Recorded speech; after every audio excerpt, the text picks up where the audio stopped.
It's the Mixed Martial Arts Hour with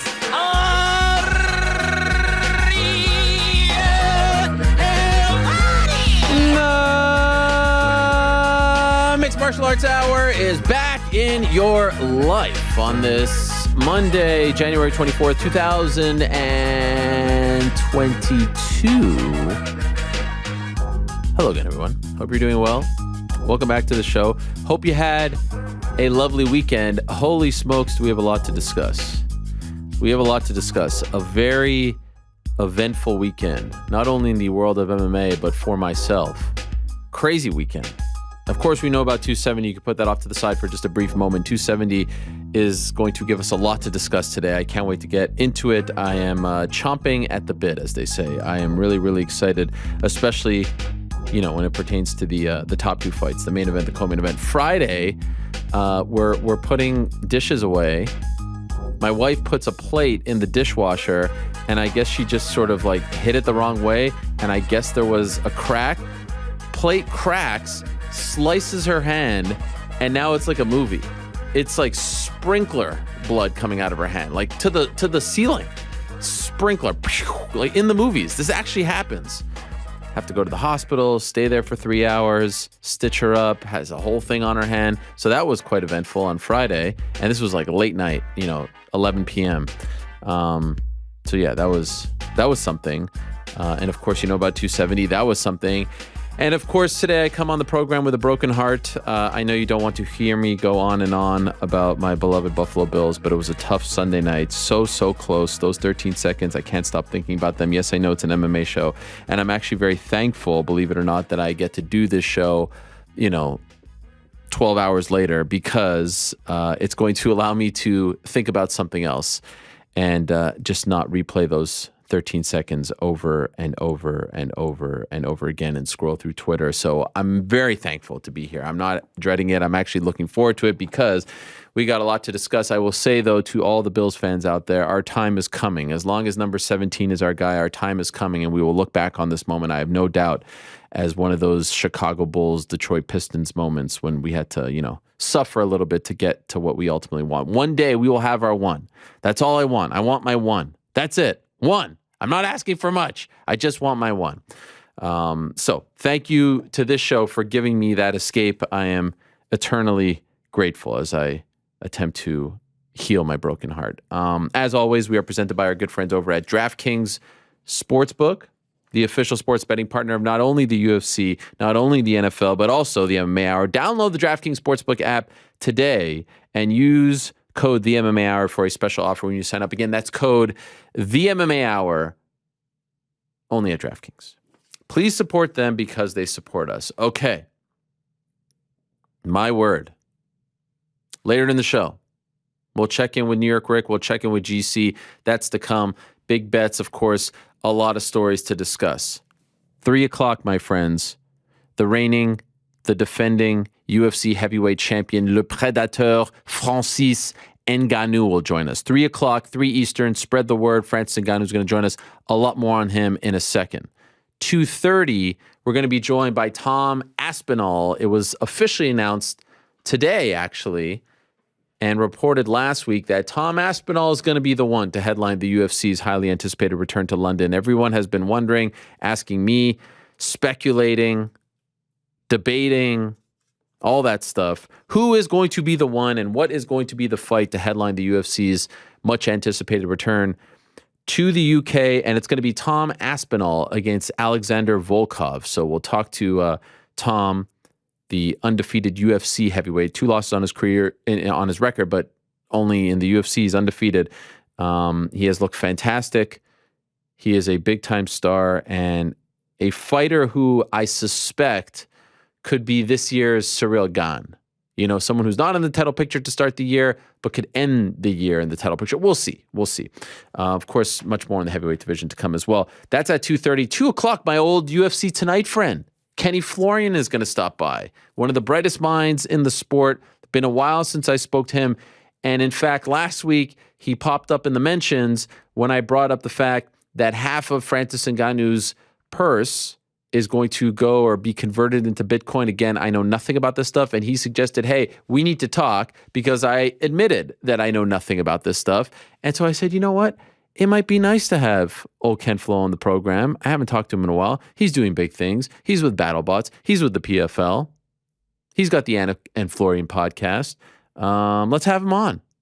I still think he's one of the best minds. I still think he should be doing UFC shows. I think he's one of the best analysts. And remember, he was the first of the active fighters to actually, Couture popped up before him. So I take that back. Couture popped up, but then Couture was always used as the third man in the booth with Goldie and Rogan, Couture. And it was mainly for fights related to him, 205 heavyweight. Florian, I remember replacing Rogan, I believe first time was UFC 83 in Montreal, GSP versus Matt Serra 2. Rogan had some kind of scheduling conflict. Florian stepped in and did, I thought, a fantastic job and developed into one of the best guys in the game in terms of fighters turned analysts and active fighters turned analysts. So anyway, all that to say, very excited to talk to him at 2 o'clock. Eric Nicksick going to be joining us, the head man over at Extreme Couture. He'll join us in about 25 minutes. We had him on the show on Wednesday to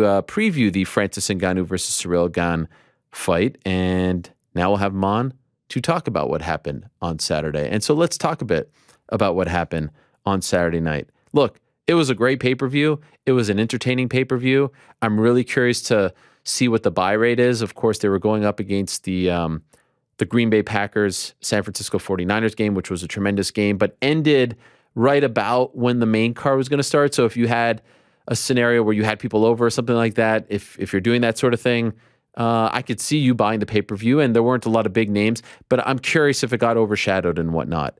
That being said, a much maligned card, a card that lost two of its bigger names on the Thursday, Friday before the card, Rodolfo Vieira, and then, of course, Ilia Topuria, who we had on the show on Wednesday, unfortunately had a weight-cutting mishap and was pulled from the fight card by the California Athletic Commission. That's a really tough blow for him, especially when he was on the show. He was talking about Movsar Evloev now having a loss on his record because he pulled out due to COVID, and now he pulls out due to that. I mean, I saw a lot of people now saying, all right, now you are, you are one to have a loss on your record as well. He is undefeated officially. So the card had a bunch of debutantes and stuff, but like everyone, I mean, there were no boring fights. Everyone stepped up. It was fun. Main card was fun. The early fights were good, but it was really all about those two fights, those two top fights. Co-main event, Deiveson Figueiredo versus Brandon Moreno for the flyweight title. Figueiredo wins.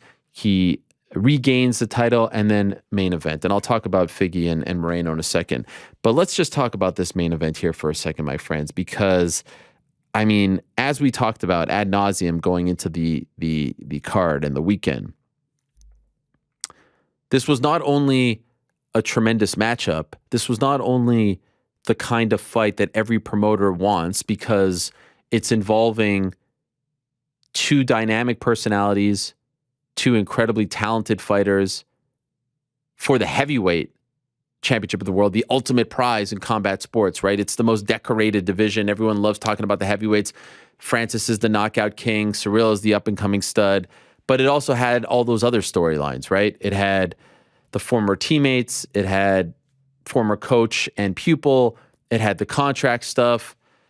And so there was just a lot. And I kept going back and forth about the fight. I kept wondering, historically, when you've got all that going on, when you're in Francis's shoes and you're battling the promotion and you're battling, to get your contract, the one that you want, and you've got drama outside of the cage, historically, it doesn't bode well. And historically, when you do battle the UFC, as I've said, the house always seems to win. It always seems like the guys who try to challenge them, I think of Rory McDonald, challenges them. Dan Henderson challenges them. Even guys like Lorenz Larkin. You challenge them, you go out there, the house always seems to win. Now, there are some exceptions here and there. Bader tested free agency, and he's been better off as a result of it. But the high-profile guys, it seems like the house wins. House being the UFC. And so there were a lot of, and of course, he's going up against his former coach who built him. He made that Frankenstein. Of course, he's going to know the kryptonite. And there was just so much going on. And so when you consider all the drama with the contract, You consider the contract situation. I mean, the contract situation alone was enough to make someone crumble. Think about that. This guy betting on himself. Last fight of his deal. Going toe-to-toe with the powers that be. And not just going toe-to-toe privately, going toe-to-toe publicly as well. On The Daily Show, that Comedy Central show hosted by Trevor Noah, he's on a platform like that talking about his contract. Every interview he is doing is talking about his contract. How he has one fight left on his deal. That's his last fight. How his contract is going to be up with or without the belt around his waist come end of this year, 2022. Still, several months to go. But this is a lot to deal with. We talk about betting on yourself, gambling on yourself. Like, this man was truly doing that. He was saying, I'm going to walk into this cage with one fight left. If I lose, my leverage is gone. My negotiating power is gone. And I'm essentially a free agent. Now, I still think, as I said, there's a lot of business to be had. If you want to invest in, even off a loss to Ciryl Gane would have been nothing to scoff at. Now, of course, if he gets knocked out in 10 seconds, your power really diminishes. But he was willing to take that risk, and it was not. Trust me, it was not a fun process. In fact, his agent, Markel Martin, Saturday morning, posted a screenshot of a text message that he received from a 702 number, I might add, giving us a little bit of insight into what these guys have been going through. That's just from what I've heard, and I know I haven't heard all of it, probably 5% of the drama, of the stress, of the pressure that they were dealing with. That text, who knows who it's from, where it came from. Of course, there are inferences to be made from the area code. No one deserves that. No one deserves that. This is business. This is sports. No one deserves that. And so there was just a lot going on in that regard. And then you consider he's going up against a former teammate, a guy that he's trained before, a guy who, when he trained with him for the first time, was much younger in the game, was new to the sport. You can make a very strong case, a lot better now than he was back then, right? That was still a couple of years ago. So he's going against this guy who, I don't care what anyone says, it's awkward. They handled it pretty well. That press conference on Thursday was a joke. All these press conferences are jokes. I hate to call them even press conferences, just call them conferences at this point. For media to, the fact that they allow these media members to go up there to try to make it on their 30-second Instagram reel and battle and argue and disrespect the freaking warriors that are sitting up there is an incredible embarrassment. It is truly an embarrassment to the sport and to the company. And certainly it's embarrassing for the fighters to be subjected to that. The fact that they continue to allow this to happen. Back in the day, here I am sounding like an old guy, those press conferences were raucous, they were intense, it was a Jerry Springer, but for the most part, the questions were in bounds, respectful, for the most part, right? Of course there were this is Jabroni Central. This is a joke. This is what someone who is writing a sketch on MMA media, this is someone like doing a parody of MMA media. Like, it's that bad. It's like you're going that far on that side of the spectrum just to make fun of MMA media. And it's not even MMA media. Who knows what the F is going on over there? Everyone involved in these press conferences, everyone who advocates to continue to do this, everyone who is okay with this should be ashamed of themselves. That's not how athletes should be treated. Certainly not fighters should be treated going into a fight. I'm going on a tangent here, but they handled it pretty well. It was pretty respectful. You could tell that those two guys respect each other. There's animosity and there's pride involved and there's ego involved. You could tell they respect each other. Now, that's one thing. The other thing is the former coach, the guy who, helped make you into who you are today, the guy who, took you under his wing. I know it broke, it probably broke Fernand's heart that Francis left after he built him up. And I know it got very personal, and we saw that on this show. And leading up to the fight, it got even more personal. And it felt like it was Fernand versus Francis. But in the back of your mind, if you're Francis, you're going up against the guy who taught you a lot of these tricks, made you into the fighter that you are today. And so that's a lot to deal with in its own right. And so he's dealing with that. He's dealing with the former team. He's dealing with the contract. And then Saturday morning, I get multiple text messages. Francis is hurt. And this isn't me. Like, I don't care. Believe it or not, it doesn't, like, you could even look it up. People were tweeting about it. It was starting to become a thing in this sport. Francis has an injured knee. Now, at this point, Saturday morning, what are you going to do? You're going to call him up. You're going to call up his agent. Like, no one's going to admit to it. And at this, it's one of those judgment calls. You just kind of let it lie. But I heard it from enough people to where I was like, damn, that's another thing to worry about now? This guy's got to worry about an injured knee? How's that going to affect his striking? How's that going to affect his grappling if he gets taken down? Golly, nothing's going Francis's way here. And then, of course, he walks out and the broadcast is talking about it. And there's 2 knee braces on, one on each leg. And yeah, okay, there it is. The guy doesn't fight with knee braces. Now, of course, he has to wear 2 because he doesn't want to put a freaking bullseye on the injured knee. But now I'm like, oh my God, this guy has to deal with that. All right, God bless. And then the fight starts. And he clearly lost the first 2 rounds. And he clearly did not look as powerful and as explosive as he had in the past. Certainly not against Stipe recently. And he clearly looked, to me, tired. He was breathing with his mouth open very early on. I don't want to say he was rattled or anything like that, but he lost those 2 rounds. And so now you're thinking, all right, if he loses the 3rd, he has to finish him in the 4th and 5th. Francis Ngannou has never won a fight past the 3rd round. Remember Derek Lewis? That didn't go well. Remember Stipe Miocic? That didn't go well. So, first 2 rounds are over. Like, that's when you say, oh, I watched this fight. I looked into my crystal ball. Francis Ngannou, this fight ended in 2 minutes. Oh, in 2 rounds, Francis winning. Easy. Now we're getting to the 3rd. He's down 2. And you're like, damn, he bet on himself and it didn't work.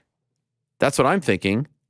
This seems rather elementary. Now, Cyryl's not smoking him. He's not a masterclass, but he's winning those rounds. And I didn't see anyone really score those 2 rounds for Francis. And then what happens? He wins the 3rd, and he starts to reinvent himself. And he starts to show off grappling. And he starts to show off some wrestling. And he starts to show off some jiu-jitsu as well. I mean, the wrist control, taking the back, the scrambles, the takedowns. Ciryl Gane had never been taken down before in the UFC. Had never been on his back. That's Francis Ngannou. Remember when Francis Ngannou fought Stipe Miocic in Boston, Massachusetts? And everyone was like, this guy's one-dimensional. This guy's a one-trick pony. He has no gas tank. He has no idea what he's doing on the ground. Look what he did. Now, I'm not talking, that's not like black belt stuff.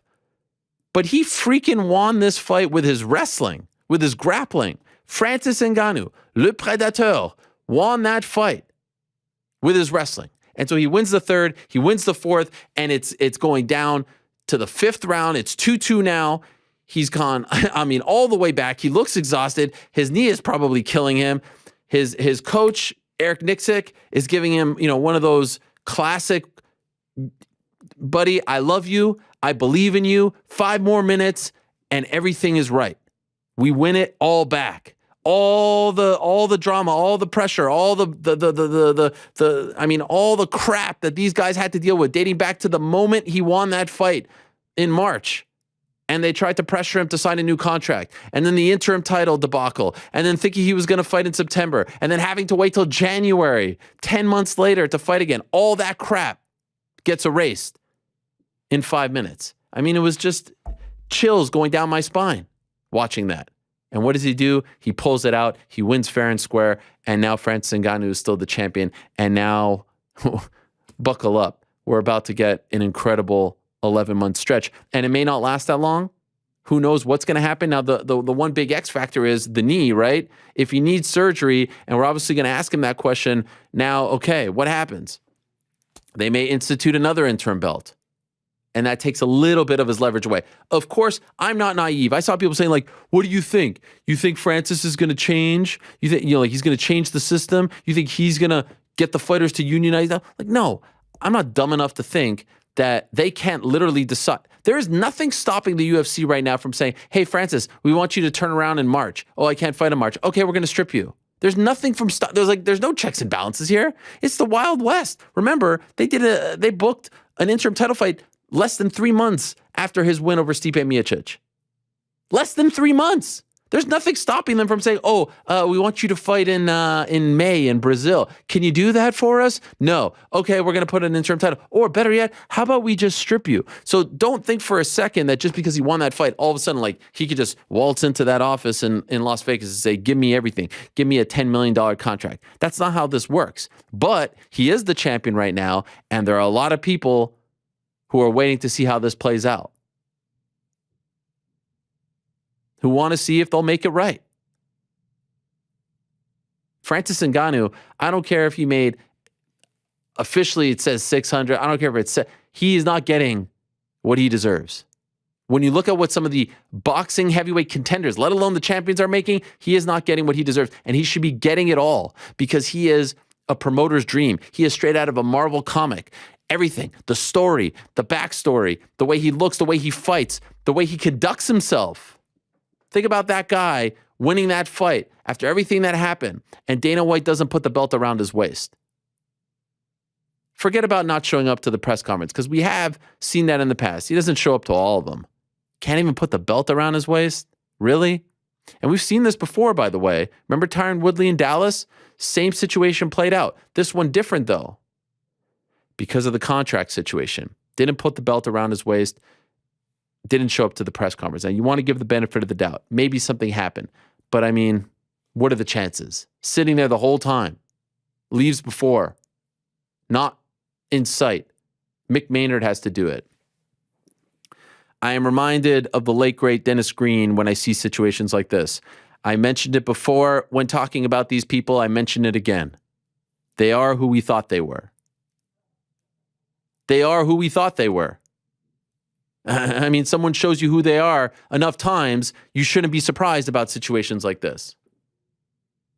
But if you're Francis Ngannou and you see all of a sudden that it's Mick Maynard putting the belt around your waist, and then you find out at the press conference that no one from the UFC showed up, and you handle it with that kind of class and grace, much respect, man, because I don't know if a lot of people would do that. And of course, in the moment, he's only caring about, the victory and what it all means and the journey and probably how he's feeling and all that stuff.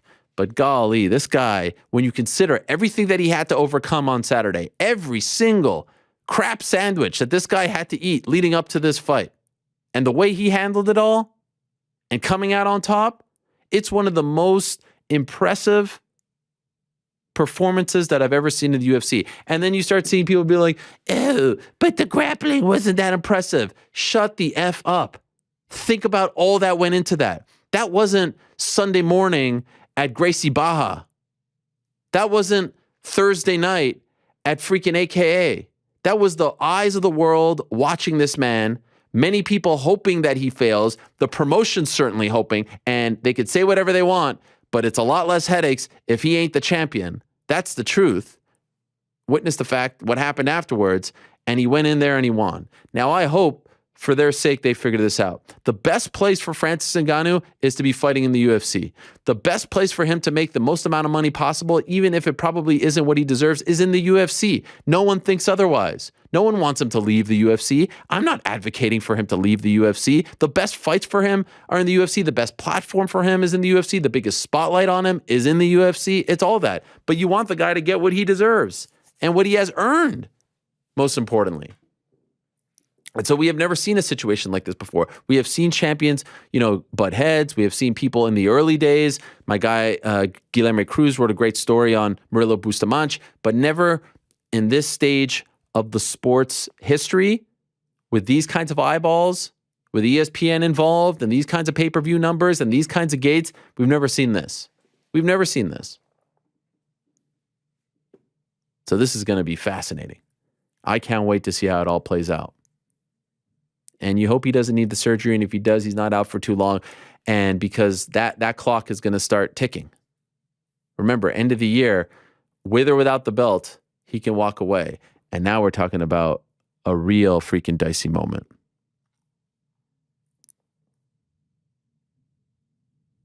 Amazing. What theater? What a win. And by the way, don't think for a second, I see some people ragging on Ciryl Gane. Don't think for a second that guy isn't back in this spot very, very soon. Some of the best champions in UFC history have stumbled in their first title fight. I think of GSP against Matt Hughes. I think of Rose Namajunas against Carla Esparza. I think of Francis Ngannou against Stipe Miocic back in Boston not that long ago. It is crazy. It's been 4 years. But the point remains. Ciryl Gane is an incredible athlete. He's only been doing this, training for 3.5 years and fighting. He's not a lifer. He's not a guy who's been doing this since he was, 4, 6, 11. He's going to be back. Probably a demoralizing loss for him and his team, but he is going to be back. And I agree with him. I would love to see the rematch at some point. Win 1 or 2 here. Francis hopefully re-signs, sticks around. This would be great. This would be great. So I can't wait to talk to Francis in a bit. Can't wait to talk to his coach. And then in the co-main event, you have this incredible fight between Deiveson Figueiredo and Brandon Moreno. Moreno comes out with the massive pop.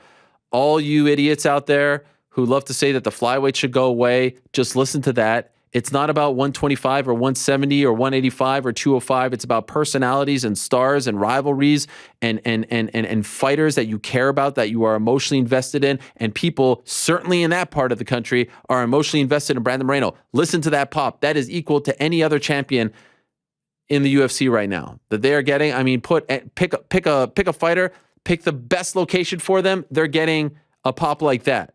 Not much better. They're getting that kind of pop. That was insane. That was for the flyweight champion of the world, the most maligned division in UFC history. The featherweights don't even get this kind. The women's featherweights don't even get this kind of, criticism. Unfortunately for Brandon Moreno, it didn't work out.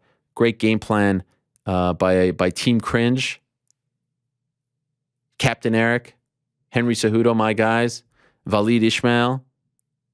Great game plan from them. The leg kicks were huge. And I thought he won the fight, 48-47. And for the record, I would love to see a best of 7. I think a best of 7 would be tremendous. But I also think it wouldn't be necessarily fair to the Kai Kara Francis of the world, to the Askar Askarovs of the world, to the Alexandre Pantojas of the world. I think the division needs to roll on. I don't think it's a crazy thing to say, like, hey, Moreno wins 1, is right back in there. These guys are magic together. Fight of the year contender, second best fight of the year in 2020, in my opinion, behind Zhang Weili and Ioana Jędrzejczyk, maybe the greatest female fight of all time. Tremendous drama, tremendous fight back in June in Arizona, and then this one. These guys are incredible. And when you saw Figueiredo look the way he did and sort of act the way he did on the scale at the weigh-in on Friday, you had to think things are going to go well for this guy. Deutsch de Guerra. And not a lot of people, including myself, thought they should run it back right away. But they did. He gets the opportunity. He wins the belt back. And it's a tough blow for the UFC because they had a real star on their hands with Moreno, but he ain't going nowhere. He's still a star. Again, these losses, they don't hurt your star power as much as they maybe do in boxing for whatever reason. Shout out to Figueiredo for saying, hey, I'll fight you in Mexico the next time. That would be incredible. That would be insane. Not a lot of people would say that. They would say, hey, May 7th, let's go to Rio alongside Glover Teixeira and Yuri Prochaska and maybe Charles Oliveira and Justin Gaethje. Let's do a triple header title fight scenario. I'll do that. He didn't say that. So, I mean, Figueiredo, as much as he wants to play the heel, that was a babyface move, if you ask me. Yeah, sure, buddy. I'll go to your home country and I'll defend my belt that I just beat you in a super close fight, and we'll do it for a 4th time. Because these guys could easily do it for a 4th time. I don't think they should do it next. I certainly wouldn't hate it. But let's see what happens with some of these, these new faces. Again, Kai Kara France, Askar Askarov, Alexander Pantoja. 125 is doing fine. 125 is in great hands. Thank God they didn't get rid of the division. They were that close to doing so. 2 tremendous title fights. What a night. I couldn't go to sleep afterwards. It was like 4:30 a.m. Eastern, and I was still buzzing because of all the permutations and all the buildup and all the drama. And I mean, just like the heart that we were, exposed to by these 4 fighters, putting it on the line. It was amazing. All right. That's just a few thoughts. We're going to get way deeper into it throughout the show. Of course, like I said, NewYorkRic, GC, all that stuff. But let's get into the interviews, shall we? Let's talk to some people here. You don't want to just hear from me. And let's talk to one of the people that I was just talking about. He was in Francis's corner. He is Francis's head coach. He's the head man over at Extreme Couture. I loved everything about, what he did and how he acted and how he handled himself leading up to the fight, and certainly in the fight, as I highlighted on my social media, that very short sort of speech, if you want to call it that, not the best, just like the moment that they shared in the corner going into the fifth gives me goosebumps just talking about it. If you haven't seen it, I posted it on my Instagram, just incredible stuff. I love those in the foxhole bonding moments between a coach and a fighter, where it's just them going back to, toe-to-toe, face-to-face, talking to each other, connecting. It's a beautiful thing, and I think it's what we love about this sport so much. He was on the show Wednesday, kind enough to join us now on the program. Let's go to the Zoom machine and say hello to Eric Nicksick. There he is. Eric, can you even put into words? What's up, man? Monday, it's Monday morning still in Vegas, after an insane week, I presume, in Southern California. Like, how do you even put into words how you're feeling on this Monday? I feel great. I actually I'm here still. I stayed and rented a house in Newport. So my wife and two of my kids stayed out to hang out for a little bit to kind of decompress. And, I got to get around some family and, people that really love and care about you. So that they drove out from San Diego. Some live here. And it was just nice to kind of get the little group together and hang out and decompress for a few days. So, after a big fight like that, how much time do you give yourself to decompress? Because as we talked about on Wednesday, you've got a litany of other people waiting on you, and they've got big fights. So do you take a mental break for a day or two? Well, usually for me, Ariel, I take Sunday off, but I'm back to work on Monday. I have a Monday practice that I run. But obviously with the circumstances of this camp and the magnitude of what we went through, I decided to take a couple days off. And I told all the guys that I was going to do that. So Sean Strickland and Puna already know that I'm going to be here for about another day or two, and I'll be back to the gym by Wednesday. Would you say, and you're still, I think, sort of like, and let me know if you disagree, sort of in the embryonic stages of your head coaching career. Hopefully you're going to do this for another 30, 40 years, right? And have many, many big fights. Was this the most stressful buildup to a big fight in your young career? Yes. Yeah. I mean, like when we talked on Wednesday, I had so much relief and clarity because we knew what our future was going to be when we got to LA. We knew that we were going to fight, but everything was still up in the air, and we really didn't know what we were going to do. And so once we got there and we knew, like, okay, it's on, we're fighting, everything kind of slowed down. So the anxiety and the what ifs and the this and that. I mean, it was a good 3 weeks of dealing with the knee injury, and then obviously, game planning for Ciryl Gane for the last 5 months. That man's giving me nightmares and trying to come up with a way to beat him. So, man, it just was such a relief. And I think once the fight was over, it's funny because, like, you were one of the first dudes I wanted to text. I'm like, it's probably late. I don't want to wake him up. Me? You're like, yeah. Well, I appreciate that. But it was just a relief to kind of get through everything and to get through it together. Okay, so let's talk about the knee if we can. You guys did a great job of keeping it under wraps for the most part. When did it first happen? It was about 3.5 weeks ago, I believe. It was during sparring. And, Ali had a big heavyweight come in town. He was a guy that was going to be on the contenders. We worked with him on Monday at more of a grappling day. He was a great training partner and a great look for Francis. And then on Tuesday, Francis was standing southpaw. Francis was kind of piecing him up a little bit, and I could tell the guy was getting anxious. So the guy shot a very, very low single. It wasn't like him trying to be mean or anything like that. It was just, him taking a shot, but it was really low, and went on to Francis's lead leg, which was his right leg being southpaw, and with the shin pads and the knee pad on, his knee kind of buckled funny.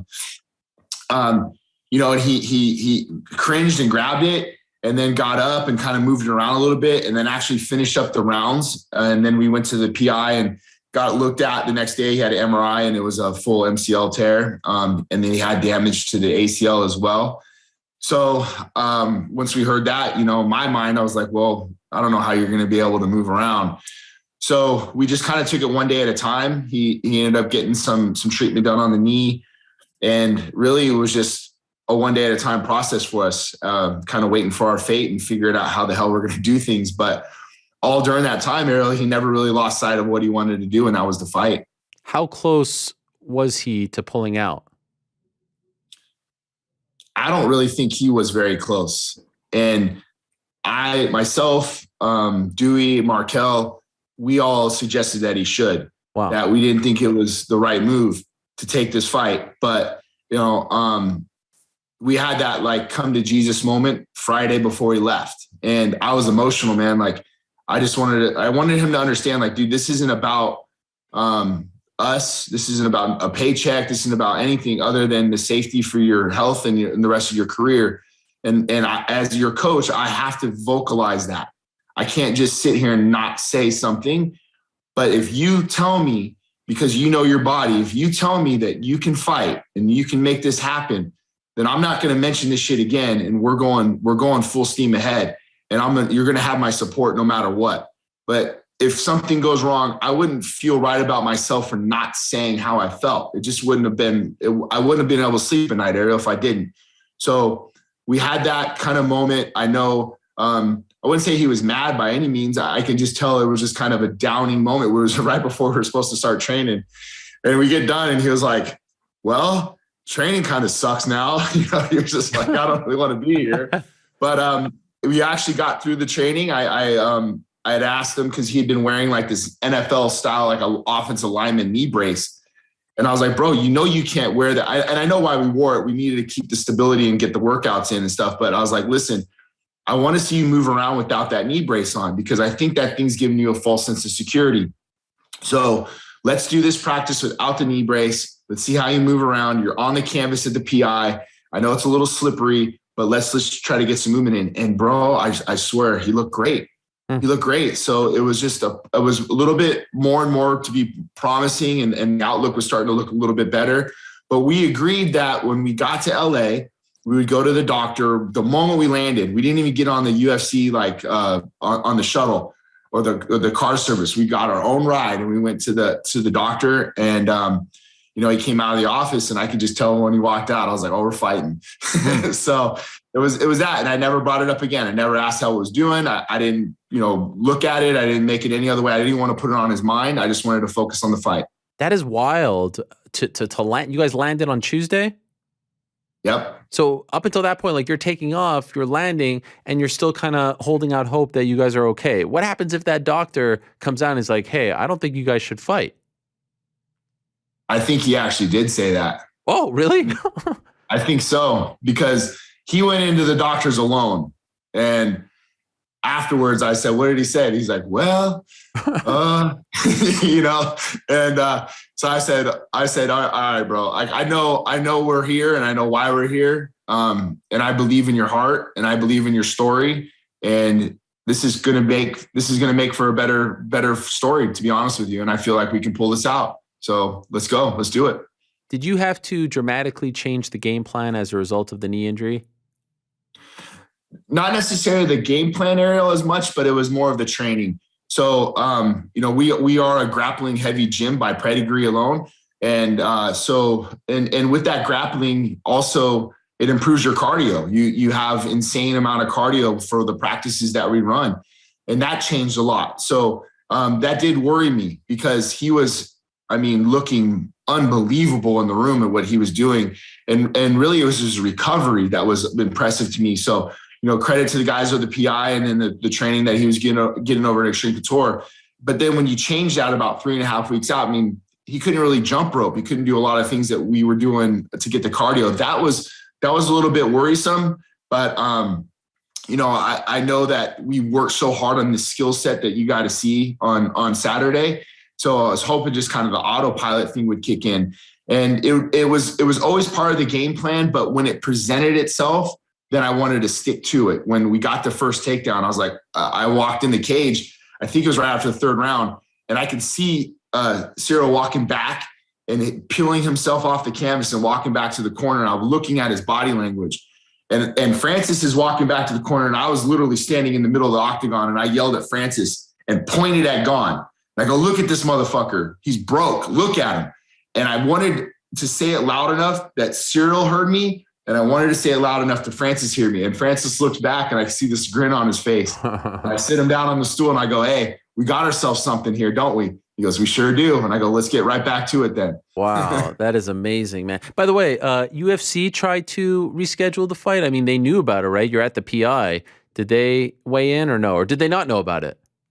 They knew about it. Okay. Yeah, they knew about it. No, they're not going to do us any favors, bro. They're like, please, can we maybe do this on January 1st instead of January 22nd? Let's expedite this, yeah. right? Yeah, exactly. Okay, so, and just curious, before we, I just trying to get the picture of the whole entire week. So I asked you sort of a variation of this question, but now that it's over, because you could be a lot more open, I totally respect that. At any point, in addition to the knee, and maybe when you mix the knee story into it all, were you worried about his mental state? Were you worried that this was just too much for him to handle? Not really. Not really, to be honest with you. And to be clear, man, he kind of calmed me down with his attitude and the way he was carrying himself.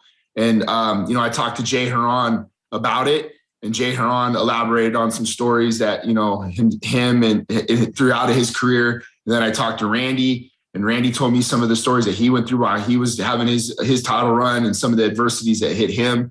And both of them said, hey, bro, there's just something about certain fighters that no matter what's going on in their lives, the moment they get in the dressing room, they're able to just disconnect all that and go out there and be a fighter. And that's where they feel their best. And that's when they feel they're at home. So you have to try to harness those things and make him feel like his team's behind him. So as much as I was nervous and I had this nervous energy, I didn't want that to feed off to him. I wanted to keep him focused on the task at hand.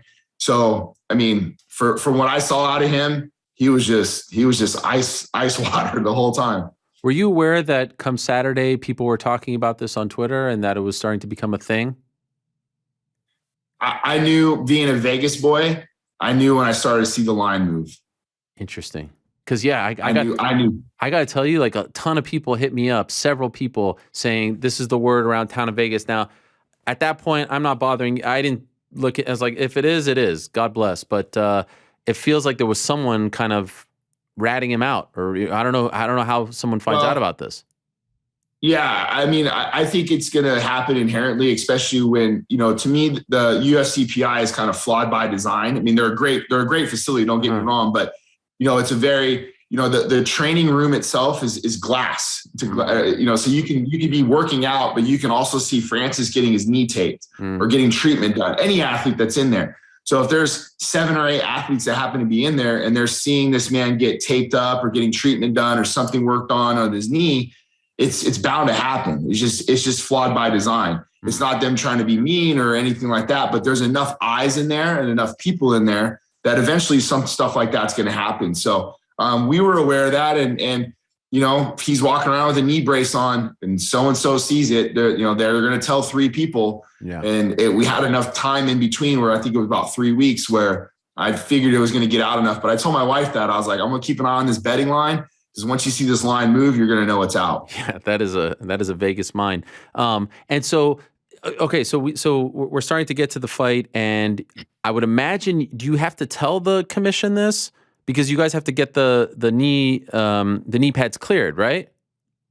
Yeah. So I mean, I was a little bit ahead of the curve when there was a practice we had at the PI. It's probably about a week and a half before the fight. I called Herzog. And I say, hey, Jay, I need some help on some information. What do you guys allow for as far as knee braces go? And I knew they had knee braces you're allowed, but I didn't know like what the descriptions were. And he's like, neoprene knee brace, those are allowed. So I said to Francis that night, I said, hey, I want you to buy like 5 different versions of these knee braces, just a bunch of them. We'll try them on. We'll see which ones we like, and we're going to bring all of them out. But I need a pair. I need one for each knee. So bring them all out to California. So when we go to weigh-ins, when the commission's at weigh-ins, you need to get those checked and let them decide. They weren't there to be able to check the knee braces, or maybe he didn't bring them. So the night of the fight, which I did not want this to happen, I wanted this to be cleared before we got to the fight. But we brought him in, and then Herb Dean took him in the back. He took all the ones and came back and said, hey, these ones are approved. You can use these ones. And that's what we did. And it happened to be the one that he was most comfortable with. So we went with those. Yeah. Very smart to wear one on each knee. No bullseye there, right? Yeah, that was smart. That was smart. That was smart. And even on the broadcast, they were talking about, I was like, oh, damn, these guys got some inside information. Could I ask left or right?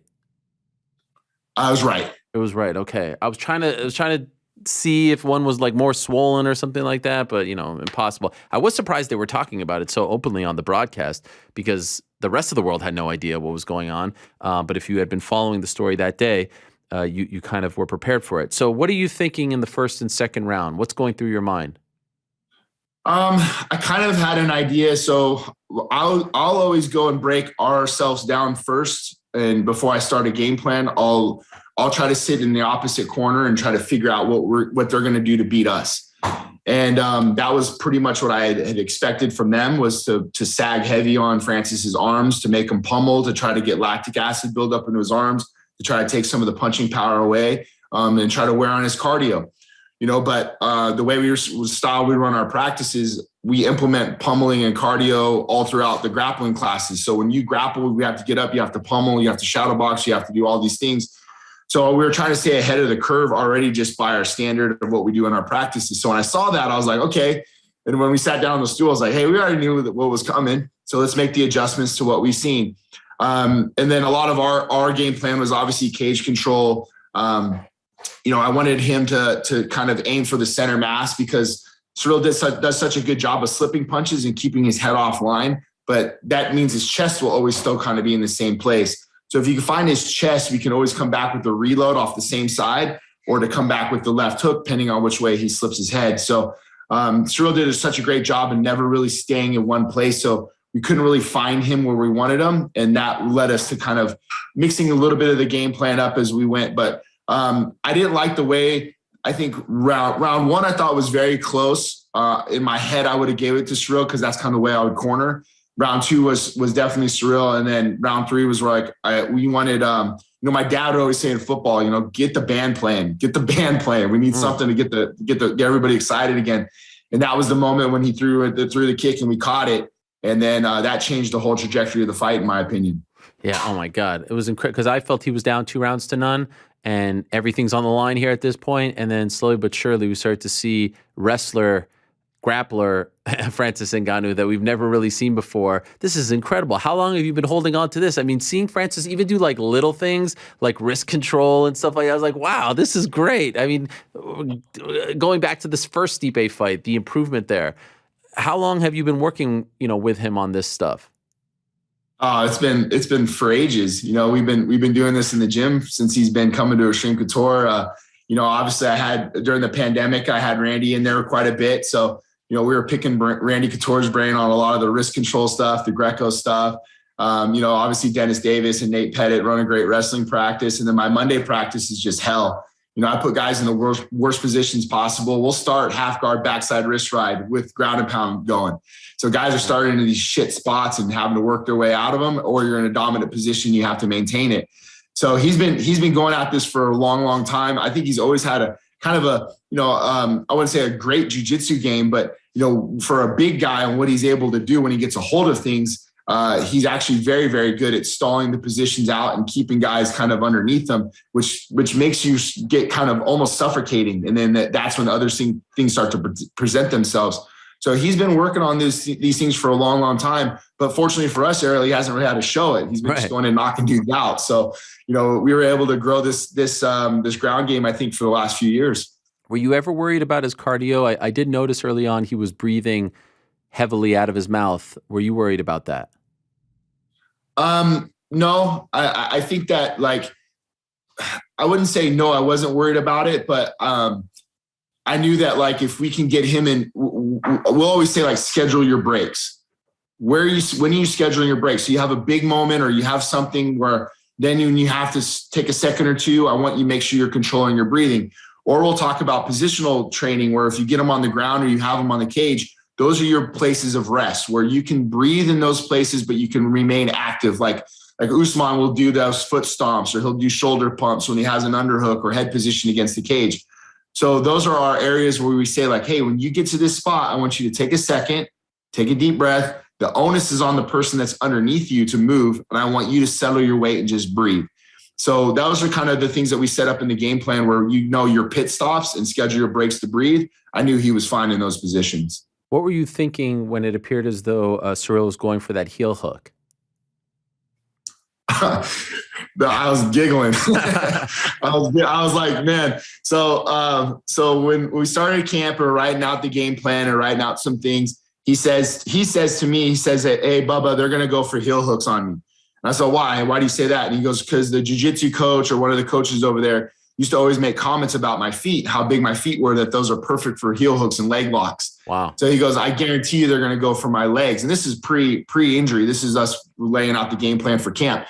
So I said, okay, well, let's go over some of those defenses that you like, or which ones do you feel most comfortable with? We don't need to add a bunch of new things. What's your go-tos? And he goes, I like to pull it, sit down on the reap leg and sit there. And I go, okay, great. Let's get a far side underhook and start beating those guys because they got two hands occupied on one leg. We can use our hands to punch and use it to sit up. So once he went for the leg, I just thought it was kind of a fatal flaw, man, because I have guys in the gym that love to go for leg locks in practice and get the tap. And I tell them all the time, like, look, that's not going to happen in a fight. Most guys won't tap to that shit. So you guys are getting a false sense of reality when you guys think these leg locks work over and over and over. In a fight, guys will let their knees pop. They don't care. Half their paycheck's on the line. So don't feel like that's a thing to go for unless it's like a 30-second in the round. So when I saw him go back for that leg, I'm like, oh, dude, you just did us a favor, man. That was a fatal flaw, and we're going to stay in this topside position. So I was very, very happy when he went for that. Why does he call you Bubba? So I'm called Bubba by my family. And like my grandfather nicknamed me Bubba because I talk to everybody. He's like, I'm a friendly person. And when my grandpa grew up in the town, there was an old guy named Bubba. So he's like, that's you, you're Bubba. So, and we call each other Bubba. It's kind of a term of endearment and he says it's brother. So, but yeah, we call each other Bubba. I love it. Were you surprised that they didn't try to attack his knee more? Oblique kicks, all that stuff. Well, that's a lot of the reasons why we stayed in orthodox. We didn't move too much over into southpaw because we didn't want to expose the right leg to the front side. And it's also why we didn't kick a whole lot either. So initially the game plan was, because of his stance switches in motion, Ciryl, I wanted to flatten the tires. And that would have consisted of every time he was orthodox and he'd move over to southpaw, going away from us to our rear side, we would have attacked the inside low kick with the right leg to his. And that kind of took that out of the game plan because we couldn't do that. And that was a lot of our game plan for round one, Ariel, was to flatten his tires. And that was like kind of a tough situation to be in because we were leaning heavy on our kicks. And that's something he's really improved on. You saw that in the Stipe fight was the catch counters with the rear hand parry to the calf kick and things like that. So, it wasn't like, oh man, now what are we going to do? We're screwed. It was just the situational solving. That was really it. How do we do the same thing, but, without that right leg? It was a brief 10-second moment, but man, I love that moment going into the fifth between you guys. You just telling him, I believe in you. We've been through so much. Can you describe like what is going on in your mind in that moment? Because that's what I was talking to you about on Wednesday. Like I love coaching. I love that bond that you guys have when it's just that loyalty. And I'm so glad that we were, subjected to it. And I hate the fact that people are like, well, look what Fernand said to Ciryl. Fernand's a great coach. And it's almost presumptuous of us that we get to pop into your moment with your fighter for 10 seconds and then cast this whole narrative on your relationship with the fighter. It's honestly unfair and it bothers me. We caught you in a beautiful moment there. Can you describe what that moment was like for you? I think it's sweat equity. And that's the best thing I can describe it is because it's the time we spend with each other, it's the moments of vulnerability where we can talk and be real. And I can understand your deepest fears and your biggest goals and everything that you've worked for. I believe in it. And when I grab him by his face and look at him in the eyes, it's because it's true. I believe in it. I believe in everything that you've done and to get to this position today. And I just wanted to remind him of that, man. Like this is his story, Ariel. He's gets turned back numerous times. This man had to cross the Sahara Desert, had to cross the ocean 11 tries. In my mind, I'm like, bro, this is only 5 minutes. This ain't shit for you. This is a walk in the park when it comes to Francis Ngannou's story. but sometimes I just wanted to make eye contact with him, let him know that we're here, me, Dewey, the team, all of us, we believe in you, and we're going to have our moment. And that was really it, man. It was definitely, there was nothing else around me. I just felt like I was in a bubble, and it was just me and him, and the pressure wasn't there. There was nothing there. It was just clarity. And I knew he was going to go out and get it done. Man, you're giving me chills. So he wins the fight. It's amazing. The story ends, at least for now. And we find out, obviously, we wait with bated breath to see what happens. The big question is, though, the knee. Do you think he'll need surgery? So he's going to go, he's still here. He's out here in Cali too with us. He's going to go tomorrow to the doc and get an idea of what the next step is. I don't know how MCLs really work as far as like if it can heal or if it's fully torn. So I would just suggest to get it done. I think just so it doesn't cause you more problems throughout your career. And I don't know what the timeline would be on that, but he's going to find that out tomorrow when he goes to the doctor. Okay. What do you want to see happen with Francis in the UFC if you had it your way? I know you're not the business guy, right? You're just the coach, but you are very invested in this story. What do you want to see happen? I want to stay with the UFC. I do, because I want to compete against the best. And, I don't agree with a lot of the things that the promotion has done, but I understand that they're a business as well, and they're trying to do what's right for them. But at the end of the day, like, I think that we as a team, UFC and Team Ngannou can do a lot of great things together. I really do. But I think that, with the competition they have and the promotion that they are, I want to stay there, to be quite fair. Just a couple more things and then I'll let you go. What did you think when you saw that Dana White didn't put the belt around his waist? Honestly, I didn't really think too much about it until afterwards. And the moment I saw Mick in there, I just wanted to stay present in the moment and not think about much other than how happy I was and proud I was of Francis. But as the night went on, I wish he would have taken the high road and just went in and done it and just been a part of that. Because the last couple of weeks, I felt like Dana and Francis had been mending things. I felt like those two have been trying to become better and heal that relationship. So for him to not be there, again, I don't know his reasons why. I don't know if he got, all of a sudden he had a stomach issue, something. But for him not to be there, I just thought it was just kind of a weak move. Afterwards, beautiful moment between you and Fernand Lopez. He posted it on his Instagram. Could you share what you guys said to each other? I just gave him a big hug, man. And as a coach who's been in the sport for 15 years now, I understand the energy and the time and the effort it takes. I understand what it does to your family. I understand what the absence of your the dad not being around at home. And, I just felt that, man. And I've been on the other side of that, so I just wanted him to understand that, like, look, I have no issue with you. Your situation with Francis is something completely different, but I respect you. I respect your grind. I respect what you're doing over at the MMA Factory. I think you should be heralded as one of the best coaches in the world for what you've done with your fighters.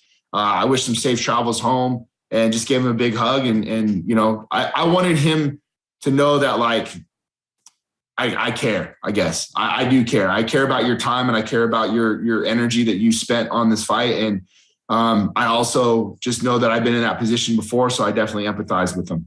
Do you think John Jones really wants to fight this guy, Francis Ngannou? Oh, I don't know. I hope so. I really do. I hope so. And I definitely want to crack at him, So I think for us too, Ariel, like, we spent so much time like thinking that was the fight we were going to make. And when it didn't happen, it was just like, why are we wasting our time with this guy? Mm-hmm. If it was up to you, safe to assume that would be, obviously he has to resign and all that, but if you had the perfect next guy, would it be John? 100%. Yeah, definitely 100%. Not Tyson Fury? Well, if they want to go the boxing route first, they definitely go secure the bag, and then we'll come back. But that's kind of been the thought process is like, hey, you know what? John Jones is on our timetable now. So if we decide to go box or do something else in between, obviously there has to be some things worked out between the UFC and Francis. But I'm down for whatever the hell they want to do, man. I'm a competitor, so I want to try to get it the best.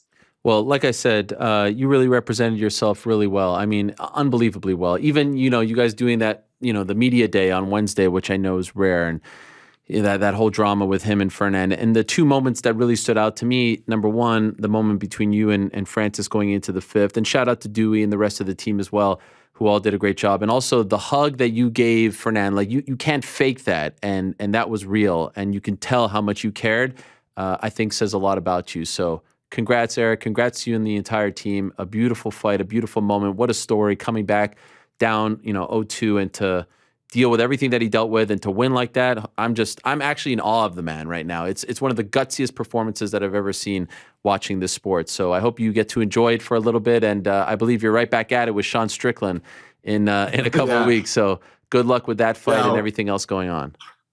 That crazy ass guy. Yeah. Thank you, Ariel. I appreciate you having me on, man. And all your support too, bro. I mean, we feel that stuff as well. So thank you. Thank you, Eric. Talk to you soon. All the best to you in the team. There he is, one of the very best coaches in the game, Coach Eric Nicksick of Extreme Couture. How could you not be a fan of that guy, right? How could you not be a fan of that guy and what he represents and how he conducts himself? It's an amazing thing. It's an amazing thing, this sport. Personalities like that are why I love doing this show, because of these moments. Post-pay-per-view Monday, nothing like it, with all the emotion and all the intrigue and all the drama. The aftermath is just as much fun. It's like this crescendo comes Saturday night and everything happens. And you're like, what's going to happen? What's going to happen? And then it happens and it explodes. And then we get to go right back here in this chair in front of this microphone and talk to the players involved. So I can't wait to talk to Francis in a bit about everything that happened. And I really appreciate Eric. Again, like these coaches, and Fernand, hopefully we're going to talk to him later in the week as well. Hopefully on Wednesday, that is the plan. They are fascinating people. And the ones who do it right, and the ones who aren't out there, as, who was it? Suge Knight once said, all up in the videos, dancing, same goes with the managers as well. The ones who do it right, like Eric, and I would argue he does it as good, if not better than anyone in the game right now. They are a true joy to talk to and to follow and to cover and to watch and to admire from afar. So congrats to him and the team. All right. As I said at the top of the show, I'm very excited about our next guest. It has been a while since I had the opportunity to talk to him. And as I said at the top of the show, I think he's one of the very best analysts in this game.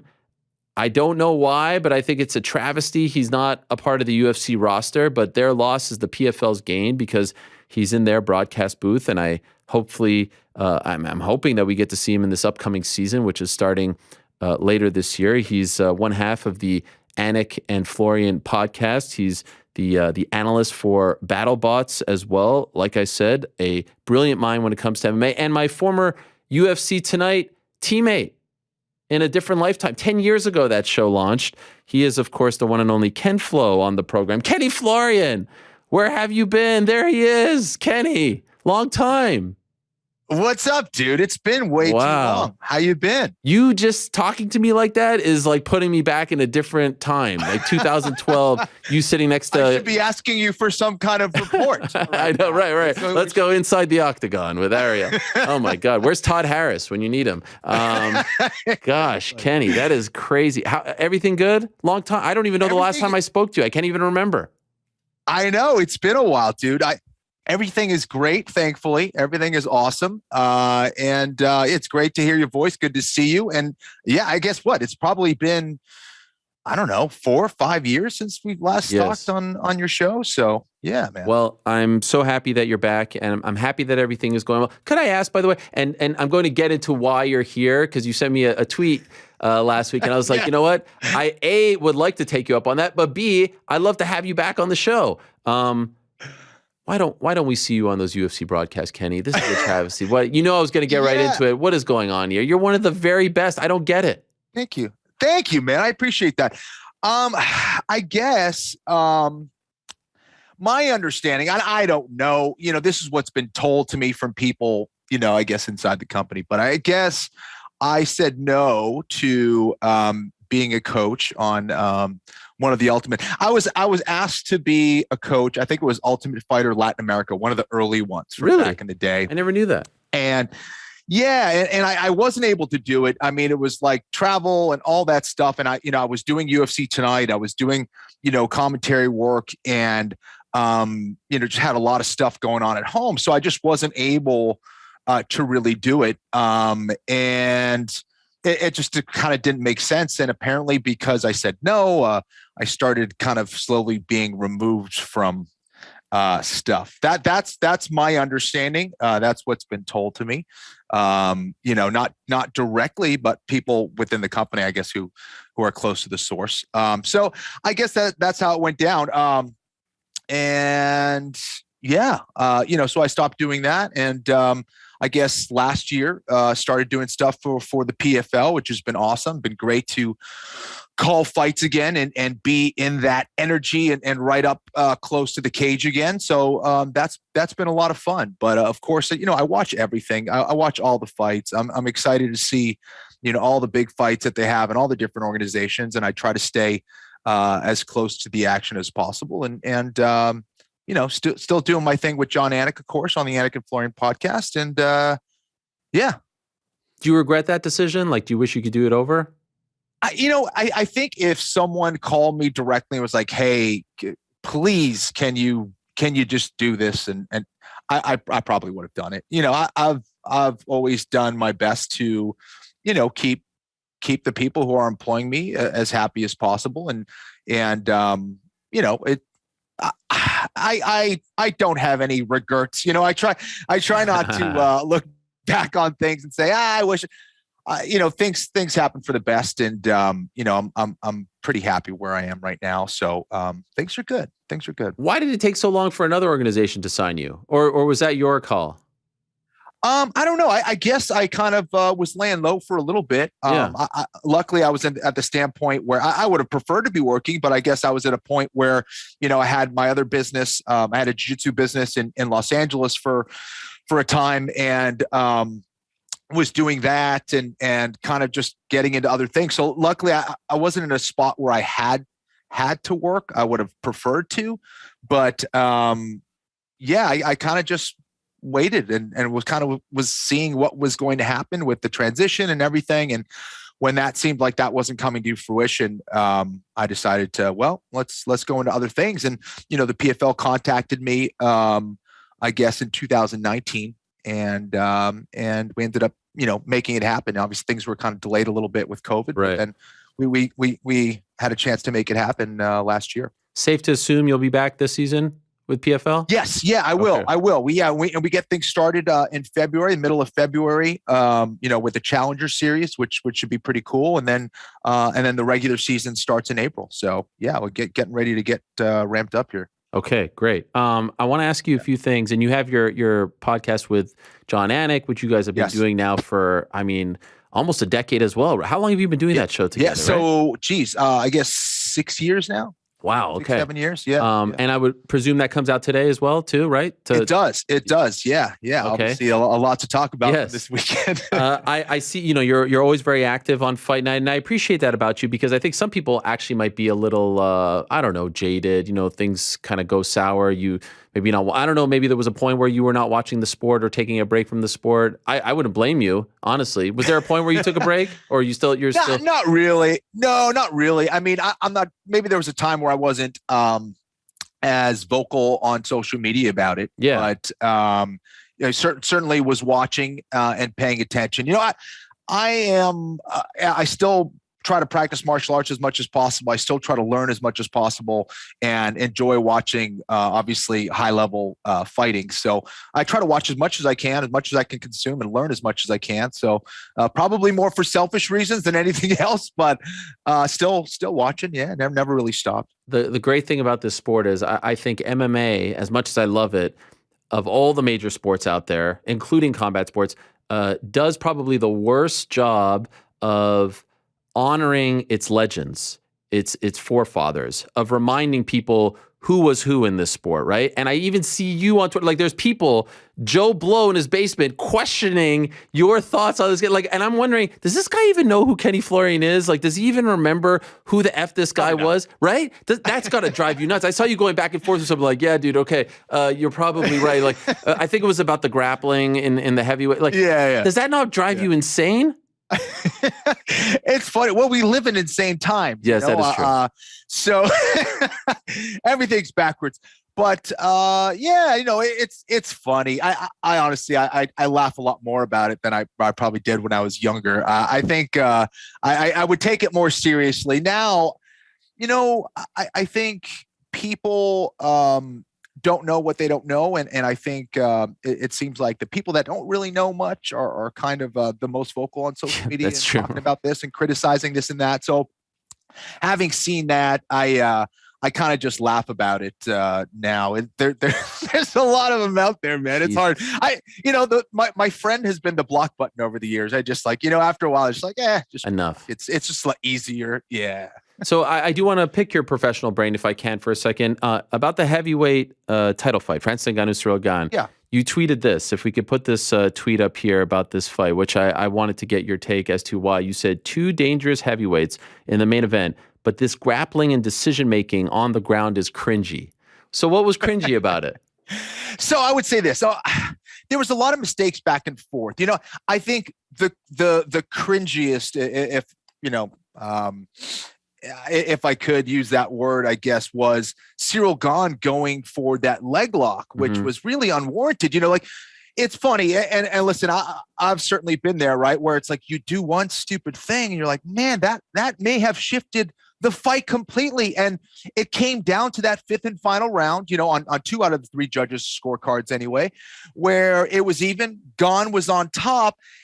And instead of, staying on top, chipping away with ground and pound or looking for, better position from the top, he decided to go for that leg lock, which allowed Francis to get on top. And it was kind of like, a lot of, poor decision-making, I think. And, just some mismanaged positioning by both men there. And listen, both guys are not known for their grappling skills. And, but sometimes you got to do what you got to do to get the win. So many times in combat, it isn't pretty and it isn't beautiful. Both those guys are absolute savages when it comes to the striking. And the fact that it wasn't decided on the feet was a little bit surprising, I think, to a lot of people, myself included. And I think that, sure, Francis, we've seen some takedowns and stuff like that, maybe in the past, not a whole lot. But to say that, if I told you before the fight that he was going to utilize his grappling and ground game to win the fight, I think a lot of people would say, well, you're crazy.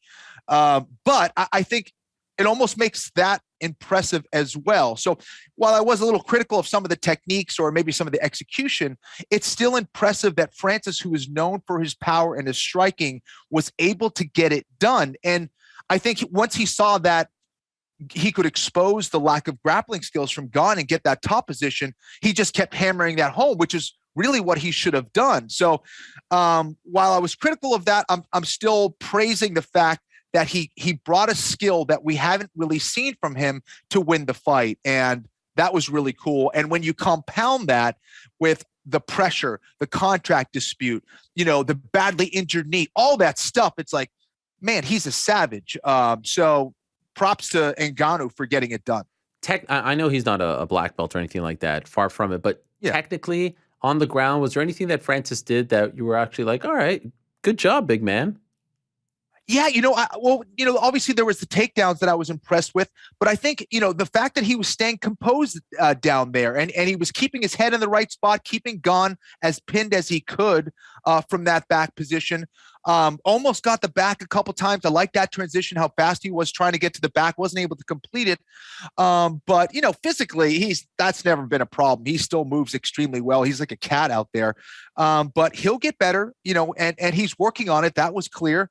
And, no matter where you are in your mixed martial arts career, there's always going to be some weaknesses. I mean, the game is there's so much to learn. It is so vast.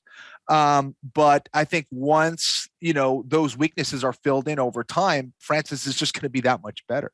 What do you think happens with this whole contract thing? I mean, this is, as someone, you've been in there, you know what it's like. You were there when the sport exploded with The Ultimate Fighter. This is so rare, right? To see the champion, especially the heavyweight champion, go into this territory. Last fight of his deal, now he wins, he has the belt, he has the leverage.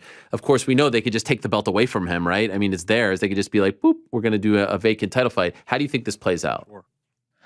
Gosh, listen, I think that for Francis, he did everything possible for the most part to get the contract that he wants, or to have the negotiations go his way. So he does have some leverage, obviously, getting a win than he would have if he got the loss. Now, the other side of it, right, is the business side of things. It's like, from what I hear, I don't know if it was the biggest pay-per-view in the world.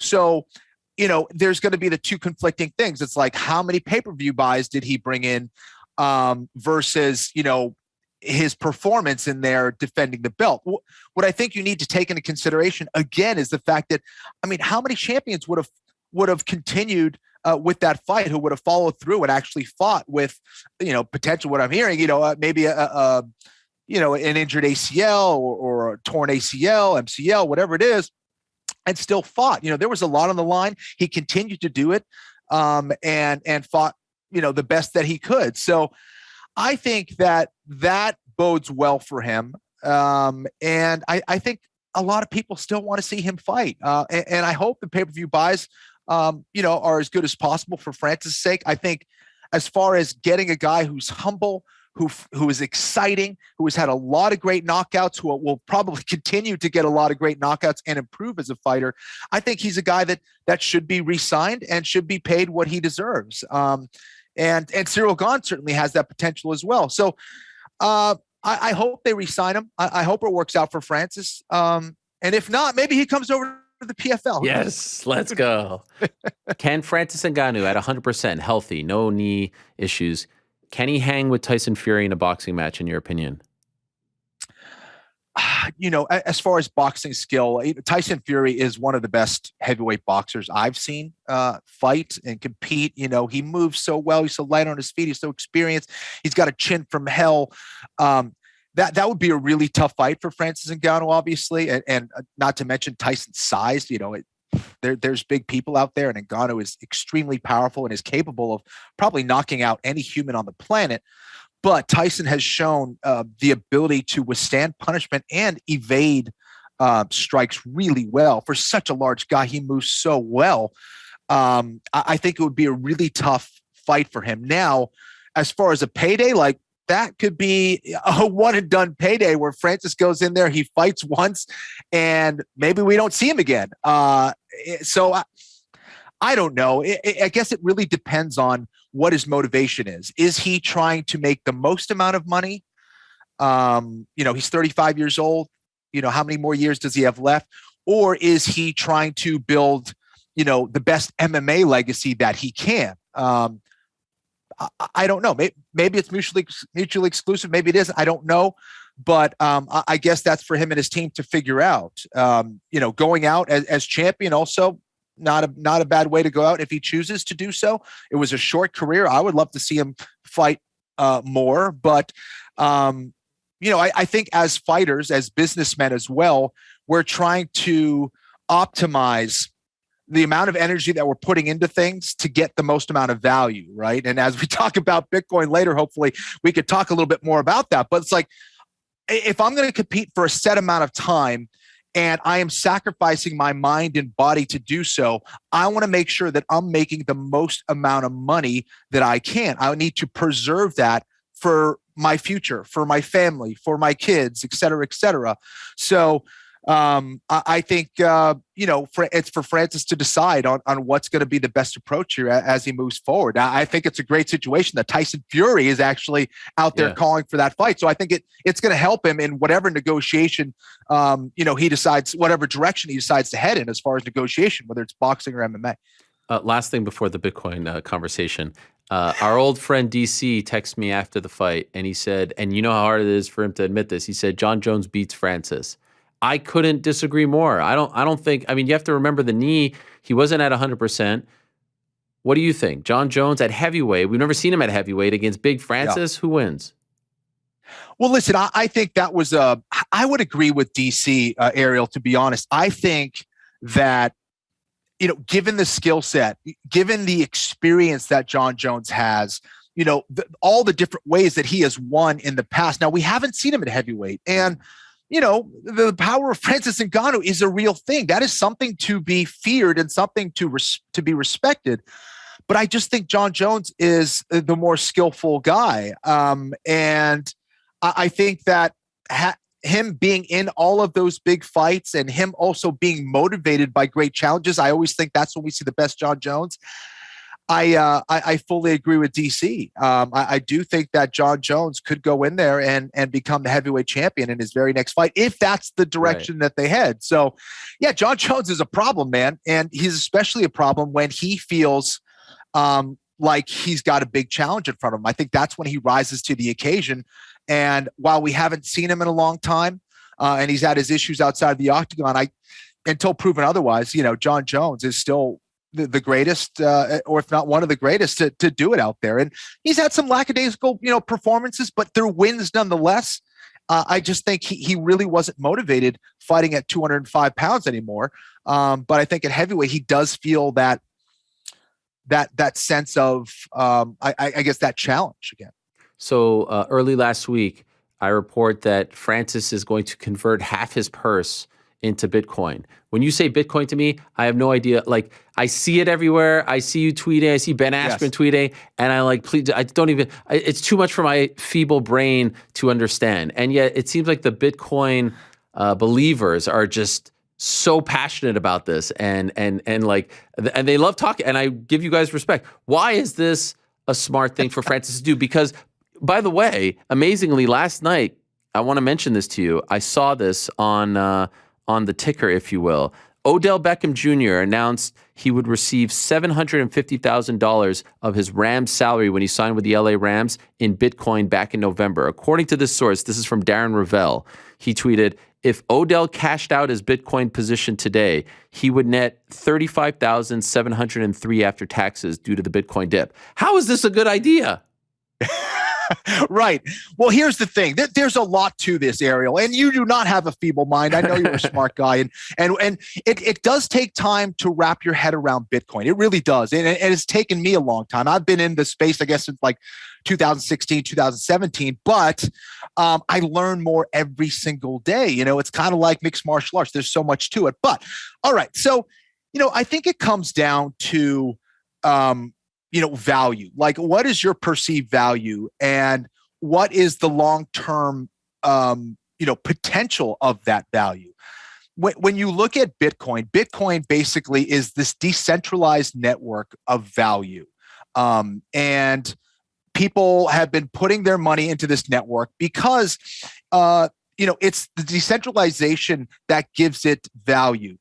Right now, our money is tied to the Fed. It's tied to the government. Right now, we've been printing an insane amount of money. And if you could wrap your head around this a little bit, I think in the last 22 months, last 2 years, the United States, for example, has printed 80% of all dollars in existence. So that's, we've gone from, I guess, a $4 trillion debt in January 2020 to a $20 trillion debt in October 21. So what is $1 trillion? If you spent $1 million a day, you would have to get to 2,800 years to spend $1 trillion. Wow. So as you're printing that money, what happens is the value of your money goes down. So if you're working your ass off in whatever job it is, football, MMA, podcasting, announcing, whatever it is, that value that you made last year is way less than it is this year. And if you notice, everything is going up in price. Gas, food, I know you have kids, like clothing, everything is getting more expensive. Now, with Bitcoin, there is volatility. Absolutely. There's been a big dip lately. Bitcoin is kind of known for these dips. And I guess the best way I could equate it to is that when you get a new life form, when you get this new type of money, there's always going to be volatility. It's like Amazon in the early years or Google in the early years. Everyone's like, what is this internet thing? What is the internet even going to be a thing? Well, it is. And Bitcoin was one of those ways that was designed to deliver value over the internet and for it to not be messed with by other people, right? So there's no CEO of Bitcoin. There's no marketing department of Bitcoin. It's like this decentralized network all over the world, which means like there's node operators all over the world. There's miners, and people are finding that because the government has been, I guess, entrenched in printing more money, that they feel like this is a network. It is the first time that we've created money that is separate from state. And the cool thing about it is that it can be sent instantaneously now. There's a layer above the Bitcoin network called the Lightning Network, where I can send you, millions of dollars in, a second. Without interruption. Whereas, I had a jiu-jitsu, I have a jiu-jitsu academy, and, I have to contact, the factory in Pakistan and then wire money from my bank. So there's the whole approval from the bank. The bank will charge me for that wire fee. I need to ask for permission. And a week later, they wire the money and I'm finally able to get that business transaction going. Bitcoin operates so quickly and so efficiently. And that's just the way things head to. Everything trends towards operations being done or executed more efficiently and more quickly. And when you see it now, we could say, well, right now it's dipping. Well, what happens when everyone starts adopting this? What happens when everyone really starts getting on board? And we're seeing huge businesses, huge financial companies like Fidelity, Mass Mutual, JP Morgan, even all these banks all over the world now are adopting Bitcoin. Visa, MasterCard are getting on board. So when you're seeing this early adoption, there's going to be volatility. But long term, I think if you're looking for ways to preserve your value as opposed to going and maybe gambling in the stock market or whatever, I think this is something that is going to be worthwhile for a lot of people. You see Tom Brady talking about it, Odell Beckham, like you mentioned, Russell Okung. There's so many guys that are all about it. I think that it's only a matter of time. And I think it's something that is truly going to change the world. And, Francis Ngannou, being from Africa, there's a lot of countries where, their currencies have been manipulated and been inflated like thousands of %. So imagine, going in with literally a duffel bag of money to go buy milk and eggs. That's what's happening. And you look at it in countries like Argentina and Venezuela. I have cousins in Venezuela where things are getting inflated so much where the money that they had before isn't worth what it used to be.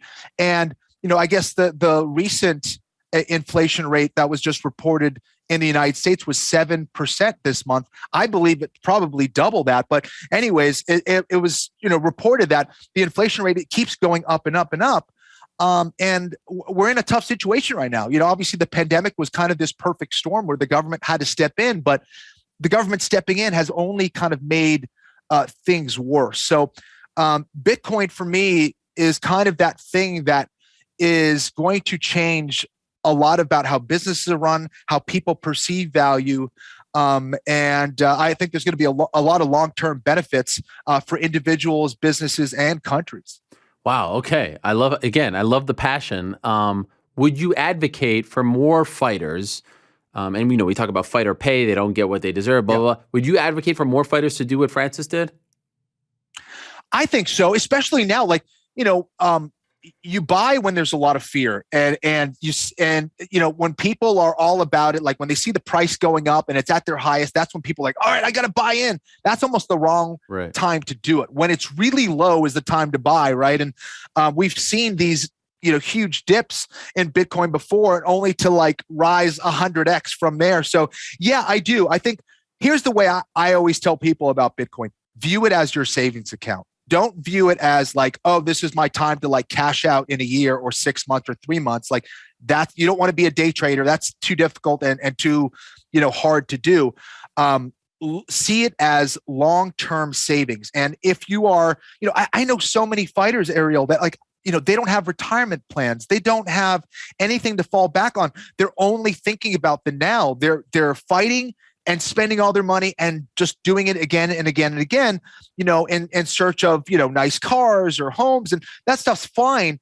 But most fighters, myself included early in my career, I didn't know how the hell to manage my money, and I had to learn the hard way. And I think it's a great way for you to put away money long-term for something that I think in the future is going to be worth a lot of money. Man, it would be nice. They were doing those fighter summits and stuff like that. They don't really do them anymore. Like if there were people who would talk to the UFC fighters, the Bellator fighters, the PFL fighters about this stuff, certainly would be nice to have a pension, right? I mean, I would love that for the fighters. You put 6 years in the game, 7 years in the organization, you get X amount, just like any other sport. But this is fascinating stuff. And Francis made some big news. There are some other guys who dabble with it. I know Olivier Aubin-Mercier does as well. Yes. And now I sort of get it. By the way, last thing before I let you go, where do you where would I go get Bitcoin from? I know this may sound stupid, but where do I actually get this? No, not at all. And that's kind of been the confusing thing. So there's a bunch of different platforms, whether it's a Gemini, Coinbase is a big one, but they kind of charge a lot of fees. The one that I would recommend people go to is Swan Bitcoin. They have kind of the cheapest fees and they have the best deal. So I always go to swanbitcoin.com, but there are a bunch of different people out there or platforms out there where you can go and buy Bitcoin. And, it's like if you have $50, $100 a week, whatever it is, a week that you feel you could put aside, that's what I do. I just kind of do a weekly buy and I've been accumulating little by little. And I think there's no better time than now to do so. And I think, you look a year, 5 years down the line, I think you may be surprised by what you've been able to save and put away. This was so great, man. Honestly, this put me back in a whole different era. So great to talk to you. So great to see you. Thrilled that you are back calling fights. Can't wait for PFL. In fact, as we were talking earlier, they announced some of those fights for February 18th of their Challenger Series, so we'll talk about that in a bit. Keep it up, man. And the Anakin Florian podcast is still going strong. BattleBot's still going strong. You're still going strong, Kenny. And I love to see it. So thank you for coming on here and educating us. And I urge everyone out there to check out the Anakin Florian podcast. You guys do a great job. Your friendship, your relationship is great as well. So much respect to both of you. Thank you so much for doing this, Kenny. I really appreciate it. Ariel, I appreciate it, man. And for anyone out there who wants to check out some jiu-jitsu, check out kennyflorianmartialarts.com. I just released an instructional where I talk about jiu-jitsu, and hopefully for those who are practitioners, you guys can give you a good roadmap for your practice. So I love that. Okay, sorry, I didn't know about that. And you still have no worries. You still have the schools, right? One in Massachusetts. I do. I have one in Massachusetts with my brother Keith, and that's it as of right now. All right. Much respect, Kenny. All the best to you. Thanks, and let's not wait 6 years to do this again. All right. Let's do it again, man. All right. Always game. All right. Thank you. Thank you, Kenny. There he is. The great Kenny Florian. What a great guy. Wow. It has been so long. UFC Tonight. The last time, we were doing a show together for all those years.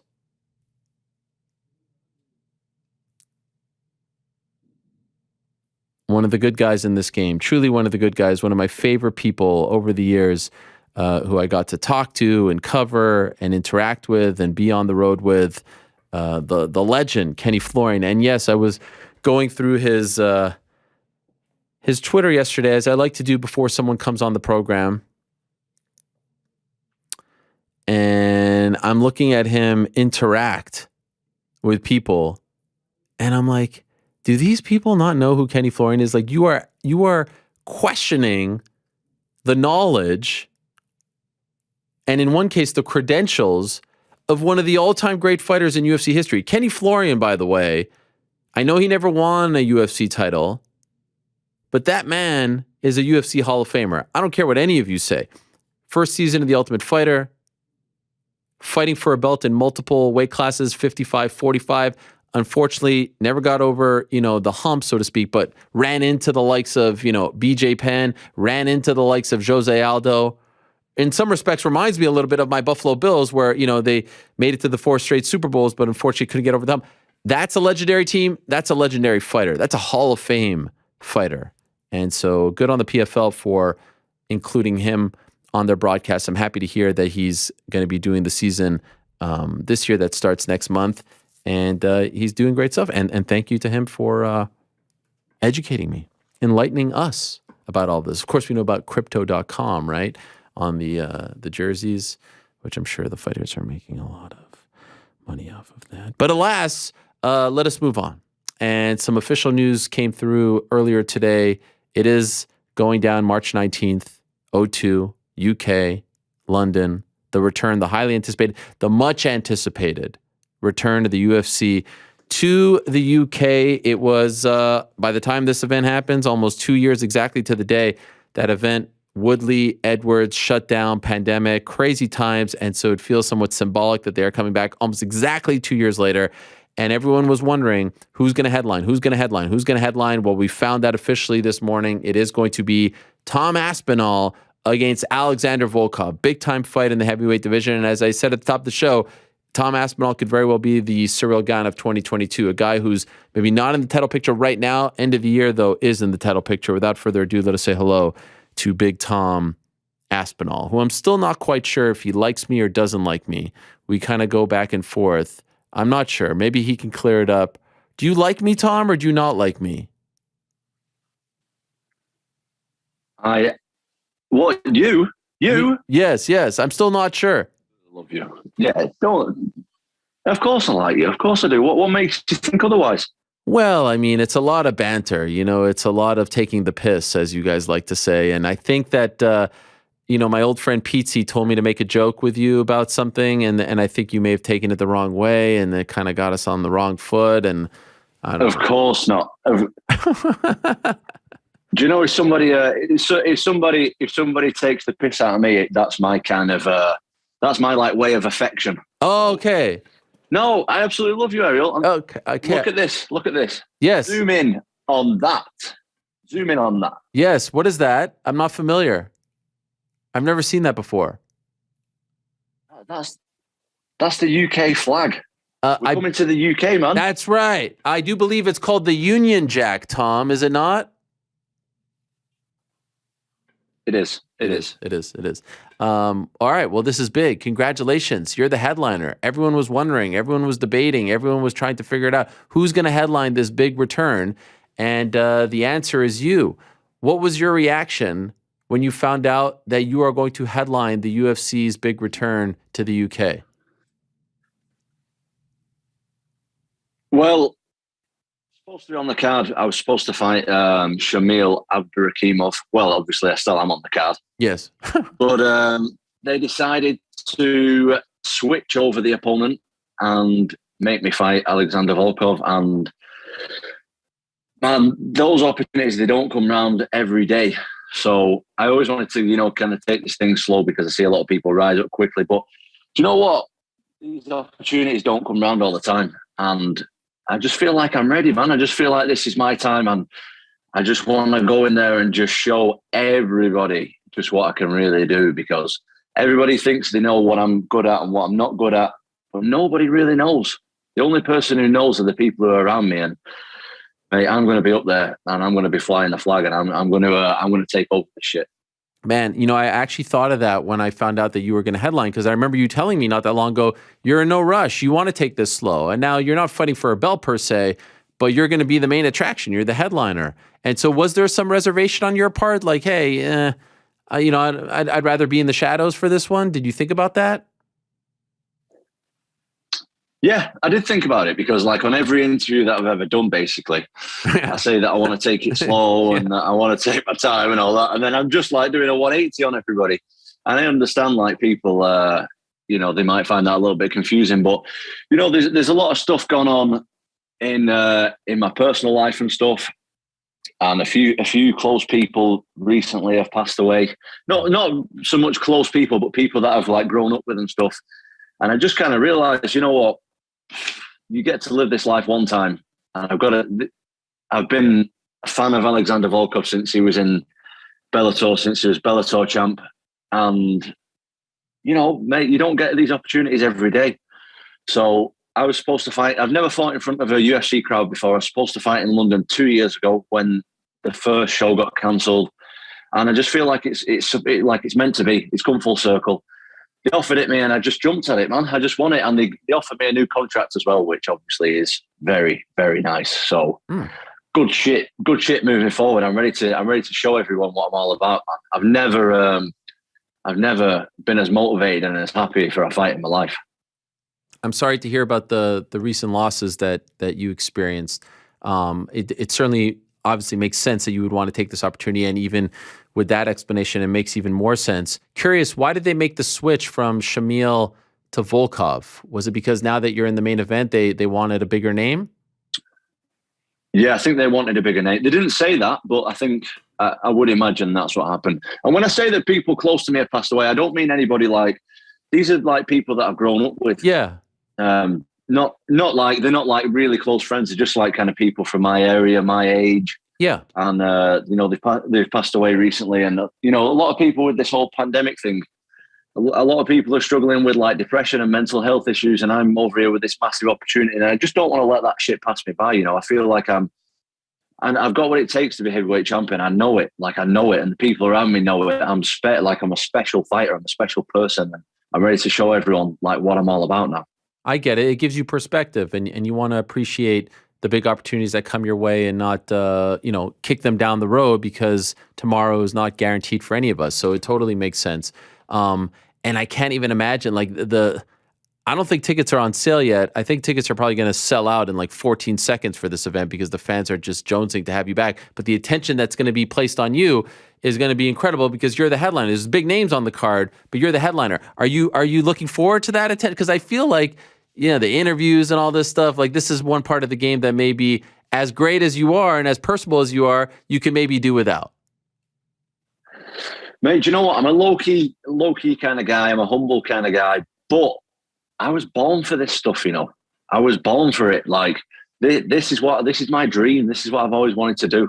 This is what I believe I was put on this earth for. So I'm more than comfortable. I am more than comfortable to be fighting in front of 30,000 people and getting all the attention. And like you say, mate, when this fight got announced officially, my phone actually crashed. I got so many notifications, my phone crashed. Really? It went off for like 2 hours. Yeah. It went off for like 2 hours. My phone was that busy. Wow. It was just like phone call after call, notifications on Instagram, WhatsApp messages, text, everything. It just went absolutely bananas. So, yeah, the attention is definitely on me. But like I say, I'm born for this stuff. This is what I was put on this earth to do. The early rumor was your good friend and teammate Darren Till was being, and he told us this, in sort of the mix to headline. Did you give him a thank you? Maybe, thanks for not taking this headliner so that I can be the headliner? No, there was no thank you there. There was absolutely no thanks. But yeah, I mean, obviously, if Till was on the card, I'm not stupid. Like I know that Till's a much bigger draw. I know that Till's a much bigger draw than I am. So if he would have been on the card, if Leon Edwards would have been on the card, anybody like that, obviously they would have got it before me. But like I say, there's some stuff that I believe in. Like I was supposed to fight like near enough 2 years ago to the exact day. And I feel like that maybe that was postponed like for a reason or some shit like that, some weird stuff like, and now it's just my time. And I just believe that it's just my time. Does this change your plans for 2022? Because you go from headlining this card, all goes well, it's going to explode for you, the crowd's going to go nuts. Do you feel like, okay, now I have to change my expectations? Because I really do believe this time, next year, end of 2022, we're talking about you as one of those new top contenders, sort of like how we were talking about Ciryl, right? Going into this fight, I feel like this is your year to make that leap. As a result of getting this opportunity, are you no longer on the slow path? Like, okay, after this one, then we're going to the next one. And then maybe by the end of the year, I'm in that discussion. Ariel, I'm going to have to give you a very vanilla. Come on, Tom. Why? I'm sorry about this. I'm sorry. I'm not looking past them. That's what you're going to say. Let me give you a bit of backstory on this. Okay. Let me give you a little bit of backstory. Alexander Volkov is a very, very serious opponent, and he will be treated that way.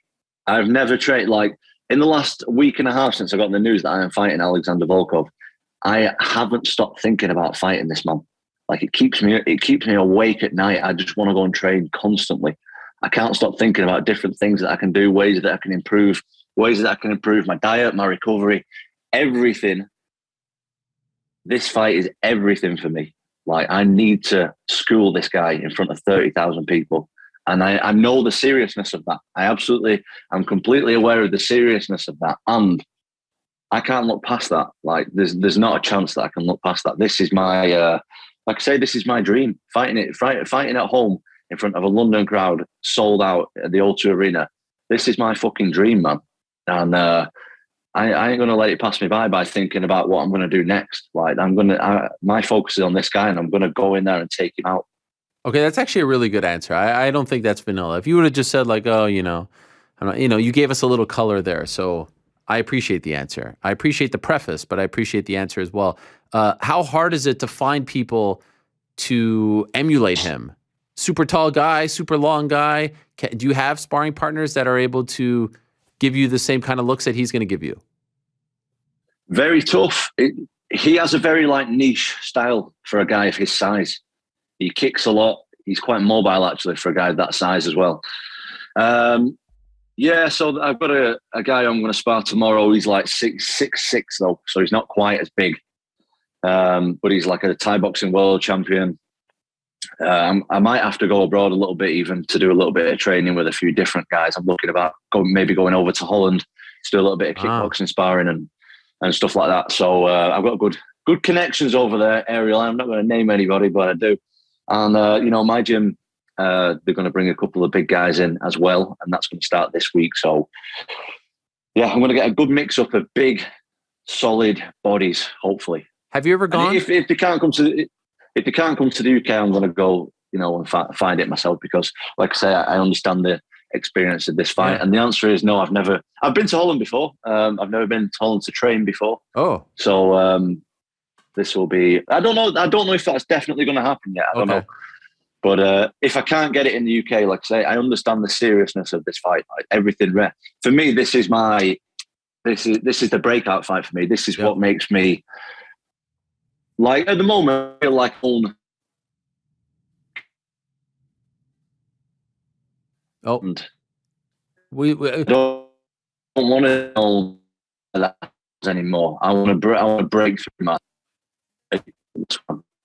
Oh, we lost you there for a second. You were about to say something great. The internet has been a little spotty over there. Where are you, by the way? Are you in your house?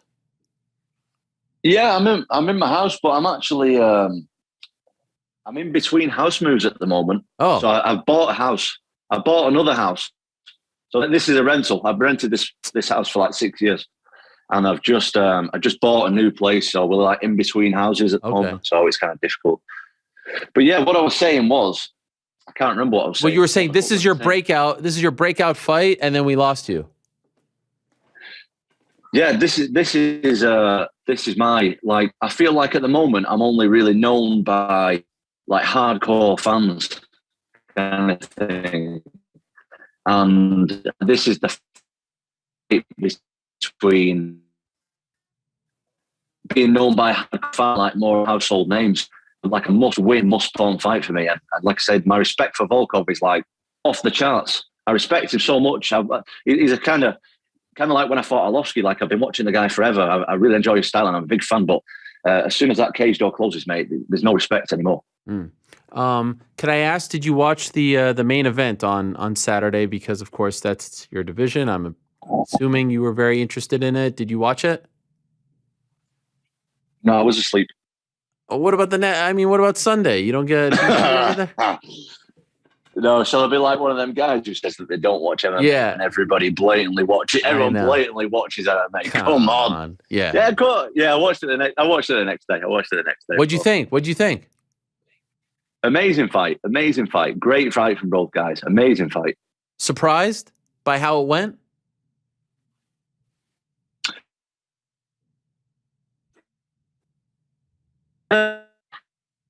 To a degree. See, the thing with Ngannou, he's kind of in a position to where I'm at. Well, obviously, he's way further on than me. But I mean, nobody really seen a lot of Ngannou's game before. So everybody just automatically thinks because he's not used his wrestling in a fight that he can't wrestle. And that's just not the case. I know there's a million things with my game that I've just not had the opportunity to show yet. And I feel like, obviously, Ngannou is exactly the same. He did some brilliant takedowns, some brilliant top control that he showed in his fight. And, I mean, now obviously everybody knows that he has that in his locker as well. Who do you think wins, Ngannou or Jones? Ngannou. No, I mean, it seems like you were pretty confident when you said that. Any reservations with that pick or fairly? I was just talking to Kenny Florian. He says he thinks Jones. DC told me Jones. I think Ngannou. So I agree with you. I think the other two guys don't really know what they're talking about too much. I don't know. Yeah, what have they done? No, I'm joking. No, Yeah. no disrespect. No disrespect. I'm sorry, guys. Sorry. Where are those jokers? Especially DC. Don't DC doing that big thing that it does people. Me on my face. I don't want them. I think it's a big jump between carrying an extra 30, 40, 50 pounds, whatever he's put on. That's very difficult, man. That's difficult. Like that's a lot of weight to carry around with you that you're not used to before. And then you've got to fight a guy who's naturally that weight. So I think it's going to be a lot more difficult than a lot of people think. Although, obviously, Jones is much more skilled than Ngannou. So I don't know, but I think Ngannou just looks unstoppable to me at the moment. I saw a video that you posted on your Instagram. It was like a side-by-side of Ngannou hitting mitts a week out from his fight and you hitting mitts, it's obviously several weeks out from his fight. What were you trying to, or I think it was your gym that posted it, you reposted it on your story. What were you trying to tell us by posting that? Why do you just stalk my stories but not follow me? Do I not follow you? I don't think so. This is like some kind of weird ex. Are you like a weird ex? Yeah, well, I've been called worse. What's going on? Well, you know what? I always look up my my guests when they come on. Oh yeah, I don't follow you, but guess what? You don't follow me either. Was that sort of like a thing where you didn't want to? I mean, can I get you some better Wi-Fi over there in the rental? I mean, this is like 1997 AOL. You have AOL over there? Right. 1 second. I've actually just got a message off Pizzi. 1 sec. Is he telling you that your Wi-Fi is dog shite? Yes. He's telling me that it's shite. 1 second. Come on, Aspinall. I'm just going to turn the Wi-Fi off and just use the... I thought we always tell people to do How's that? Let's see. How's that? I think you have to come back on. Let's see. Right, I can see you. Can you see me? Yeah, I see you. This is better. We should have done this earlier. Nobody told you. I dropped some absolute gems. In that last bit, and no one knows what I'm talking about. Yeah, I haven't heard a thing that you said in the last 15 minutes, if I'm being honest. Oh my goodness. Restart this shit. Restart. No, I'm kidding. What'd you say about DC though? You said he's going to throw you on your head? Yeah, you know that throw thing that he does. Yeah, I'm from the UK. We don't know nothing. We don't know nothing about wrestling. Come on, that thing. He grabs the leg. That's great. Under the groin. You fall forward. Yeah. Thing. You know what I'm talking about. You know what I'm talking about. I know. But by the way, I've rectified the issue with the Instagram, but I think it's actually quite telling that A, you knew this, and B, you don't follow me. So it was almost like a spite unfollow on your part. You're like, oh, this guy's not following me. I'm not going to follow him. Is that accurate? Yeah, because I think I'm so big time at the moment. Now I'm the main event. I'm just like, yeah, if you're not following me, I ain't following back. Yeah. That stuff. Yeah, you're right. So that's why you gave me kind of the cold shoulder when I reached out yesterday. You're like, oh, look who comes crawling back. You're so touchy. It's unbelievable. You're like a woman. Stop it. I'm very sensitive. Okay, but now you're. What did you try to say? I think we have the clip right over here. What were you trying to tell us with the side-by-side mitt thing that you guys had going on? I wasn't saying nothing. That was my coach doing that stuff. Well, obviously, I was trying to emulate the champ's combination, wasn't I? I have respect for the champ. I was doing the same combination, and yeah, that's it. Okay. Basically. I mean, yours was faster. I'm a fast man. I'm physically blessed with speed. Have you seen how fast I am? I've seen it. I'm so fast. Look at that. I'm so man. I'm the one who just said end of this year, Tom Aspinall's in the heavyweight title picture. I said that on the record. Okay. You figure I'm not bothered, by the way, if I'm in the title picture or not at the end of the year. I just want People just need to start respecting. I think they respect People are going to know. People are going to know, is what I mean. These casuals are going to know. All right. I mean, I think a lot of people respect you. Also, you also told me last time we spoke that you didn't want to be fast-tracked, and now you're headlining, O2. So, I mean... Oh, my God, I'm such a liar. Look, listen to this. Yes. If someone offers you your dream fight, if someone offers you your dream job, you're going to take it or not? Of course. You had to take this. Exactly. By the way, I didn't even agree. I didn't agree with the slow track thing that you were saying to me last time. I think you should be fast tracked. You're that good. Thank you. I appreciate that. Thank you. You also posted something about you around 8 years ago, high in the nosebleeds at a UFC event. Which event was that? I'll tell you when that event was. It was in Manchester, and it was Machida against... Mark Munoz, it was. Wow. That was a long-ass time ago. Yep. Yeah, I was right in the nosebleeds. And that picture, believe it or not, I think it was like after the main event, so people had started to leave. And me and my friend said, come on, let's go a bit closer and we'll take a picture so it looks like we sat closer than we are. No way. There it is. Wow. Yeah, for real, yeah. So you were really up there. No, we was right up in the nose. Basically, every UFC event that I've ever been to watch, I've been in the nosebleeds every time. Was that your first? No, I've been going to the UFC for years. Since I was a child, really. Since Terry Etim used to fight. Yeah, Terry Etim. He's like a... You know Terry Etim? Yeah, of course. Were you just about to explain to me who Terry Etim is? Is that what was about to happen? No. Okay. You were just looking at... I wasn't sure if the Wi-Fi went again. Oh, I was looking... No, I was trying to think. I wasn't sure. I was trying to think. First Manchester event, was that UFC 70? Was that Rampage against Dan Henderson? I can tell you the first event that I've been to, and I told you this last time. Yeah. But nothing that I say is important. No, it's just for the people. That I say is important. Now your main event. People, are paying attention to you a little more. No, the first event that I went to was... Bisping fought Elvis Sinisic. Oh yeah, that's good stuff. Arlovsky fought on the card, and that was the day fighting him. Yeah. Yes, that was the day when I realized that MMA is for me. When I seen Arlovsky on that scale. Would you have ever believed headlining? Would you have ever believed that kid in the nosebleeds over there? Would you have believed it if I told you? Do you want me to be really honest? Yes. I presume you want me to be honest. Yes. Yeah, I would have believed it. Really? I would have believed it. Well, I love it. Yeah. Because I'm from kind of...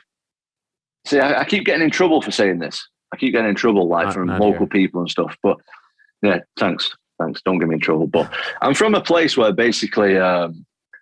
see, in the UK, especially in like northwest smaller towns, not a lot of people have like burning ambition. Like I just have this ambition, man, that I'm going to just beat everybody, and I'm going to be the UFC champion, and that I'm going to be one of the best fighters in history. Like that's what I honestly believe. But in the place where I'm from, it's almost like people are told, maybe not told in so many words, but it's basically put on you early that you're not going to really achieve much, and that you should settle for a regular job or working in a factory or blue collar stuff, which is fine. But I've always just had the belief that I just believe that I wanted to be someone and do something with my life and do something that I can look back when I'm an old guy and my family can be proud of and all that kind of stuff. I didn't want to just settle for working in a factory or being a mechanic or being a drug dealer or all the other stuff that people basically do from where I'm from. I didn't want to be in the pub every weekend, having a scrap, getting arrested, going to work on a Monday on a building site until Friday, then going to the pub, having a fight, sniffing cocaine every weekend. Like that's what people... Not everybody does it from where I'm from, but it's common. You know what I mean? It's really common. That's what a lot of young people do from where I'm from. And I didn't want to be that. I always seen something more for myself, more for my family. And that's what I mean. When opportunities like this come around to headline the O2 in London, the biggest arena in the UK, 30,000 people, of course I'm going to fucking jump at the chance, man. I'm pumped. Like, I've not been able to sleep since. I'm non-stop thinking about how I'm going to perform and how well I'm going to perform, and just seeing this in my mind over and over before it even happens. And man, I'm just so pumped up for this stuff, man. And it's going to be an absolute performance. How do you win? I've not decided yet. Okay. Is a scenario playing out in your mind? Of course. You know what? When I go in there and enjoy myself and have fun and let my skills and my training take over, that's when I do my best work. So if I don't want to force the issue. You know what I mean? I don't want to force what I'm doing, and I just need to get in there and flow and just relax and let it come. So I will win however it comes, however it's supposed to come. Well, I can't wait. I think this is a lot of fun. We also found out today, by the way, Arnold Allen against Dan Hooker at 145 has been added. You've got Mohamed Mokaev making his debut, Paddy Pimblett on the card, of course, Molly McCann on the card. I mean, it's a really UK versus the world type of card, which I like very much. I think it's going to be a lot of fun. What a scene it's going to be. Just do me this one favor if you can, because I presume, I mean, this is really kind of kicking off the build in terms of media. Very smart of you to come on this program first. Whoever set that up is a very smart man. If you're going to do it in this environment, in this little office of yours, just don't use the Wi-Fi, okay? Go to LT. Just go straight to LT. Don't do the Wi-Fi first and then LT. Just go straight, because we don't want to lose out on anything. I mean, I'm sure it's going to be a lot of the same stuff you said here, and it's going to be tremendous. And especially that answer about like envisioning it and dreaming it, they should use that on the countdown show. I'm going to tell them they could clip that off for free because it was tremendous. But just go LTE first, if you don't mind, or 4G, 5G, whatever you have. Okay. I apologize. Yeah, I'm not very professional in this stuff. You know, I'm an amateur. This is amateur. This should be called Amateur Hour, not MMA Hour.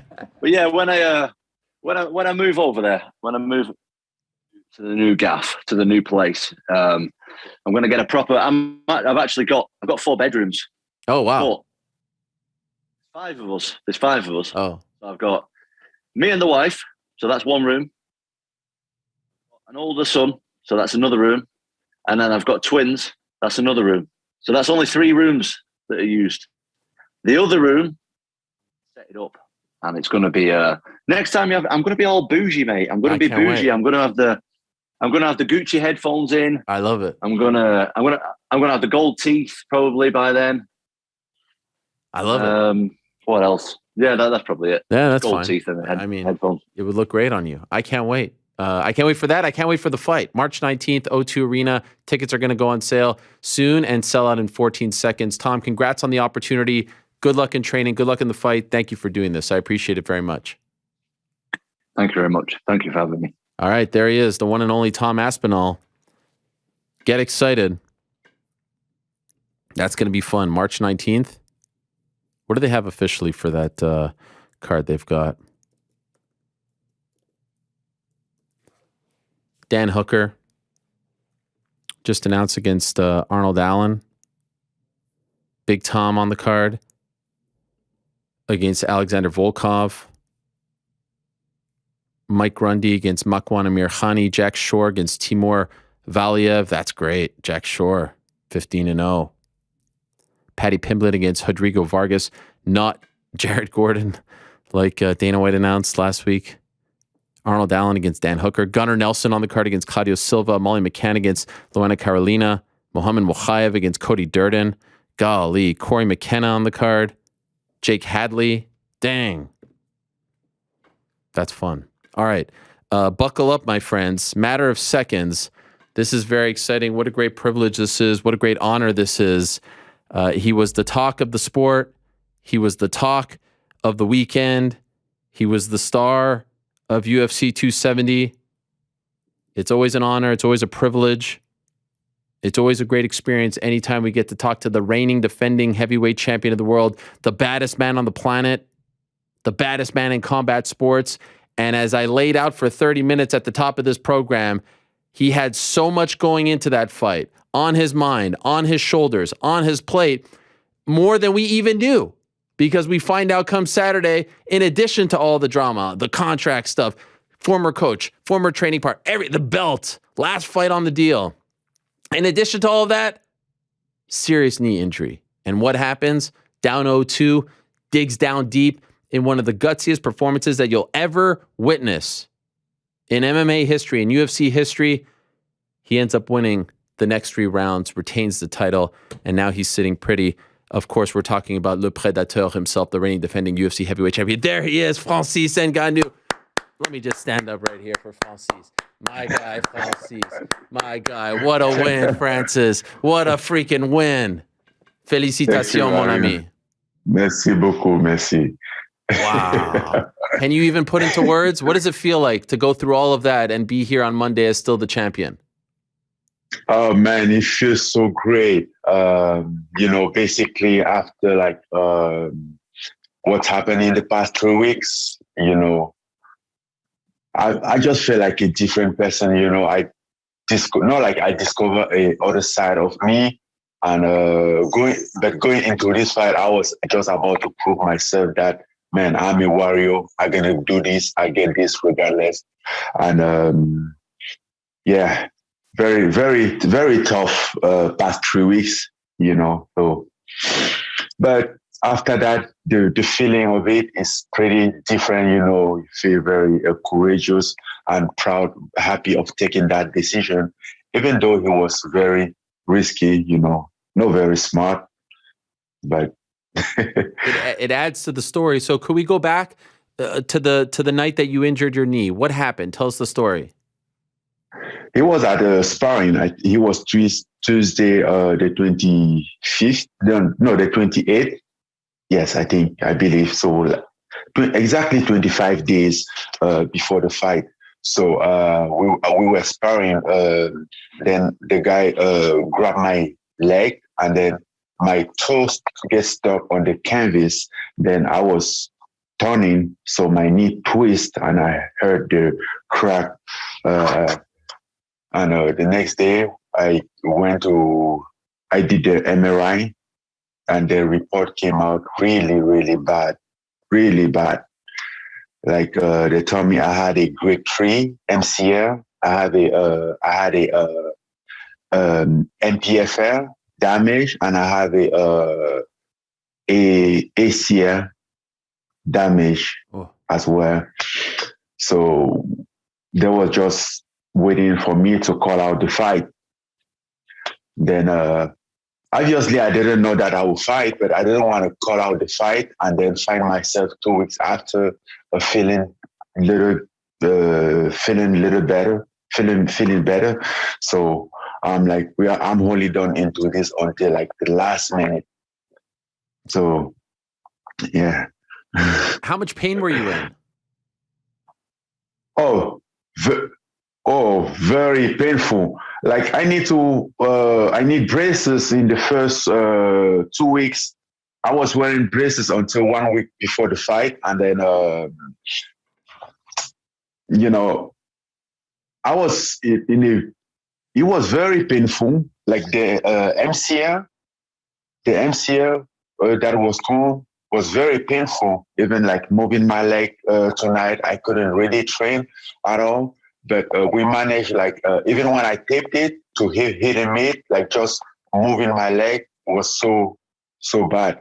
But, we get used to it, find a way, my team and I, we find a way to adjust our training.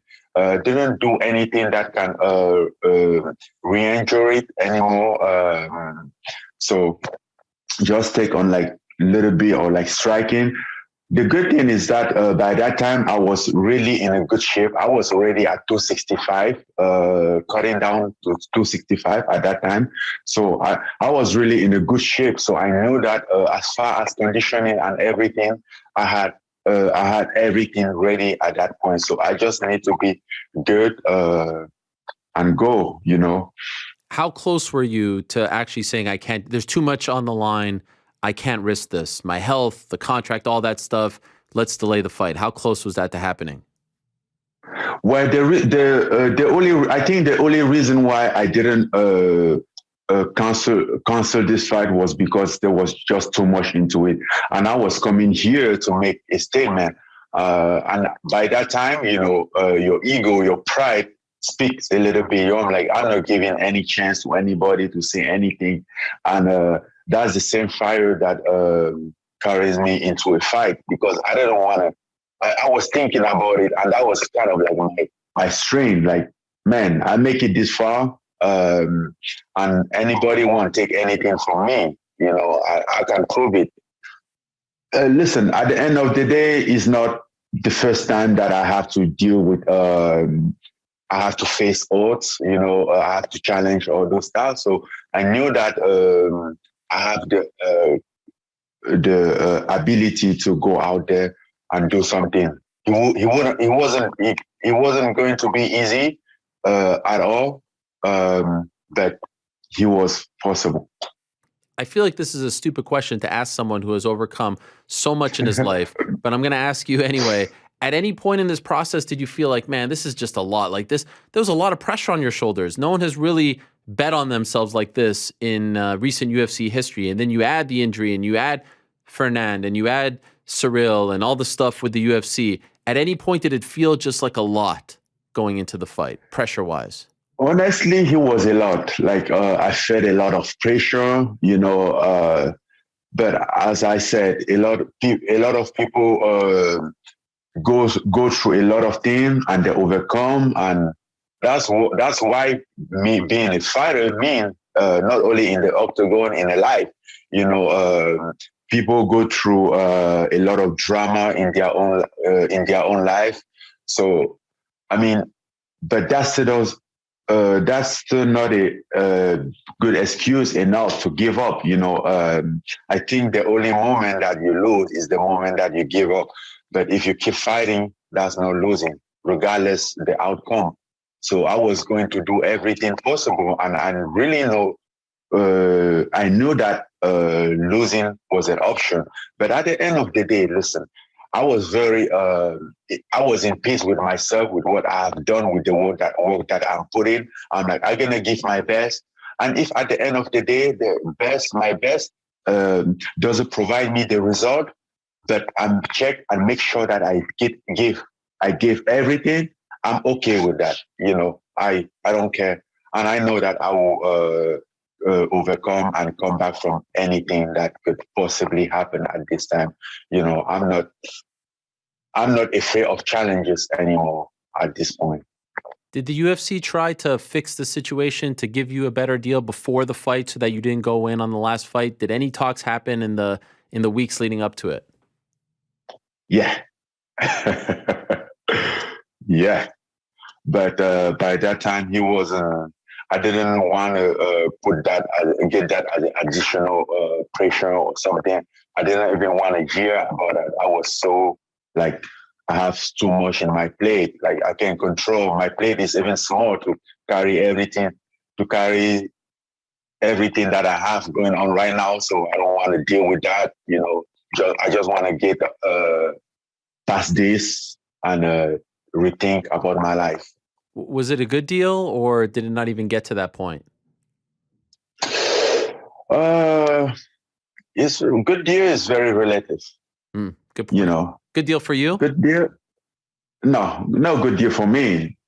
More money, but no. He didn't carry any of the claim that I have. No, really, not at all. So, no, yeah. And the money was tempting. It was good, but, this is not just about money. By this moment, I think it's a lot more than money. Like, just the money cannot fix the situation. I do believe that. Dana White mentioned last week a bunch of times that he saw you at dinner. He was sitting next to you. It was just a coincidence, and you guys were able to talk. What is your take on that story? Is that true? Did you guys see each other at a dinner randomly? Yes. Yeah? Yes. It was true. We met at dinner, and it was like a coincidence, and we had a good talk. Like personal wise, we didn't get any business involved because we both know that our business situation is not really good. We just talk personally, respectfully, and that was it. Was it awkward last week in the hotel, in the buildup? You're there, you're doing media stuff, you're talking about UFC finances. People don't talk about this stuff. You're doing the Daily Show with Trevor Noah, and you're putting a spotlight on stuff that people aren't really aware of outside of the MMA world. You're seeing maybe Fernand and Ciryl. Like, there was a lot going on for you, Francis, last week. I don't know if you know this, but it was a lot. Was it awkward at all for you? Was it uncomfortable for you? There was a lot going on, and I knew that a long time ago. I've been preparing my mind. I've been visualizing the situation. And I was like, okay, maybe it's going to even be like something like what happened in Madison Square Garden. Maybe they're going to like make me go somewhere and film it and get us bust into each other, all those stuff. But at the end of the day, that doesn't matter, because right here, the only thing that matters is the fight. You win this fight, he solves all your problems, So I really get focused into that. I didn't want to let any of that get into my mind, because I know like most of this stuff was all about strategy to distract me. Like, I mean, they are no fool. They know that like if Francis good in his mind is a potential danger of everybody out there, even the evolution of the MMA, as they said, Francis is a danger for everyone. So they want to take your mind out of it, out of the most important stuff, and like distract you with all this thing. I'm like, you're not getting into me with this. Like, and by the fight week, I wasn't even frustrated or thinking about all those stuff anymore. I was very relaxed. I was very chill. I'm like, listen, at this point, you don't have to fix anything. You just have to do what you have to do and move on. And, it works pretty good. It worked pretty good for me. Yes. And I'm building up to the fight here. There's just so much to ask you about. What's up? Can I just ask, what's up with this French media, Francis? Why are they disrespecting you like this? I see at the press conference, these guys, what's up with that? Why they don't accept you as one of the, what's happening over there? Oh, because I was fighting a French guy. So yeah, but you called France home too. I mean, you've always represented France, I think. Oh no, that's how it happened in France. In France, when you lost, you're Cameroonian. When you win, you're French Cameroonian or French. Gotcha. And this time, I was fighting a real French guy. So they built up the story of the villain and the good guy. I mean, it's just media. And after the fight, a lot of them, they just changed their mind. Some people just wrote back an article like a French Cameroonian retained his title, all those stuff. It's media. You can't control that. But regardless of that, I know that I have a huge fan base in France. I have people in France who love me, and that's all what matters. That's all people that I represent when in France, my fans, my friends, those who even became my family, that's why I'm happy about France. It's not about me. Were you aware that come Saturday, a lot of people, Francis, started to hit me up. It was on Twitter. Oh, Francis might be hurt. Knee is messed up, all this stuff. Were you aware that it was starting to get out? And were you worried? I was aware. Were you worried that he was going to find out and try to attack? Oh, I know. I know he knew. By that time, he knew. Really? For sure. Yeah. How do you know he knew? He knew. I knew. You think someone told him? Of course. Do you think the UFC told him? I don't know who told him, but I knew he knew. Okay. And so were you worried about this? Your confidence? How did you feel? Well, I still feel good because I saw a doctor on Tuesday. The last time I saw a doctor out here in LA on Tuesday, and he recommended me one more time to not to fight, but at the end of, and he also said at the end of the day, it's my call. Anything can happen, but nothing might not happen as well. So I'm getting this fight, because it's been a lot of things going into this fight, and I didn't want to give an excuse for anybody to take this stuff anywhere longer. I was just tired of it, and I wanted to shut this down, and I was able to do everything. He was definitely very stupid of thinking how I was thinking, but I'm like, listen, if I even have that irreversible damage that you guys are talking about, but I win this fight, I'll be okay with it. Wow. That's how going into this fight, it was in my mind. Like, that was the situation. So just to be clear, to repeat, on the Tuesday before the fight, 6 days ago, you go to a doctor in LA and he says, my medical opinion is you should not take this fight in 6 days. Yes, 5 Dr. days. Andrade. Yeah. Yeah. Wow. 4 days. Yeah, 4 days. Yeah, fight, 4 days. My math sucks. And you were like, yeah, okay, I'm still going to do it. Yeah. Wow. I was ready. I mean, in my mind, I was ready.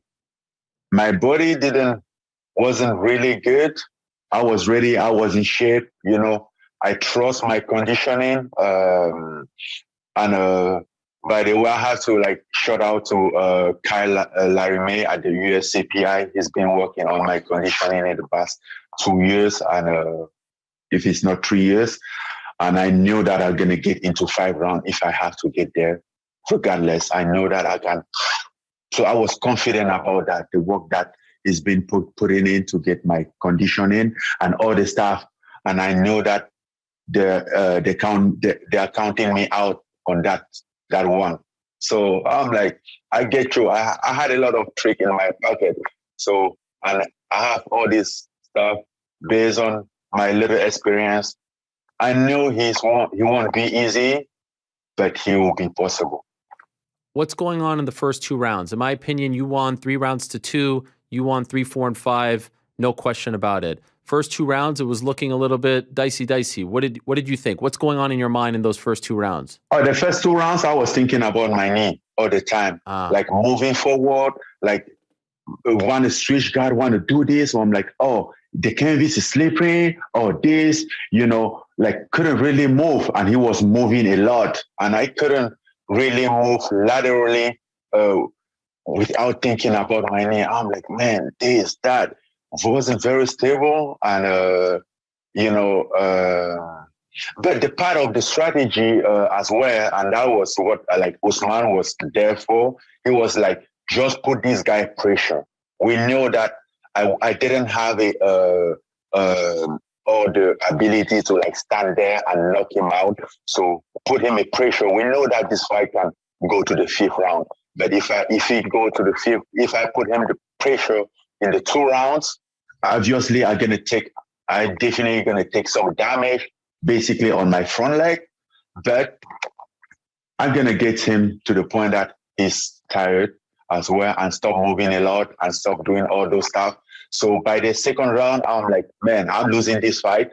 And then came back in the 3rd round, handled it pretty good. And at the end of the 3rd round,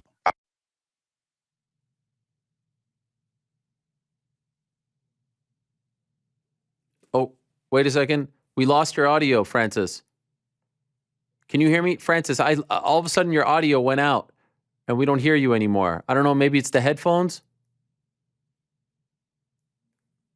I see you perfect, but the audio just went out in your headphones. I don't know if it was the Oh, you back? I hear you now, I think.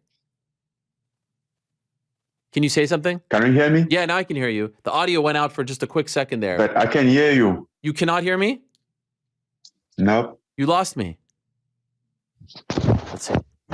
You hear me? Hello? You hear me? Yep, good. All right. I can hear you now. That was weird. I don't know what happened. So we lost you there for just a second. You said 3rd round is when I think you started to gain that confidence, when you started to feel like you can turn this around. No, by the end of 10 round, I look at him. I saw me when I first tipped it the first time. I'm like, this guy is done. Yeah. Wow. And he wasn't even able to listen to his coach. I was listening to his corner talk to him, and he wasn't reacting. I'm like, he's done. This exactly me when I first tipped it the first time. That's the moment that I knew that I won the fight. What a visual. End of the 3rd round. That is incredible. That's when you started, because you felt like you broke him with the takedowns? Oh, yes, he was broken. I could have tell. Like, I look him in his eye, I'm like, this is a done deal. Wow. How was your cardio at that point? Oh, I was good. I mean, I was definitely tired, but I knew I was able to control my mind and to feel everything. but I know like he wasn't able to do that anymore. He wasn't listening even. Wow. And you can obviously hear what they're saying, right? I mean, you understand what they're saying. Yeah. And what are you thinking when he goes for that leg lock in the 4th round? What's going through your mind? Oh, that was pretty good for me because he was on my good leg, and I know that. And I was also tired too, so I was kind of like trying to like use the position, win on the time. And when he get that leg lock, I'm like, because he didn't have it, I was just making sure that he doesn't lock my hips. And as soon as my hips, as long as my hips is not locked, he couldn't lock my knee. He couldn't get a knee lock or something. So he was squeezing. I'm like, good, keep going, like keep going. This is how you lose energy. I was very like relaxing because it's gonna get him more tired. He's gonna give me more position. He's gonna lose hope. Basically, like when you have something like that, you think you have something, and then you finally lose it. You're like, damn, fuck, what the hell is this? And that was exactly the same thing. I was very happy at that moment. Like, so then it's 2-2 going into the 5th. And I posted this and I spoke to Eric, your coach, about it. I love when he said, I believe in you, MFer. I believe in you. We've been through so much. Like, it was just such a great moment and you freaking dug down deep and did it. Could you even remember that 5th round? I mean, that was clutch, man. I remember. I remember everything, even the 4th round. I remember, like, he was there talking and said, Dewey, do you have something? And Dewey would say, yes, this. Everything that they were saying, it's the first time that I was able to really understand like what my corner was saying all the time. Even during the fight, I was able to listen to both corner and very lucid about everything. Wow. You know, like they was talking. Usman was behind me talking, and I could have listened to him. Like everybody was telling me, because before we go there, everybody has his own role, what he has to keep reminding me. And Usman was there talking about like the timing, the pressure, the this, you know, Dewey was there, Eric was there, everybody was talking. So, and all that made me feel like, okay, we are doing this right. And even at the going to the 5th round, they say, okay, this is 2-2, 2-2 now, go take the win. I mean, by that time, I wasn't thinking about my knee anymore. Like, I was like, we get this done, you know. Since the 3rd round, I was like, this is a done deal. Like, let's go finish, you know. Obviously, I feel the fatigue, but I'm like, I just have to control this, take position, you know. Very good enough by that time. You have had massive wins in your career. I mean, your last one was as big as it gets over Stipe, but would you say that moment when they announced that you had won, when Bruce Buffer said you'd won, is that the greatest moment of your professional career? You mean this weekend? Yeah. Yes, with everything going on, yeah, because this wasn't just a fight. I was just not fighting in the octagon. This was like everything that I was fighting for, everything that I stand for.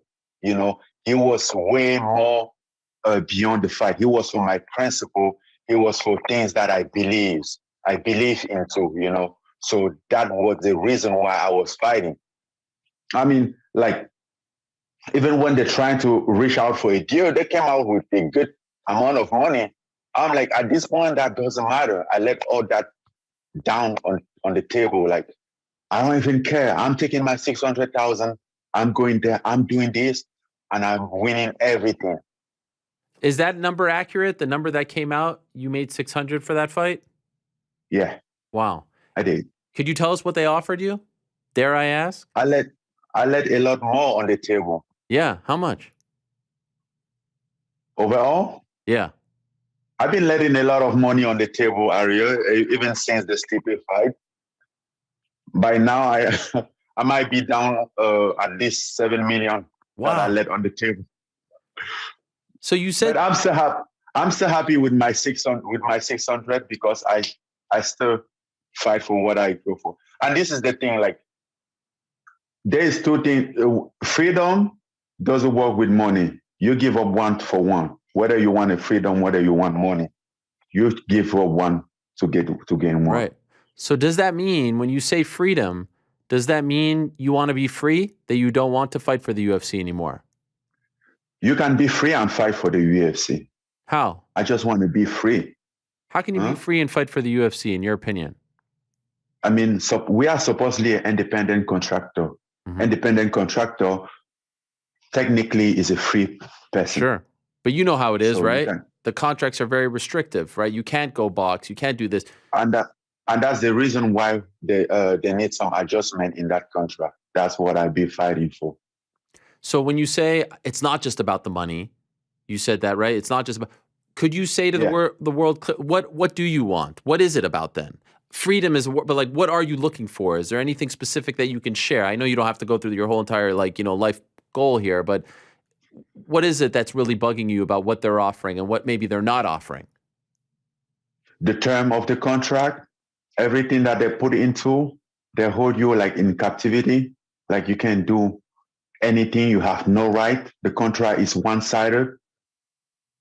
Although you still don't have nothing, you don't even have a health insurance while you're doing this, putting your body on the line to put on the show, risking everything. There's a lot of things, man. We have no insurance, nothing, like no guarantee, which I understand for independent contractor, but treat me as such then. If I am, I mean, whether I'm going to be an employer or an independent contractor, but make it very clear in the contract. It's very mixed up. And so to be clear, now that you're still a champion, your deal is done at the end of the year, regardless of if you're a champion or not, right? Yeah, and that was the case even before this fight. I took this fight just to make a point. And you said you're not fighting anymore. When I get injured, everybody, my team, I'm like, what are you going to gain into this fight? You're not getting money. You're not getting nothing. If you sit down, it's the same situation. Like, yes, we understand that you want to fight, you want to be active, but be smart. I'm like, yeah, but at some point, be smart is just being dumb. Being dumb is also being smart. Like I'm doing this, for the principle. That's the reason why I took this fight, because I saw that what happened after the Stipe fight, I was doing this behind the scene and nobody really know what was going on. And the UFC went out there, they're trying to like really damage my brand. Like I didn't like that part. And then I think that exactly that's probably the thing that I hated the most about this, like how they hold all the card, the power to like just destroy you as soon as you don't say yes for the acclaim.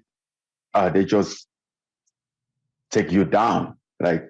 And I don't know. There's something wrong with me with those kind of things that I can't just take it. Does that go back to maybe when you were a kid? Is there something like, I was just about to ask you that, seems like it's something ingrained in you. It's a very sensitive subject for you. It's a very personal thing. Does that date back to how you were treated as a kid? Is this relating to something else that you went through in your life? I don't know. I just know that I love freedom, and I'm in America, which is a country of freedom. So I should have that. Do you still want to fight for the UFC? Good question. Do the UFC still want me to fight there? Do you think they do? Oh, you should ask them. They should be the one answering that question. But what about you? Do you want to fight for them? If they make things right, yes. But you are willing? That's all what I've been saying. Are you willing to walk away if necessary? I'm willing to do whatever it takes to get what I want. Listen, as I said, even before this fight, I walked into this fight and know I could have lost this fight. But I reviewed everything. I reviewed everything. But in me, I'm like, if this is it, if this is the end, let it be on my way. is going to be on my way. I'm going to make the call how he ends. You know, he won't end on somebody's room. He will end on my own rules, you know. And if this is the end, man, I'm happy. From where I came from, I have done a lot. Man. Some people might not see that, but I have done it, and I'm very happy about that. I'm proud of myself, man. You should Like, be. that might be my ego, but I'm proud of myself, of what I have achieved. And it's nothing, you know. So, but I don't want all this to like take what I have or to change me, to change my principle. My principle is still the same as day one. And with that, with my principle, I will never be poor. But I can still have the money being poor because I gave up all those stuff. Then I won't have any identity anymore. Did you notice that it wasn't Dana who put the belt around your waist when it happened? Yeah, I noticed he was. Yeah, I turned around and it was me. How did you feel when you saw that? Oh, bro, I don't care about that. What's the difference? I make my point. Yeah. They could have even don't bring that belt. I would have be okay with. Like, listen, I'm not here to like go after a little thing, this happened, that happened. I'm happy. That's all what matters. So even him not showing I'm up to the press happy. conference, all that everyone's going crazy over this, it didn't bother you? I didn't even notice that he didn't show up in the press conference. Right. I mean, I don't make the call, and that doesn't bother me at all. I did what I'm supposed to do. I do my best to do it right and to do it in the best way. And that's all I know. Do you need surgery? I think so. I'm going to see a doctor today to clarify that. But they say my MCL can be reattached on his own, basically after the stem cell. But my ACL would definitely need a surgery. Wow. So I want to see if not. But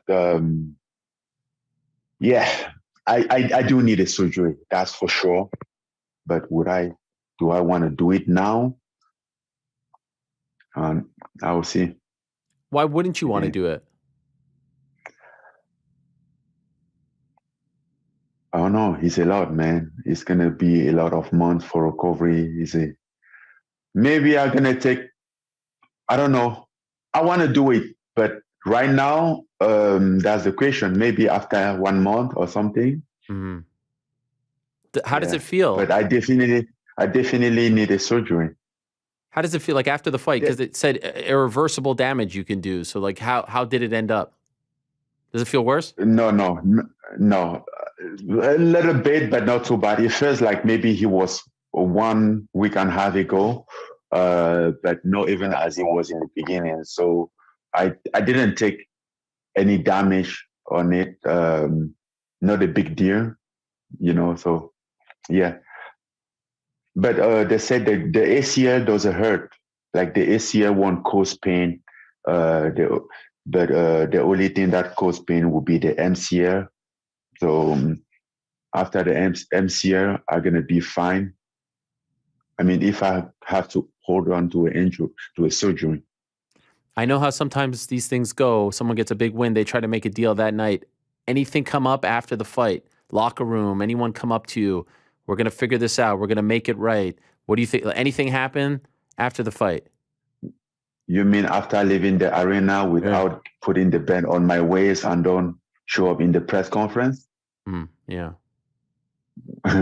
Maybe Hunter. What do you think? Hunter, maybe. I don't know. No.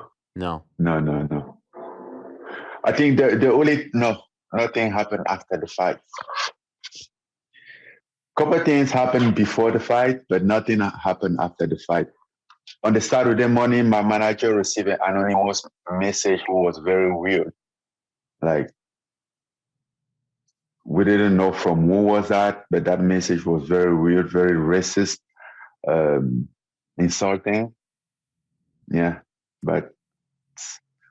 and I don't know if, yeah. Going into this fight, going into the arena, like I dress up, I put my suit, and I walk to my to the room, waiting for my manager and my coach. And they was like, wow. And I'm like, what's going on? They told me that they just received an email from the UFC, say they're going to sue him from talking with this guy, Nikisa. Yeah. Hmm. And I'm like, who is Nikisa? I'm like, no, they was telling me, I don't know him pretty much, but somebody from Jake bought him.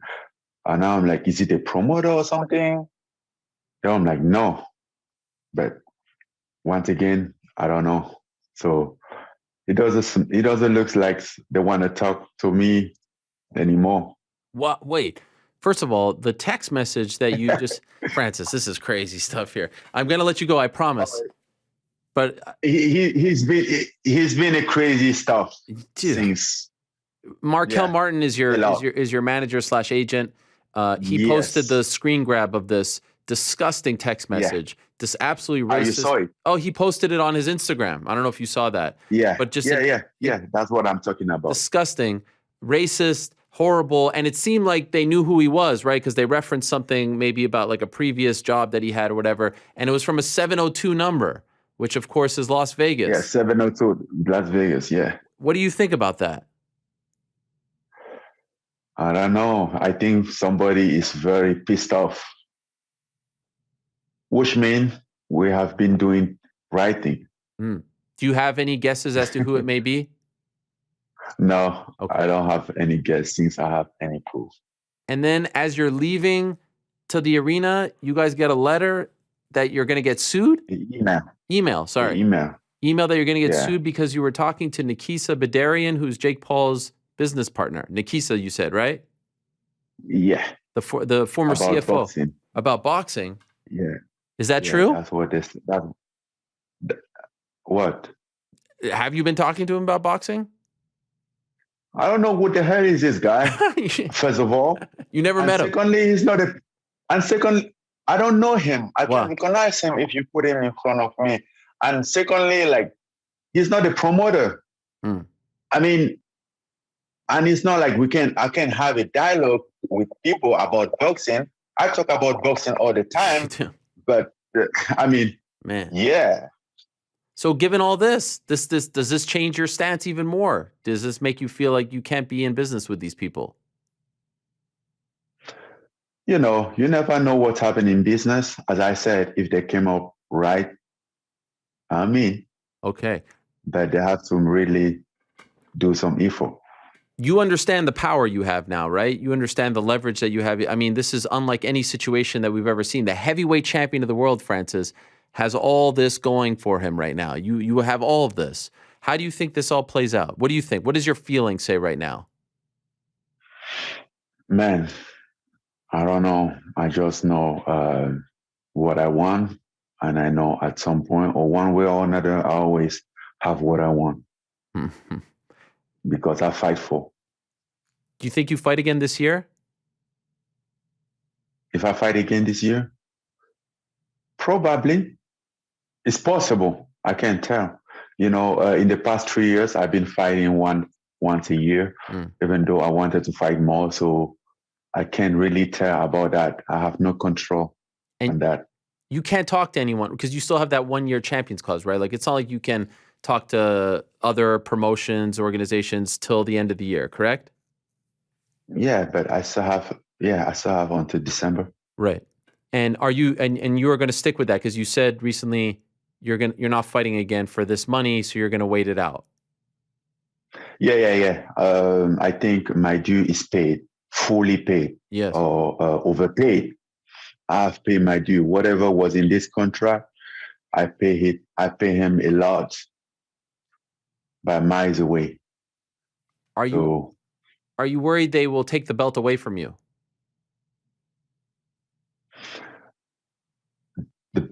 They can't. No, I'm not worried about that because at the end of the day, it's just a belt, you know.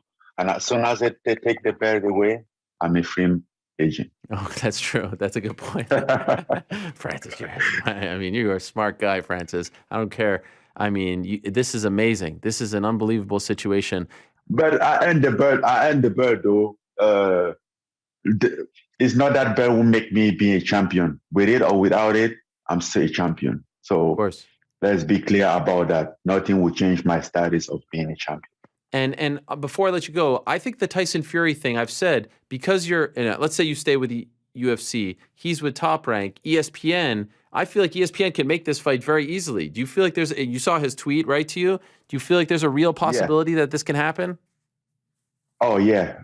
Listen, Tyson Fury and I, we have been going back and forth for over 2 years now, and I do believe that this fight will happen. And we thought this would be something that the UFC can make it big, because this is an option, an opportunity that I have, and they could have get involved and make it happen, But I think it seems like it's not their concern. Your impression was they weren't interested in it? Yeah. I mean, regarding what is going on, doesn't look like they care about. Would you like to see, Francis, because you have all this, this power, but also because you've lived through it, the fight, we've talked a lot about... Don't get it wrong. I have no power. We are talking about 10 billion company. We are talking about... I know. I have no power, man. You do have power. I have no power. You do have power, because a lot of fighters are listening to you right now, and they've been through what you've been through, and they give you a lot of credit for speaking up and for not being afraid when you have this big spotlight on you. And so I'm wondering, do you think there will come a time, do you want there to come a time where the fighters have more of a collective voice, where there is an association, a union, where you guys have health insurance and pensions and all these things that would help, and maybe not the kind of contracts that you're talking about that are so one-sided, right? Do you think this has to happen? I definitely think that something like that will happen. But you have to understand, fighter right here, we don't have power at all. The UFC, the company is so big, and even though we are hundreds of fighters, we are divided, and they treat everyone individually, and nobody can stand against them. So when people talk about union, fighters should do union, I'm like, you guys don't understand nothing. There are people here who still fight for 10,000, for 15,000, and by the time that they have to fight again, they have loan, they owe money, they have debt. So and you can't tell those guys, even though they could fight for more, even though they deserve more, you can't tell them oh, don't fight, just do union. No. They need to provide to their family, So it's going to be a very tough situation. And for those who disobeyed and try something, they get caught right away. The UFC has the power to cut them at any time. So unless, for some reason, the UFC show a good faith and help to do a union to prove that, okay, we are willing to do things right for fighters, something like that can happen, because fighter has no power. Somebody has to, with a real power, has to show up and come support fighter on this one.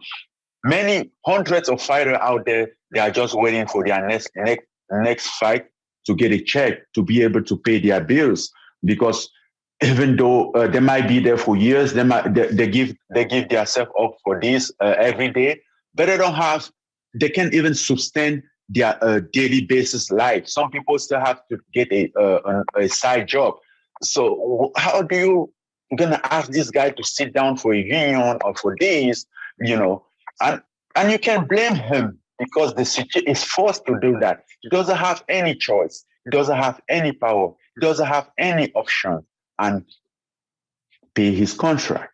Mm-hmm. And that's what has to be fixed. Did you see John Jones's tweets? I think John Jones is passing by like a car on the boulevard, so it's really hard to follow. You don't think he really wants to fight you? I don't know. At this point, I don't know. And even though I would like to have that fight, like at this time, I don't want anything to be like a string attached. You know, as long as I want everything, I don't want anything to hold me into my principle to like get me out. Yes, to like take me off my position of what I want. You know, yes, the John fight, but at what cost? Right.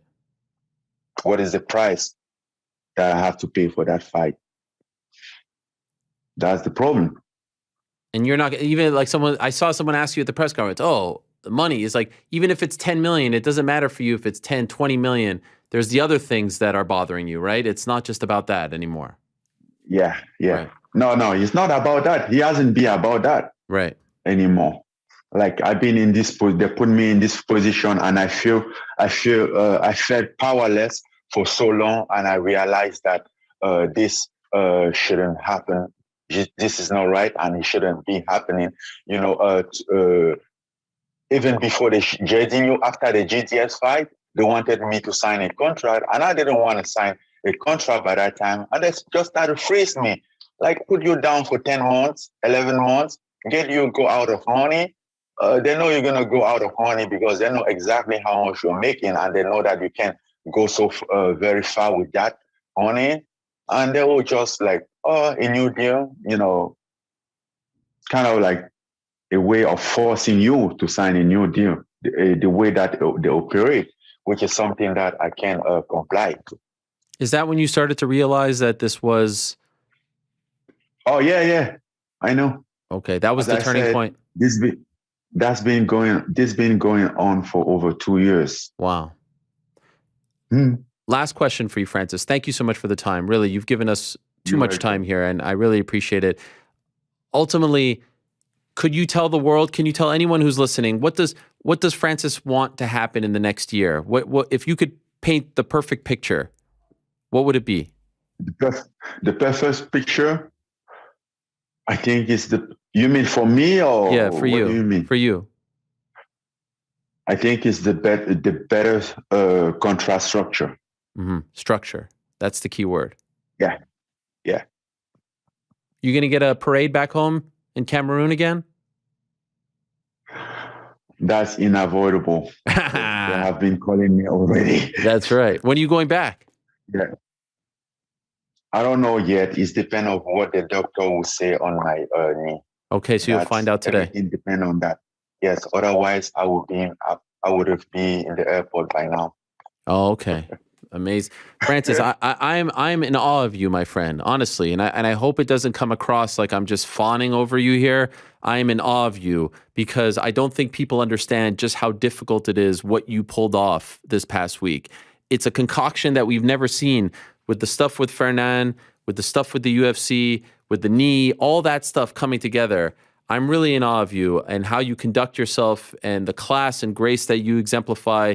I mean, my friend, you are the best that MMA has to offer, in my opinion. You have all of that, and I hope that you get everything that you are owed and that you have earned and that you've deserved for the longest time. So I just want to congratulate you on how you conduct yourself and how you are as a human being. And I hope, by the way, I don't know if you want this, but maybe hopefully one day you and Fernand can bury the hatchet. I don't know. Did that happen? Is there any chance of that? No? No. No chance. Okay. I don't. He didn't come up to you afterwards? I mean, well, he came to shake my hand. Did you shake it?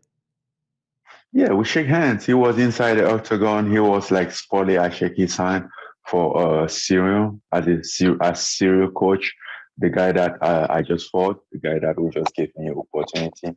Yeah, so I think as a athlete, I have to shake the hand of his coaches. But that's it. That's it. Okay. Oh, that's it. Respect. Mon ami. Thank you, Ariel. You're the man. You really are. And I hope that the appointment goes well. You don't need surgery, speedy recovery, and keep fighting the good fight. No, I need surgery. That's not questionable. All right. I was how bad it is. I was trying to put out the good vibes. Thank you. No, that's clear. Like, that's unavoidable. Oh, man. That just makes the whole story even crazier. Well, I hope you have a speedy recovery. All the best to you. Enjoy the victory. Enjoy the time off. And good luck with it. Now the new fight starts. Now is a whole different fight that starts for you and continues, I should say. And I hope it all goes well for you. Thank you, Ariel. I appreciate you. All right. I appreciate you. Always. Same here. Thank you to all my friends out there. Thank you for all the support that I've been receiving. This past few months shows me like the real value of my fans, like the real one who really support me, they really stood by my side. And that's also the reason why I was able to overcome this, like just feel too much support from all around the world and basically from my country. And going into the fight, I was just thinking about like what I've been receiving from my country, even from the national soccer team. I'm like, man, I won't let these people down. Like, then if I don't do this, I'm letting them down, and that's not something that I'm willing to do. All the support, and they are playing tonight. I wish them all the best, and thank you for everyone for the support. That is beautiful. Well done. You represented, my friend. Thank you so much, Francis. We'll talk to you soon. Take care. Thank you. Talk soon, Aria. Bye. All right. Bye-bye. There he is. Bon courage à Francis. Unbelievable. I am in awe of that guy. I mean, again, not to beat a dead horse here, but I am truly in awe. I don't know. I'm happy NewYorkRic is here, and I'm not trying to be a prisoner of the moment. But that might be one of the most important interviews that we've ever done in the history of this show. I hope you guys recognize that. I hope you recognize just how hard it is to do what that man did. Not sit here and answer these questions. That was the easiest part of what he just had to do. Deal with all of that. I'm getting anxiety just thinking about all the stuff that he had to deal with. I hope you guys realize what that man is all about. Who that man is, what's in his DNA, what he believes in, what he stands for, what he represents. And I know someone will sit here and be like, oh, here's this. I will always want the fighters to make as much as they can and to get what they are owed and what they deserve. I will always advocate for that because I would advocate for any human being to get as much as they can, what they are owed, what they deserve. But there's a reason why a lot of people don't talk about it. In this walk of life or any walk of life publicly, there's fear of repercussion. And let's be honest, there's a lot of fear in this sport, and I get it. I understand it. I'm not sitting in front of this microphone and complaining about my salary. You do that behind closed doors. And so to do that publicly after saying to yourself, enough is enough, I'm going to speak out because let's be honest, as he just said, it ain't about the money. $7 million already? About changing, and I've talked about it ad nauseum. Those contracts are one-sided. The opportunities are great, and the platform is great, and the spotlight is great, but it is one-sided. You sign a 7-fight deal, an 8-fight deal, you lose one fight, you're out. There's no guarantee. Show win, that's 2003. There should be guarantees. There should be insurance. There should be pension. There should be collective bargaining. You sign a deal with The Rock, which was a brilliant move on their part. Not Under Armour, The Rock, because everyone loves The Rock and respects The Rock, and he's the man of the people. So hopefully you won't get the same kind of heat that the Reebok deal brought upon everyone. Brilliant. But what do they get from that other than the shoes? What do they get from Crypto.com? What do they get from Venom? $40K? Come on, guys, open your eyes. If you love this sport, if you truly love this sport, and you don't just care about Saturday night and your friends and hanging out and DraftKings and pizza and beer, if you really love this sport and you love people like Kenny Florian and what they brought to the table, and you love people like Francis, and you believe in people like Tom Aspinall, if you really love this sport, I mean, we had it all here on today's show. We had the legend, the champ, and the future champ. That's the spectrum right there. If you love this sport, you will care about these things. You will support these things. You will believe in these things. Because I can assure you, your favorite football player that played this weekend in all those great games, they have those things. They have those things already. These men and women don't. These men and women don't. And it ain't just a UFC issue. It's an MMA issue. They don't have it. They don't have these things. They need these things. They deserve these things. They need that protection. They give us so much entertainment. We don't realize the sweat equity, the blood, the pain that they go through to get through these fights. And it's 15 minutes, and most of us couldn't even last 30 seconds in there. And so I'll always support those people. I'll always support them and hope for the best for them. And hopefully there comes a time where this sport evolves from the leather helmet days and they get that protection and they get that insurance and that reassurance. I hope you guys realize and appreciate what Francis is doing, has done, did do. Freaking, it's wild. It blows my mind. Blows my mind to have that kind of courage. But if you know this man, and if you've read about his story, it shouldn't surprise you, because this is honestly a walk in the park considering what he's overcome throughout his life. Walk in the park. Maybe it was this guy from Cameroon that could be the guy to at least really start that conversation. Really start. It's one thing for someone to say it and then get the fight and then drop it. This man has said it, got the fights, and is continuing to say it. Respect. Incredible. What a sport. What a guy. What a weekend. We're going to check in with GC, see how he did with the bets. We're going to check in with NewYorkRic. I just looked down at the YouTube for a second. It said 2 people were watching. I was like, what? 2 people? Someone cut our stream, but no, now it went back. That is wild. Before we get to GC, a quick word from our good friends over at DraftKings Sportsbook. 4 teams. I mean, I read this before, if I'm being honest. 4 teams remain in the NFL playoffs. Could we not get a different... I mean, did you really have to kick me? Here I am, feeling good. This has proven to be the great escape of my life. Frank, you couldn't have written something different here? Did you have to really kick me while I'm down? I forgot about the Bills for the last 3 hours, and now I'm reminded. Anyway, 4 teams. One of them should be Buffalo. All of a sudden, I feel like the tears coming out. They remain in the NFL playoffs, and that means only 4 teams left for you to bet on at DraftKings Sportsbook, an official sports betting partner of the NFL. Counting down to Super Bowl 56, new customers can get 56-1 odds on any team. Bet just $5 and get $280 in free bets if your team wins. Not a new customer? You can experience the conference championships with same-game parlays. Combine multiple belts. Nope. Combine multiple bets. Not belts. I got the heavyweight championship on my mind from the same game for a bigger payout. The more legs you add, the more money you can win. DraftKings is safe, secure, and reliable. Best of all, you can deposit and withdraw your cash whenever you want. Download the DraftKings Sportsbook app now. Use code MMA Hour, the MMA Hour. Please don't forget about the MMA Hour and get 56-1 odds on any NFL team. Bet just $5 to win $280 in free bets if your team wins. That's promo code the MMA Hour for 56-1 odds at DraftKings Sportsbook, unofficial sports betting partner of the NFL. Must be 21 or older. NJINPA only. New customers only. Minimum $5 deposit required. $1 wager required. 1 per customer. Restrictions by see DraftKings.com/sportsbook for detail. Gambling problem? Call 1-800-GAMBLER.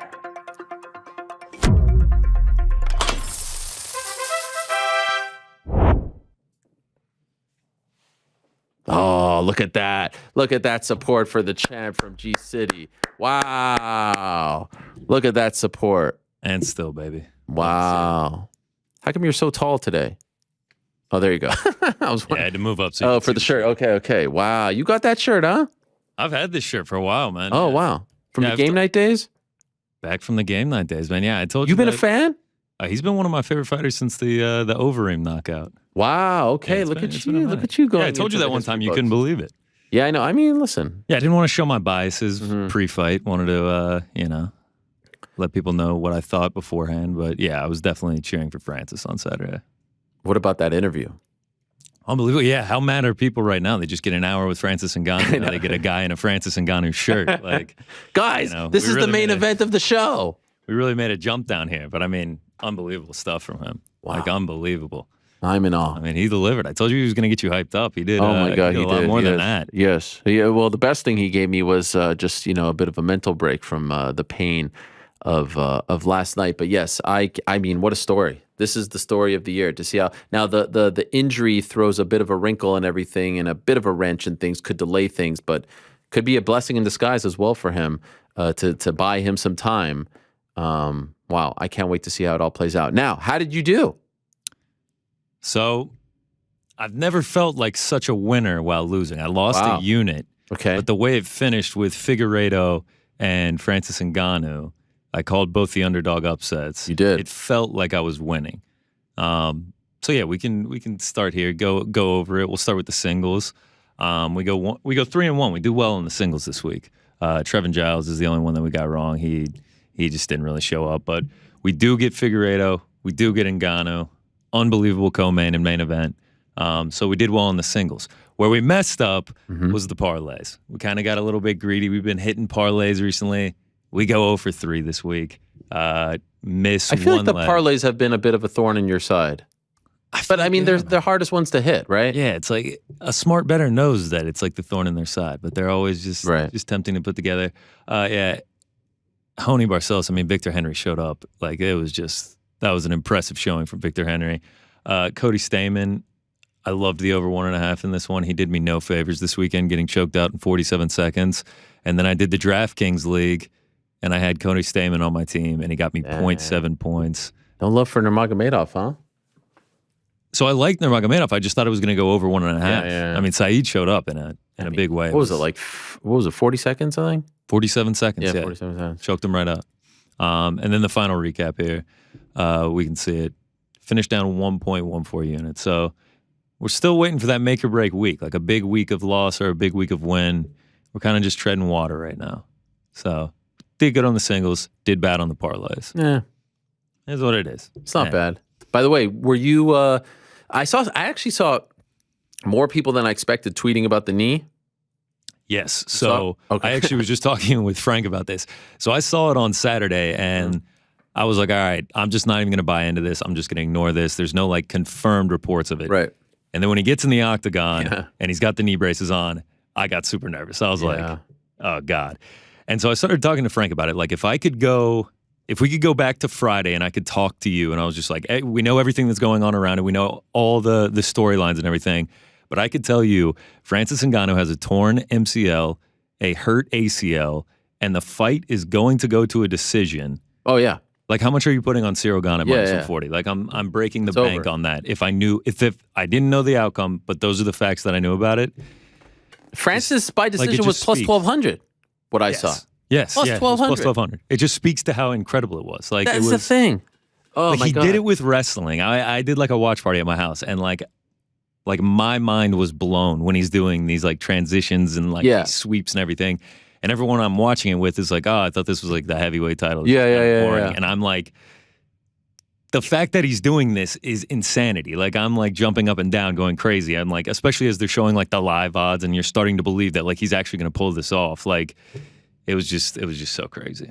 It's a great point. Like I saw Jake Paul tweet. You know, I know he's a fan and everything, but like it's a boring fight. I'm like, I couldn't stop looking at the screen. Like I was afraid to blink because what he was doing, first of all, you know about the injury, you know about the power, and then you start doing the wrestling, you're like, holy shit, this is the greatest theater in the world. Like the guy's down 0-2, and his stock will drop so far down if you lose this. Plus, who knows how badly his knee is injured, so he's going to be like the guy who had everything riding on it, and then he pulls out this bag of tricks in the wrestling. I was like, what the F is going on? And of course, if you can't, like, if you don't watch the sport and you don't know who Francis is and you don't know his history, you don't know his skill set, you're like, yeah, okay, what's so great about this? But if you know all that stuff, you're like, what? I mean, MMA fans worldwide were probably losing their minds. No one saw this coming. No one could have predicted. Yes, no, like literally no one saw this coming. I mean, people were, when I gave out Francis, people were like, why aren't you just taking him by KO? Like, that's like the only way he's going to win. Like, there's no way he's going to do this by decision. Like, it's unbelievable. Like, I can't get over like the way that he did it. It was just so crazy. I would love to know what the live. So if he was plus 1,200 by decision, like going into the fifth, what was it? I know it's hard. Going into the fifth, it was probably lower. Going into the third, imagine if you could have gotten by decision going into third, because like he looked he looked lost the first two rounds. Like I was like, oh, this is like everybody said this was going to happen. Like this is how Ciryl Gane's going to win. He's just going to dance around him. He's going to dodge him. He's going to piece him up, and he's going to win by decision. And looked like exactly what was happening. And then the script just flipped in the last 3 rounds. It was insane. Man, you know what's the other kind of low key, super impressive thing about Francis? English isn't his first language. And the fact that he has come this far and being able to express himself and express the way he feels about he's improved a ton. The guy is just so damn, golly. Imagine talking about this complex stuff in a secondary language, right? If I speak French, the idea of sitting down with someone for X amount of time to talk about something personal and like intricate and, complex like business, the guy is just so incredibly impressive. He's he's brilliant. He is brilliant. At the press conferences when he was going at the reporter and he's doing it in front of all those people, but he's doing it in English, to a French reporter. That was, what a hack job that was. That was embarrassing. No, that was bad. Yeah, that was really bad. All right, so it wasn't too bad. It was whatever. The worst part is, I did the DraftKings League this week and I finished in 4th, one spot out of the money. How many people showed up? 100. We hit it easy. We hit 100. That's on the Friday cap, night. right? Yeah. Well, you can go bigger, but I was nervous. Right. I did an overflow league and we filled that one up too. Wow. I did a 20-person overflow league. So yeah, people are enjoying that. We do have a couple big hitters. Okay, let's see. I remember you were talking about the Hall of Fame not being filled up. It's tough to fill these up. I think we got spoiled the first couple of weeks. We remain with a few spots open. We don't fill it this week, but. Can we also just acknowledge for a second, I was wondering what you were doing, UFC off week. Not only is there a Bellator Bader versus Moldavsky poster back there, there's a freaking Eagle FC poster. Show some respect. We're down in South Florida this weekend, baby. We're going to have bets on each of them. Wow. Other lines for Eagle? Oh, yeah. Wow. Yeah, they're already out. I'm already looking at them. Man, we're going to have a lot of Eagle FC interviews on Wednesday show. You're serious? No, I'm joking. I was about to say. Yeah. Oh my god. Not my call. We talk about lack of creativity with the posters. I don't want to go with Bellator too hard, but no, they're not great. It's. Is that the poster? Is that the official poster? Yeah, this is the official poster. It's quite literally two guys just on their names. That's it. With two different colors. Yeah, and the colors are just like dark red and white. We gotta step that up. Important fight for Bader, but yes. Even the Eagle one. Eagle ones is better, right? Oh yeah, Eagles is definitely better. Turner Rashad Evans. Yeah. Sugar. I'll be tuned in. All right, so who's the big hitter? Yes. This week it's Twisted TKO. Great name by him. Wow. 5 legs plus 5,800 turns $20 into 1,200. Francis Ngannou, Saeed, Michael Morales, Figueiredo, and Jasmine. 3 underdogs on that. Hits that pretty nicely. So shout out to Twisted TKO. Love the name, by the way. I like myself a Twisted T, so I really respect that. And then we got some interesting honorable mentions this week. Okay. We'll go with MMA Lexicon. One of the very few who calls Francis Ngannou by decision at 12-1. Wow. Yep. Threw $20 on that. Wow. So wait, what do you get? I'm bad at math. $20 turns into 240. So, his name is Big Daddy Gifts on Twitter. Don't know his real name, but shout out to MMA Lexicon. A staple of the show, MMA Woman, Sarah Rose. She gets a main card suite plus 2,800, turns $10 into 208. Calls every fight on the main card. Pretty impressive. And then the last one, Dalton Saberhagen. He hit me up about this. A couple weeks ago, Dana White did like a giveaway on social, and he gave away a box of the Immaculate Collection UFC cards. And as he's going through it, he pulls an autograph patch Khabib card. There's only 8 made in production, and one recently sold on eBay for over $15,000. So it's not betting, but I would say that's a big hitter. What's patch mean? Like there's like, if you look at the picture, there's like a patch from like a UFC glove, and it's autographed by Khabib. Oh, I see. I always wonder, like, I guess, you take their word for it, but like, how do you know that that's legit, the glove that he wore? Oh, there's no telling. And it's like perfectly white too. Right, yeah. I always wonder about that. They could just be throwing just like anything in there. Or when they say it's like from the mat, right? Yeah. How do you know it's from the mat? Who's keeping the mats? And like, where do they have these things that now they can start cutting them up?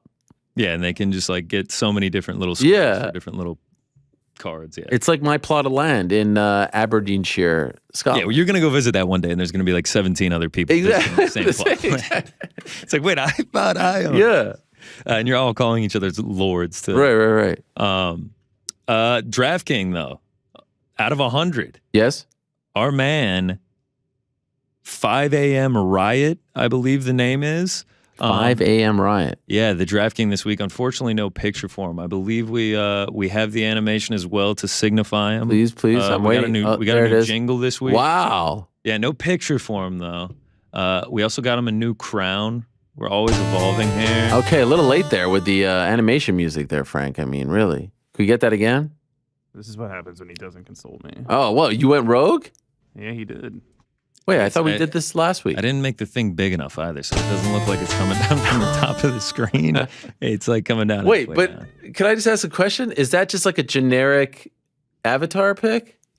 Yeah, he doesn't have a picture. That's whack. He didn't tweet at me or anything. It wasn't like I won. Listen, you joined this. Okay, wait, can we do that again one more time? Sorry. I like the, Yoon wasn't here last time. You're going to have to replay this at least 15 more times, just for the record. Yeah, Frank loves it when you play it as many times. Why? Why does he not like it? There it is. Yeah, 5 a.m. Riot. If you're watching right now, man, congratulations, $225. One more time.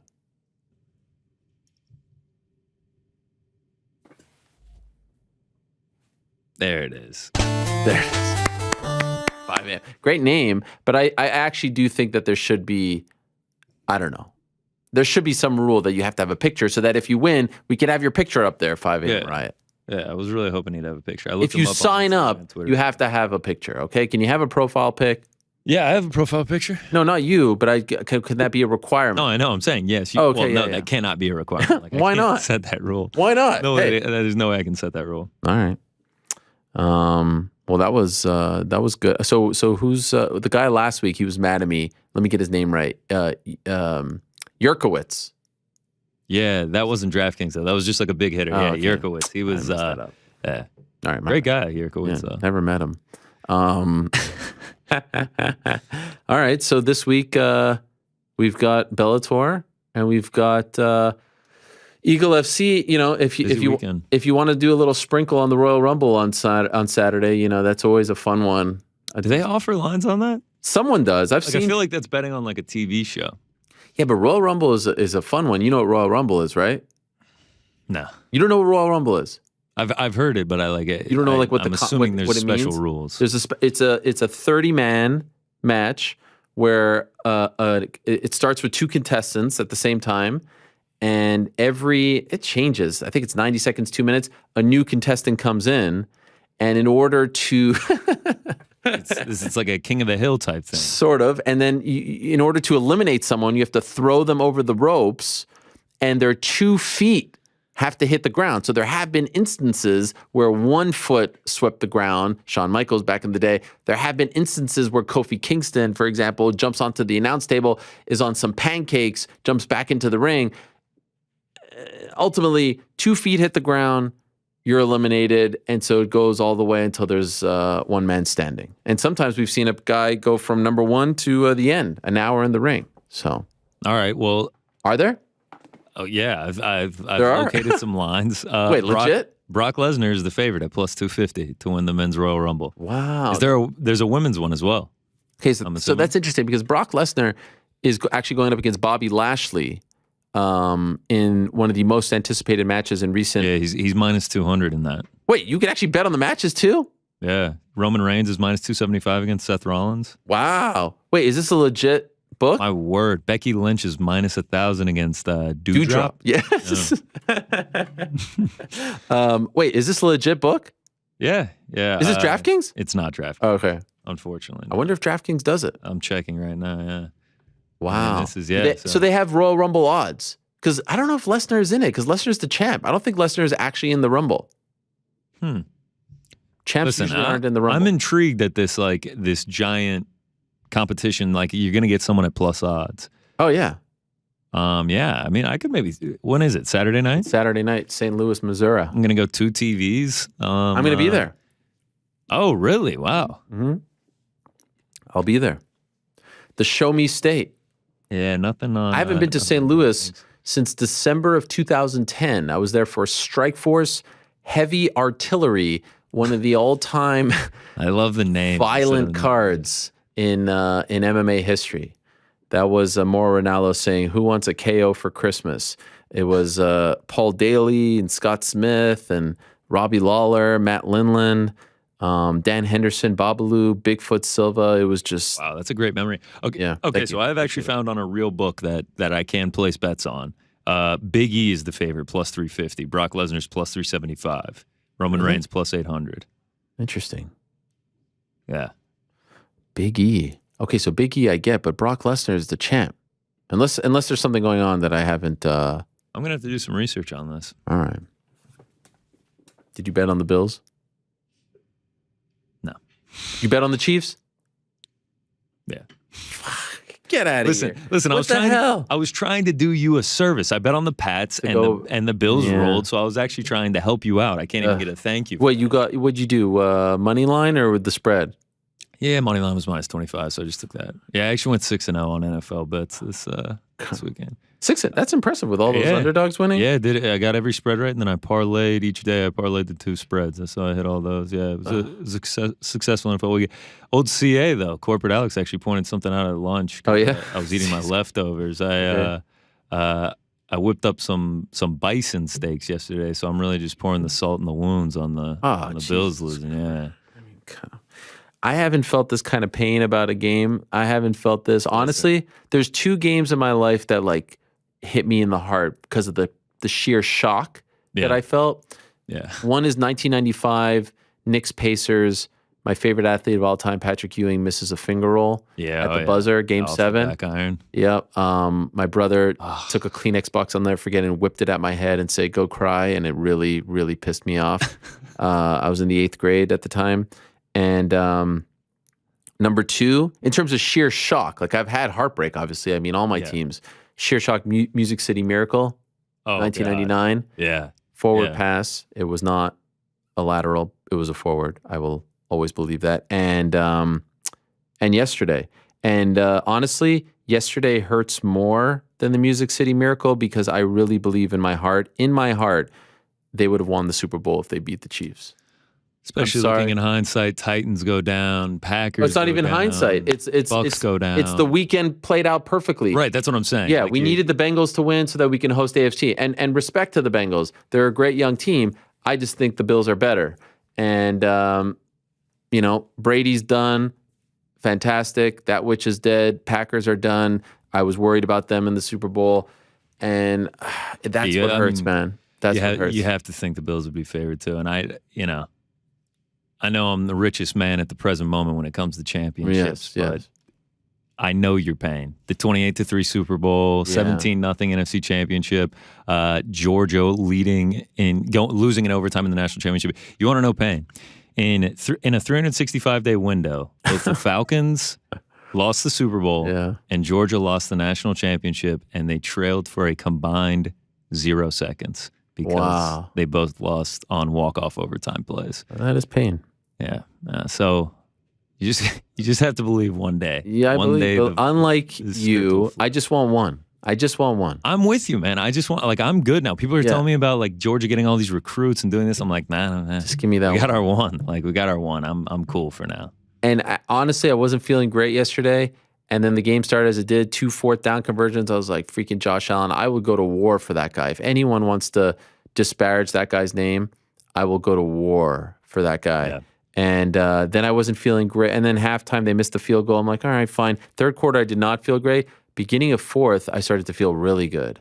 And then the Gabriel Davis 75-yard bomb. And then I'm like, whoa, something is happening here. And even when they were down and they score and it's a minute 52, I'm like, nah, there's too much time. Something's going to happen. The tackling was atrocious. They gave him too many chances, blah, blah, blah. And then, but when they scored when they scored the 152, I legit started to feel like I was hyperventilating. And the best part was my young son, Walter, came down in his Stephon Diggs jersey out of bed and was like, I'm going to cry just talking about it. And just sitting with him, and then they won, and then they score, and then Mahomes comes back, and I'm like, good, score quickly, right? Score quickly. I want us to get the ball back. and then Josh to freaking Gabriel, and then 13 seconds, and you look at their faces on the sideline. I was like, holy shit, he did it. Josh Allen's crying. He's hugging the teammates, and it's the bleakness of the Bill situation. It was like 4th and 13. Yes, 4th and 13. Yeah, 4th and 13. Yeah. And I was like, oh my God, he did it. And I really thought that, and then of course they kick it to the end zone, the big play to Hill, the big play to Kelsey, and then the freaking coin toss. I don't want to be that guy who complains about the overtime and all that, but golly, that hurt. I did not move off the couch for an hour. I couldn't move. And can I just say something? And I'll tie it back to MMA now.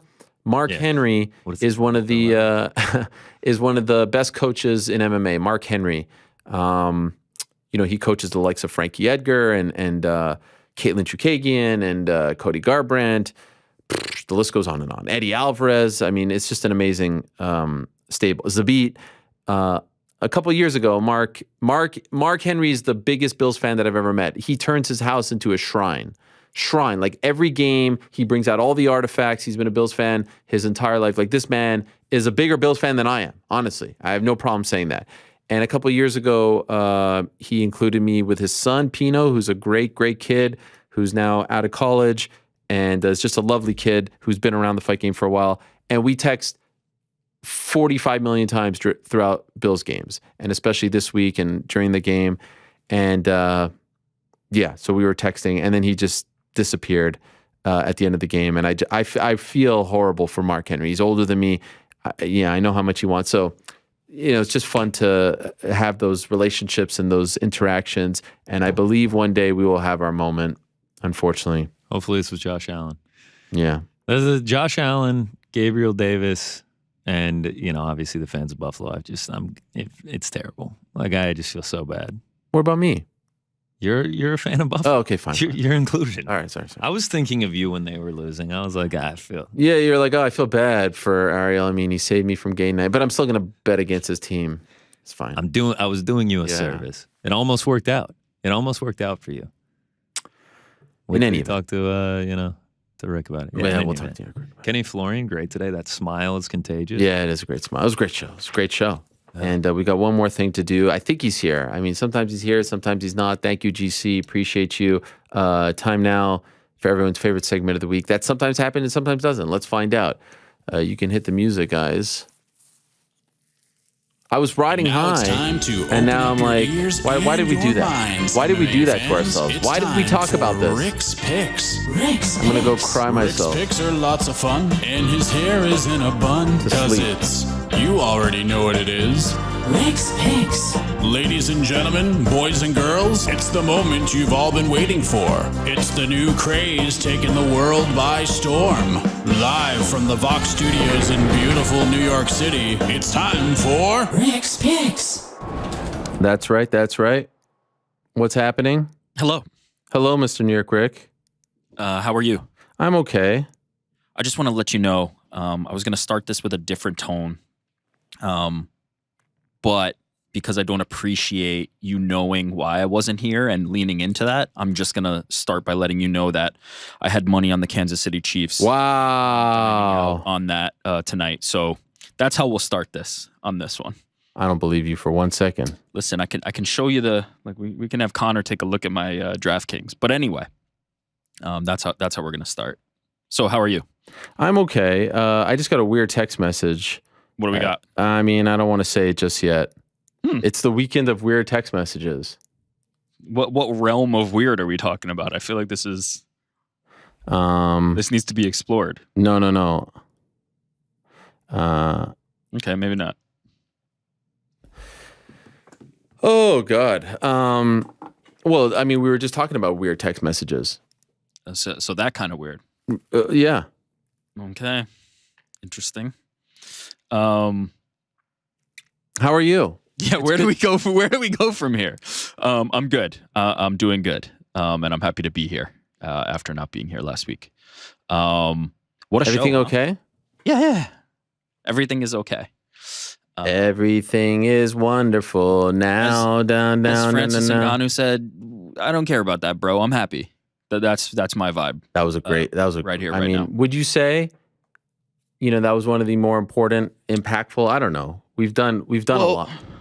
Yeah. I mean, it's hard to go back through a decade plus of time and compare it to every single thing that's happened. But I would say it will be. It is significant now. It is very significant now because nobody has spoken like that or spoken as freely as that in that position before. It has the potential, depending on the outcome of this, to be infinitely more significant and one of the most significant things that's happened in the sport potentially.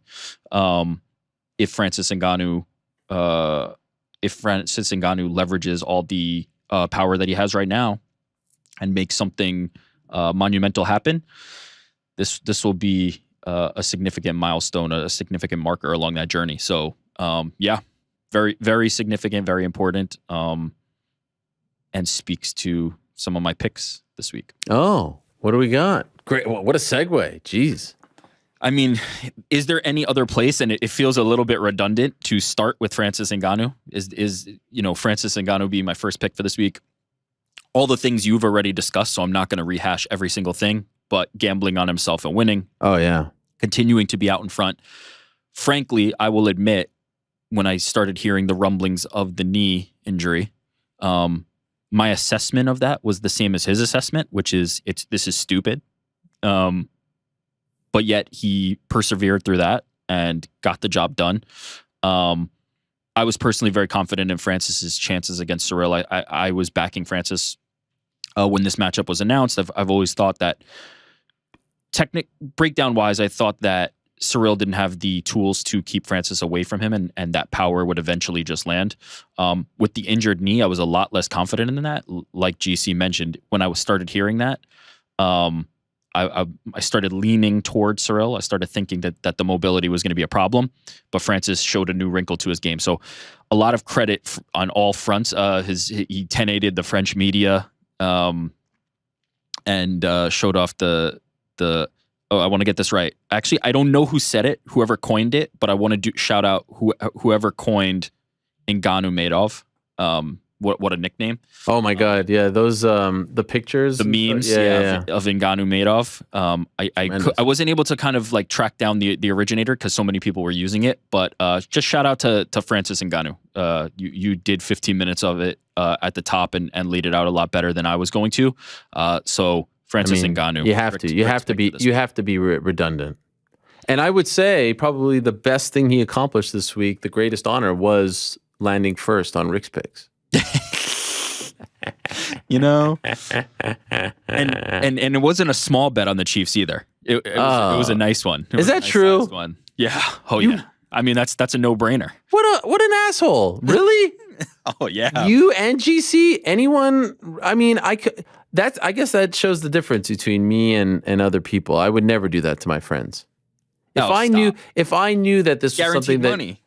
What guaranteed money? That was not guaranteed money. You were 13 seconds away from losing that bet. The line was -1.5, and they won by a touchdown. I mean, that's not guaranteed money. They got screwed. First of all, if you're not winning games on freaking coin tosses, then this whole thing is different. You know what? I didn't necessarily have a problem with the NFL's overtime rules coming into this, but after all the outcry and after kind of seeing how this specific game ended, I'm being swayed. That is a terrible way. Stupidest thing. Yeah, when you're playing as good as the Bills played to not get a chance at it, that's bad. So either do it, back forth, or I think you should just do a period like they used to. Yeah, do a 10-minute overtime. Like now, is there a what's it called? If a team scores, is it over, or you want to just do a period no matter who's ahead at the end of it? Because the old NFL rules used to be there was a period, but if somebody scored in that period, then that was over. I kind of like the idea of just like a fifth quarter. So you're saying just give it like the NBA, quarter. Like NBA. It's a 5-minute overtime. No, in hockey it's sudden death. Yeah, sudden death. Yeah. Baseball, obviously, I could buy that. Freaking let's play. Let's go. Yeah. Or at the very least, you have to give the other team a chance to respond. At the very least. Right. The college football version. Yeah. But do they still do that thing, GC, where it's like you start at the 35 or some nonsense like that? They do that? Start at the 25. Starts at 25? So it just goes 25, 25, 25? Whoever doesn't score, like, doesn't match the score. Like, if you score a touchdown and a field goal, then the team that scored the touchdown wins. Okay. That'll be pretty stupid. That's fun. Right. It'd be pretty stupid if someone scored a touchdown, they respond with a field goal, right? Well, why would you do that? Exactly. Yeah, you're giving up. We're gonna be conservative here and kick the field goal. Anyway, we're getting away from it. But keep Francis. needling me, and I will keep reminding you. Francis Ngannou. It was his week. It was his fight. It was his weekend, and now he has all the power. He has all the leverage. It's really in his hands. So good for him. Congratulations. A gamble that, again, I think I thought was stupid. He thought was stupid, but he still persevered and went through with it. I'm still kind of shocked. I'm still kind of. I am. Yes, I'm in awe of that. I mean, everything. But he did it. On the heels of he did this on the heels of on that night. Deiveson, Figueiredo, and Brandon Moreno. Yeah. Can't say enough. Honestly, I feel bad. Like I haven't given them a lot of attention today, but geez, Louise. The story is Francis, but not only what a fight between the two of them, because it was, but what a 3 fights. Like this 3-fight series, not a lot of trilogies can say that in all 3 fights you were on the edge of your seat and they delivered. Every single one of these 3 fights so far has delivered. With all due respect to the other flyweights, I would watch this fight get run back for a 4th time, a 5th time, a 6th time, a 7th time. I know that the queue has to move, but it's hard for me to want to see anything other than Deiveson, Figueiredo, and Brandon Moreno at this point. What a trilogy. I'm down for more. Now, do you want to see it right away? Because I saw some people say, like, run it back. Sure, run it back. No problem. Is that fair? Do we care? I care, yeah. I don't. I care about Personally, fair. I don't care about fairness. If I thought that fairness was universally applied across the sport, if I thought that it mattered to UFC matchmaking, it mattered to UFC's bottom line and product, that there was a meritocracy and they were holding up somebody, then I would care. But I'm not convinced of that. I don't feel like fairness is part of the equation at this point. So selfishly, give me number 4, give me number 5, give me number 6. Do it forever. I'll take this fight forever. I mean, look, if Kai Kara-France beats Askar Askarov, and by the way, if Askar Askarov beats Kai Kara-France, I think they deserve it. Alexandre Pantoja? These are 2 separate things. If you're asking me, does somebody else deserve a shot at the flyweight title? The answer is yes. Yes, of course. If you're asking me, I'm not going to revolt. Would I forego that to see this fight again? Absolutely. The answer is yes as well. Imagine it in Mexico. Imagine it in Brazil. Imagine it in Mexico. No, but I know. But Figgy was like, "I'll go to Mexico." Okay, so one thing on that, he walked that back in the post-fight press conference. Oh, did he? Yeah. What? Why? He was asked about it by our very own Jose Youngs. Okay. And he basically said, and I'm not sure what he was getting at here. It bears clarification, but what he said was basically, if I go to Mexico with Henry Cejudo, I might never leave. And I'm not sure if that was like they're just going to settle down there. They're going to party too hard. I'm not sure what we would need clarity on that. I'm not sure what the intent was there, but he did walk it back and say, maybe let's do it in Brazil. He reconsidered. So it wasn't... okay. I was like, damn. Wait, someone probably should have told me that. My fault. I wasn't watching all the post-fight stuff, but... He had second thoughts about it. All right. Someone probably told him, yo, man, what are you talking about? Go to Mexico. Listen, that's kind of a badass. I mean... when I heard that, I was like, that's the greatest thing ever. I was saying this to you over text earlier in the week. Figueiredo's swag, and I'm not a fan of the stuff he's kind of doing now. I'm not a fan of the cringe aspect of him. Figueiredo has swag, man. I think they could just let that cook and just let him be, Figgy Smalls and not necessarily lean into the same kind of playbook that Henry Cejudo and the others with Captain Eric have used. And I'm all in on that. I just think he drips it, like just his personality. They've got a little faction going on, for sure. And look, it's hard to argue with the results, right? Like you can think what you want about that. You can think what you want about the tactics being used as far as the media goes, but the tactics being used in the cage and the results, they speak for themselves, man. Like. That is a successful team. Those are some successful fighters right there. And Figueiredo recapturing the belt deserves a ton of praise here. I sent Captain Eric a congratulatory text. I'm going to guess that one was unanswered. WhatsApp. It turned blue, meaning it was seen. Yep. but no reply. I'm not shocked by that. But yes, he deserved that message from you. He deserves a lot of praise and a lot of credit for that. Leg kicks, as baby. does Henry Cejudo. That change of or addition of teams for Figueiredo paid dividends, and he looked really, really good. I know Moreno was good in that fight as well, and was pretty close on the scorecards. I thought 49-46 might have been pushing it, but again, I'd have to rewatch. I thought it was clearly Figueiredo's fight, and I think Moreno at this point has addressed that as well. I think early he thought he won, but I think he's since been on Instagram saying that he knows he lost that fight. Oh, respect.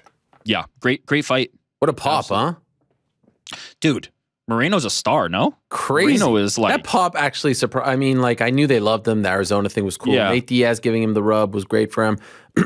That was a legit, I mean, like, that was like a legit superstar pop. Does that not counter what like the other strategy? Like, is that not the direct response to kind of what we're talking about, or I'm talking about? I shouldn't loop you in here if you disagree, but what I'm talking about with Figueiredo, like, you can be who you are if you have that. If you have what Moreno has, if you're authentically you, and you can just express that and play with Funko Pop dolls and Legos and laugh about the try hardness in MMA, people will respond to that, and Moreno has it in spades. He is one of one. He is extremely genuine, and people respond to it. Just, he does not have to pretend to be something he's not. He also, to his credit, he continues to talk about, look, I've got losses. I've lost before. I will be back. And his mentality, and he alluded to in an interview with Mike Heck earlier this week or last week, taking cues from Michael Jordan. His mentality is very strong. Great meme. Did you guys make that one? Strong. I took that personally. Yes, we did make that meme. That was good work. But dude, rock solid up top. Brandon Moreno. It is a bummer though. Like, this is a thing that I often get asked about when I go on other shows. Like, oh man, the UFC has a hard time like making stars, because you'll get someone who's red hot, and then they'll win a belt, and then they'll lose. Right? Remember. Yeah, that's the sport. That's what makes this sport so exciting. And I actually don't think like, MMA fans don't care. Like, no one thinks less of Brandon Moreno because he lost that fight on Saturday. Now, for the outside guy who's just tuning in once a year, he might be like, oh, this was the dude you told me about. Like, yeah, well, when you hear about Ronda Rousey's murking everybody in 15 seconds, that's what gets the general fans interested. But no, nobody, if you're looking at Brandon Moreno after that fight and saying like he is lesser, you didn't watch the fight. That's just plain and simple. And by the way, those guys. What about the symbolism that like 2 years ago they were trying to end that division, and those guys got as big of a pop? Like, certainly Moreno got as big, if not bigger, than anyone, even Francis and Ciryl. I mean, there's just, it's amazing. I'm happy they didn't get rid of it, because now there's guys, we talk about Mokaev coming up, Kai Kara France, the Askarov fight. It's a very viable division with viable contenders and a viable champ, and Figgy's come into his own. The one part that bothered me about that whole fight, how does Figueiredo win that fight and you don't give the mic to Walid?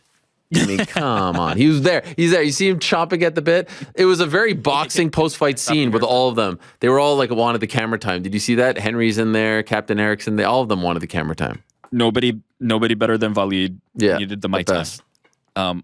I am forced. You have forced me to tell you. Champing at the bit. Okay, no, but I think it's actually pronounced. You told me it's spelled, but isn't it pronounced chomping? No. It's champing at the bit? Champing at the bit. That's the phrase. Listen, just put that one in the pocket. I know you corrected me, but I thought it was actually pronounced that way. Sort of like nip it in the bud. Right, and people say nipping in the butt, right? No. Can I break some news here? Hit us. Frank? Let's do it. I love this music. Breaking news. This is big, and I feel comfortable in breaking it right now after verifying it personally. Okay. First of all, shout out to the great EK on Twitter. Edwards Kim, legend, living legend.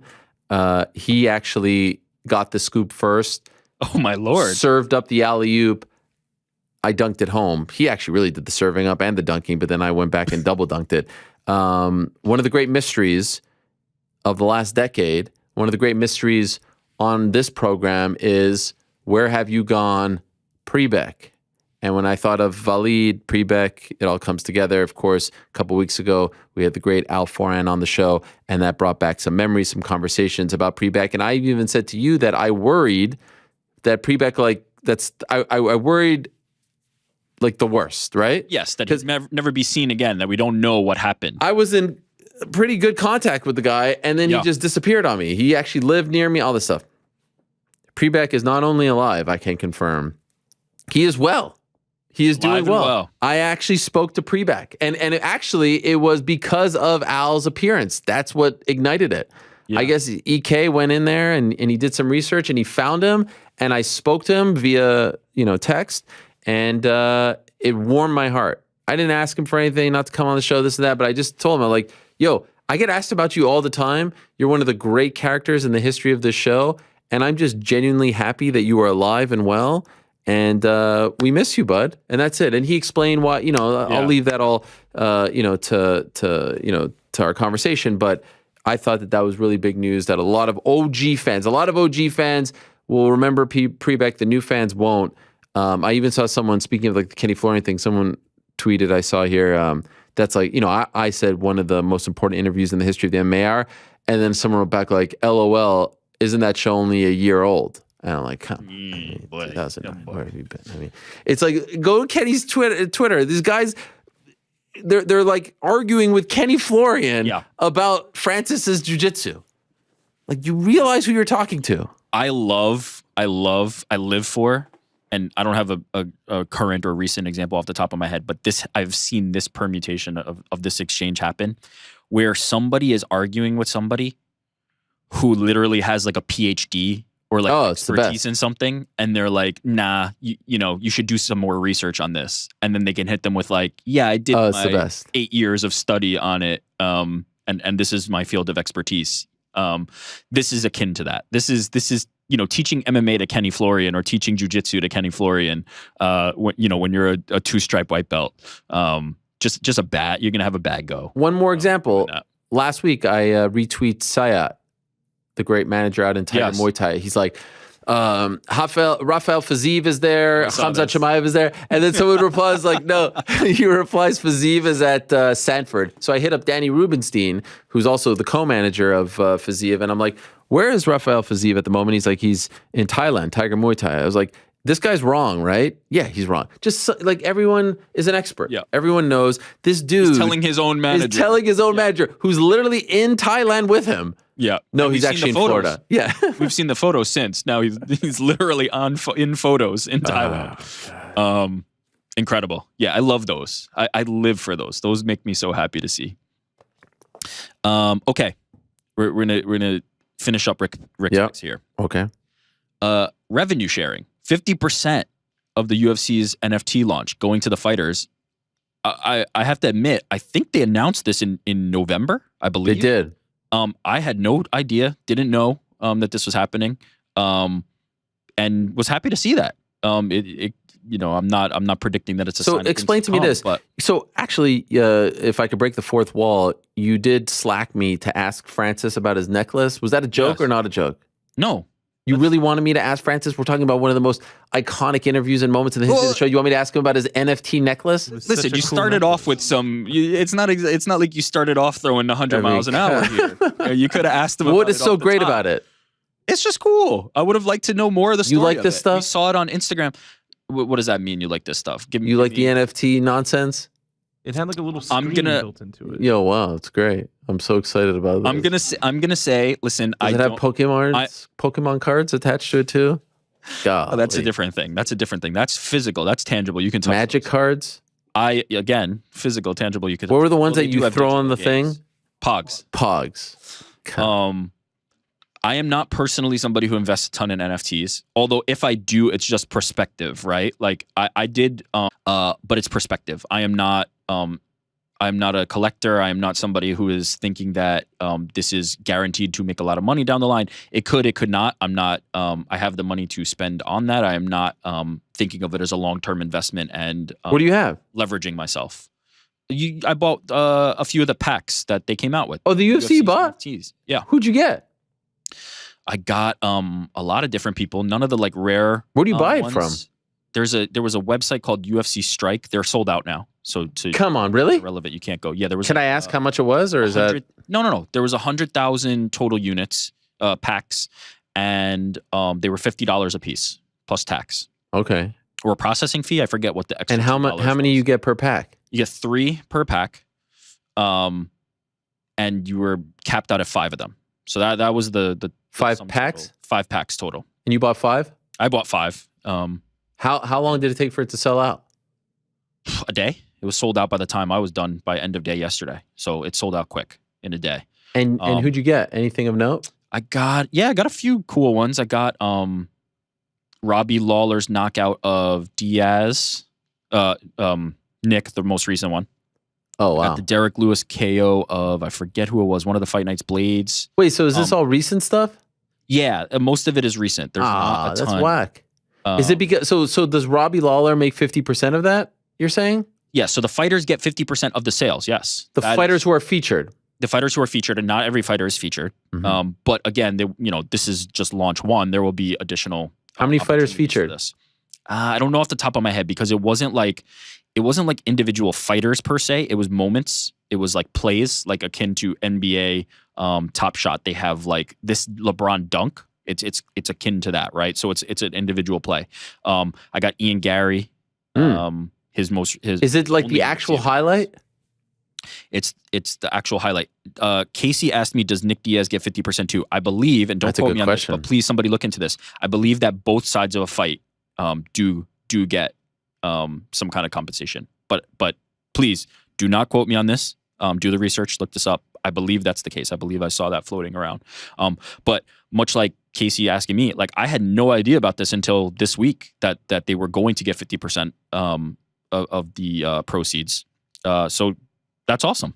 I am happy to see that. Again, do I think that this is a forebearer of all things to come, that all of a sudden the tide is going to shift? No. Do I think people like Francis Ngannou could influence that? Certainly. But I'm happy that this is at least happening and that there is a 50% share going to the fighters on this. By the way, according to our good friend Jedi Goodman, there's another one opening up next Monday. There you go. So yeah, there will be additional flights of these, obviously. Dapper Labs. Dapper Labs is the company doing it for them. So yeah. That was cool. It dropped yesterday. Yesterday. It was done within the day. Wow. By 200,000 total packs. 6. I'm reading the launching first as an open drop of 200,000 total packs. UFC Strike will start with the. Oh wait, yeah, here you go. We'll start with a first round of 100,000 fully loaded packs, and then I guess the second one is going to be on Monday. Must be the second 100,000. Right. So yeah, $50. Cool. And then to your question, like I'm just doing this to get on the trend. I am not an expert. Listen, Kenny Florian is going to talk about crypto, NFTs, that type of stuff, and have knowledge and expertise. That is not my stake in the game. It's a cool website. I loved when people were asking Dana about it at the press conference. Dana, tell us about the NFTs. You know what? It's like, to his credit, he punted to let's talk about fights. No, I actually. He said, "I appreciate the softball" or whatever. No, yeah, that could have been an alley-oop for him to go on and on about that partnership, but instead he said. Now, is it possible it's just because he doesn't know about it? It is possible. You could. I don't know either. If someone would ask me about NFTs, I'd be like, "Yeah, let's talk about the fights." Now what about you? How many NFTs do you have? What's your collection look like? Yeah, it's a pretty vast collection. At the moment, I have 3. I have 1 Pikachu. I knew you were going to name Pokemon. I knew it. My kids don't follow. What's the one that I always Squirtle. Yeah, right. I always make fun of my kids. I'm like, no, but can we stop here for a second? What? Why does your mind go to Pokemon right away? Pokemon is physical, right? The cards are like physical. Is that NFT? Logan Paul got maybe. Did you see that video where he got scammed? Yeah, I did. Now, I bet he made on the YouTube videos and everything else. I'm sure he recouped quite a bit of that money, and he probably will be able to get a refund of some sort. I'm not expecting that Logan Paul is going to be hard up after this. I think he'll probably work out okay on the equation. Great content though, fantastic content, especially when they were cutting it open. As a former, lifetime ago, I used to collect all kinds of basketball cards. I've got some really good ones that I should. I have one of the all-time great basketball card collections. Yeah, same. I mean, this has been rated. I've got a great one that I'm sitting on that are not like graded and properly kept, and I should probably do that. I believe my buddy Ryan works for PSA, so I should try to get that done. I just don't get. I like the whole digital thing. By the way, Jedi sent me the list of the moments. Oh, I got the Chris Barnett moment. That one I'm happy about, by the way. Just think of something intangible that has a lot of value, like a Super Bowl. Wow. Are you nuts? What is wrong with you, Frank? Your wife is from Buffalo, for God's sakes. You should not be allowed. Intense. So I grew up in Texas, where we had Dallas. Yeah. We had the Mavericks, we had the Spurs, we had the Rockets, we had the Stars. Right. Maybe the Rangers never won a World Series, but yeah. Then we have UT. I'll tell you who didn't win a Super Bowl: the Houston Oilers. You know what? They belong in Tennessee. Yeah, that's right. Jeez, I can't believe that. And people were just starting to like Frank, so when he's not here next week, it's going to be rough. Why? Where's he going? Oh, there's a joke about you firing him. Oh, okay.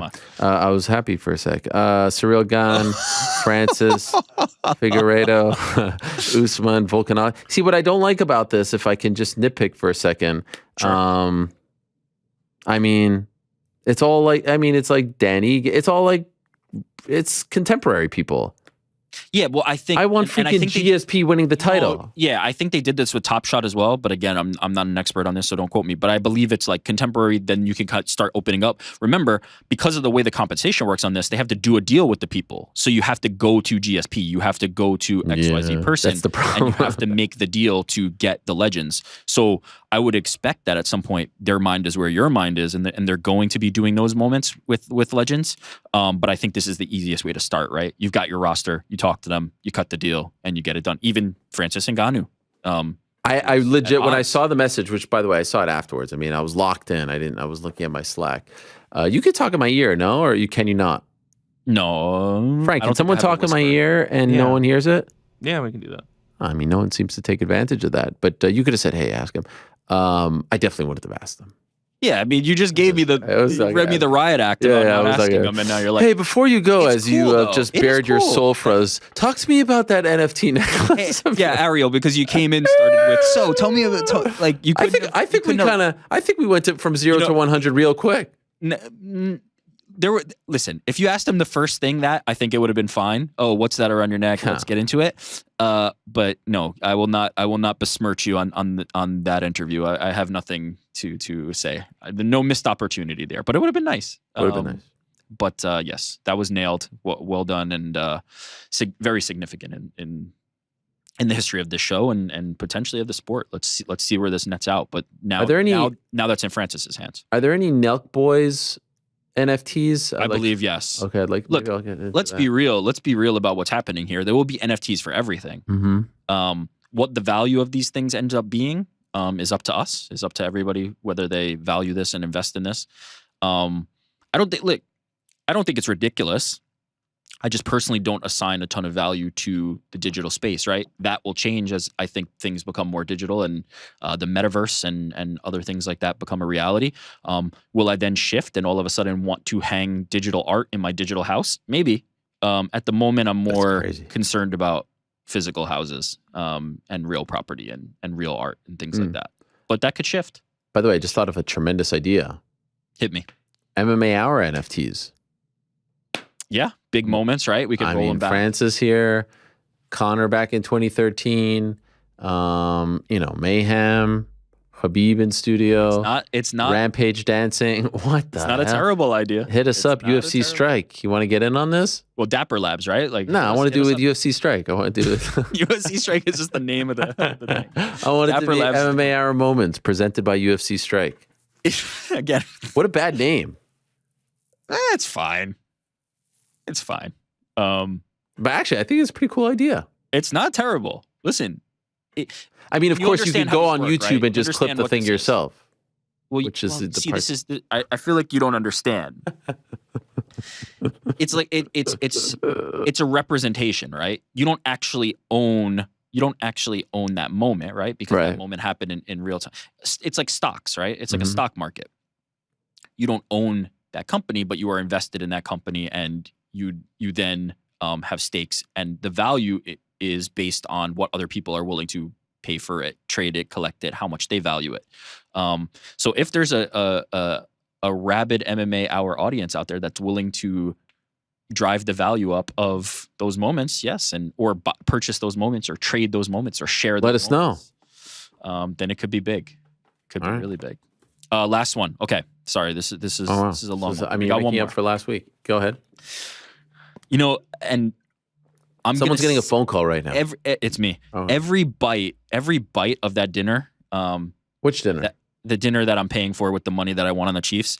Every bite of that dinner. The best part about last week was you walked in. I was like, "Oh, look who's here today," and you're like, "Oh, how long are you going to keep this up?" But look who's here today. Yeah. And then literally 30 minutes later, you left. I mean, I'm not going to go into too much detail. No, I know, but it's like you walked right into it. By the way, and I actually did feel bad at some point. Now with this whole Chiefs bit, I don't feel bad about it. Well, this is my clap back at you. So, last one. Farewell to Alex Savis. Oh yeah, who was a part of the MMA, and I meant to do this last week, but obviously didn't have the opportunity. Who was a part of the MMA Fighting Social team, accepted a new position. Thank you, and wishing for the best on your new journey. Amen. Godspeed. Happy trails. And that's it for Rick's Picks this week. By the way, a lot of people, like, I mean, multiple people on this show, people that we work with, that we know. I mean, there was one point where I just put my phone like this, and then I turned it around, and I had 50 missed texts because a lot of people were reaching out and being like, "Hey, man." I went from, if I went from the bottom up, it went from, "Oh my God, congrats, I'm so happy for you," and then it went to, "Oh my God, holy crap, I feel horrible. Are you okay?" Let's have a real Larry David question here. Wait, but I didn't finish my statement. Oh, okay, go. I didn't get anything from you. Not a single hey man. This is what I want to discuss. Feel bad. So you okay? Let's have a Curb Your Enthusiasm discussion. You coming in tomorrow? Yes. Man, it's gonna be so. Every bite of that dinner, like when okay. I thought to myself, this was my thought process here. So obviously I know this is happening because I have money on the Chiefs, right? I know this is happening. After I come down from my elation. Yeah, I bet. I say, okay, clearly Ariel's, this is going to be rough for Ariel. Do I text was where I started, right? I go, do I text? And I'm thinking, yeah, like you probably want to say something. Appreciate the text, yeah. Then I thought, okay, let me see if Ariel's posted on Twitter. Because that will tell me, if I look on Twitter, that will tell me how hard Ariel's taking this, right? If he's not on Twitter, if he hasn't posted anything, that means that this is a real rough one. Like this is one to probably, and from that point, I looked on Twitter. At that time, you hadn't posted. I know you posted something later that night. I thought to myself, okay, I'm going to let this one lie. He probably has a lot of these texts already. That's true. Do I want to be another person to add on this? Is it going to make a difference? And ultimately, what I netted out was no. I will let this lie, not mention it. No, why bring it back up? Let him stew in it. Wrong call. Now that's the wrong call. So I should have texted. You should have texted. I remember everyone who texted. Every single person. Actually, if I'm being honest, only one person in that room texted me. Well, I can't speak for what their thought process. No, listen. I'm just saying. For you. Only one person truly cared enough to text me, and that was Joe. Who, by the way, our team beat his team last week. Listen, you and the guy to your right were both celebrating your big winnings. Joe is a true mensch. Yeah. I'm not surprised by that. I'll say Frank was dancing on Buffalo's grave. Joe won money on the Tyreek Hill touchdown, so he was happy about that. Oh my God! Look at this guy selling out Joe. Let me say this: selling out Joe. How dare you? I know everybody in this room to be good people. I stand by agree that. With that. But I mean, look, I felt on an island. I felt like I was on an island. I was alone. I told you my thought process. I told you what I was thinking here. Yeah, that's wrong. You were. I remember everyone who texted. Actually, one of the best texts I got was Brian Stan. How about Brian Stan? I haven't talked to Brian Stan in like 3 years. Now, let me ask you this. You're saying the right gesture is to text, and I get that. Yeah. And I will admit, if that was the wrong call, which you're saying it was, I will accept that. Did those texts make you feel better?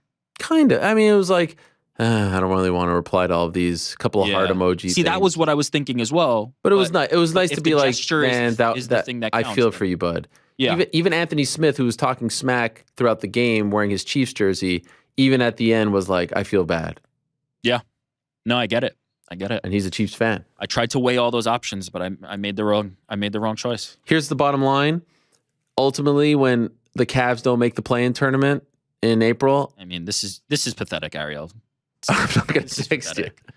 I mean, the Cavs are like a top seed in the East. I'm not going to text you. Whenever that time comes, I'm just not going to text. I was going to text. I would have texted. I swear to God. Go into the archives. Did I text you after they beat the Warriors? After. Yeah, I texted you after they beat the Warriors, and you said no, Kevin. After they beat the Nets, and you said no. I'm talking 2016. I don't know. Yeah, you know what? I didn't. At that point, I definitely. God himself. That's the kind of person I am. I wouldn't have even cared. It must be nice. It is nice. Yeah. I must tell you. You've asked a lot of people how it feels. You never asked me, but it feels great. I've definitely asked you. Let me say something though. I swear, I almost tweeted. When the Cavs last decimated the Knicks, or was it Julius Randle's terrible performance against Golden State? Maybe I forget. Whatever. No, the Pelicans. Oh God, what a nothing you could say about. I almost tweeted. There was a time earlier this year where Ariel Helwani told me that he would take Julius Randle over Evan Mobley. I almost tweeted that. Not only that, you're retweeting some fakakta quote from Adam Schefter of Andy Reid. Like, not only that, you're like freaking doubling down on it. I saw that. Retweeting the freaking. By the way, who's your source? Okay, Adam. How do you know that he said this? He sounds like a bullshit. Yeah, okay. He could have made that up. Oh, how do you know that he said it to? Yeah, yeah. That's win fair. one for the Gipper. That's very okay. Fair. That's very fair. Get out of here. Yeah. Great. Okay. Line, by the way, 13 seconds left. The place is going nuts. Hey, be the Reaper. Don't be the Grim. Fuck off. Time out. This is coming from the guy who was so impressed from what Eric Nicksick said to Francis. Yeah, because I heard it myself. I heard it with my own eyes. But that proves that it can be done. That proves it can be done. By the way, it proves it can be done. Eric Nicksick didn't say anything profound. He didn't come up with some. I thought it was pretty profound. No. What he said was, "I believe in you. We've been through a lot. Go out there and show." Profound. He didn't say, "Hey, when the going gets Reaper, the be the Grim." Oh, fuck off. When the going gets Grim, come on with that crap. Can we talk about Eric Nicksick though? Just generally, I just love that guy. I just love great that dude. Yeah. He just seems like the coach you want in your corner. Oh my God, solid as a rock.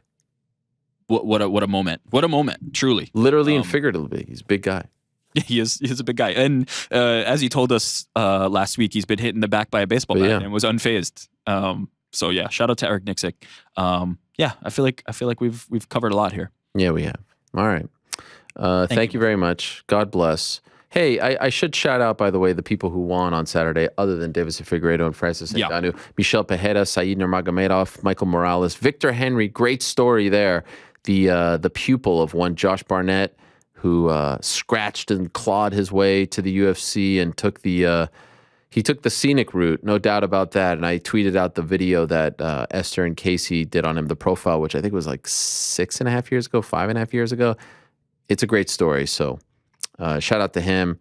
Jack Della Maddalena is a big time star who improved to 11-2, had a big win over Pete Rodriguez with a very impressive first round finish. Tony Gravely, Matt Frivola, Vanessa Demopoulos, and Jasmine Yasudavicius. I believe I nailed that. Canada's own Jasmine, who I found out from my good friend Michael Fidel that a friend of hers said she'd never make it to the UFC, and if she ever made it to the UFC, she would get Jasmine's face tattooed on her body. Not only did she make it to the UFC on Saturday, she won her UFC debut against Kay Hansen. So how about that? All right, we are out of time.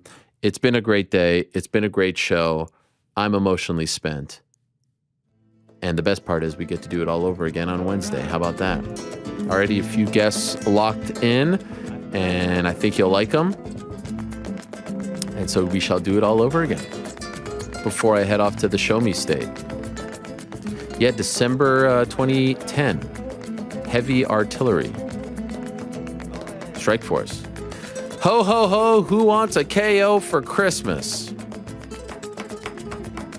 That was a great call by Morrow. All right, what a weekend. 270 in the books. First pay-per-view of the year. I mean, holy smokes. If the year continues with this kind of drama, and let's be honest, there's some big fights coming up. big pay-per-view main events coming up. Israel Adesanya against Robert Whittaker 2. We have that coming up in 2 weeks, 3 weeks? Jorge Colby. The 2 title fights in April. We found out Glover Teixeira and Yuri Prochaska in May 7th. Hopefully we get Justin Gaethje. I mean, we're already booked up to May at this point. June, maybe Usman Leon. They already announced the International Fight Week on July 2nd, UFC, whatever that is, 276 or something like that. I mean, we got a big year coming up, so I hope you've buckled up. I hope you're ready to go. Dare I say, I hope you're revved and ready to go.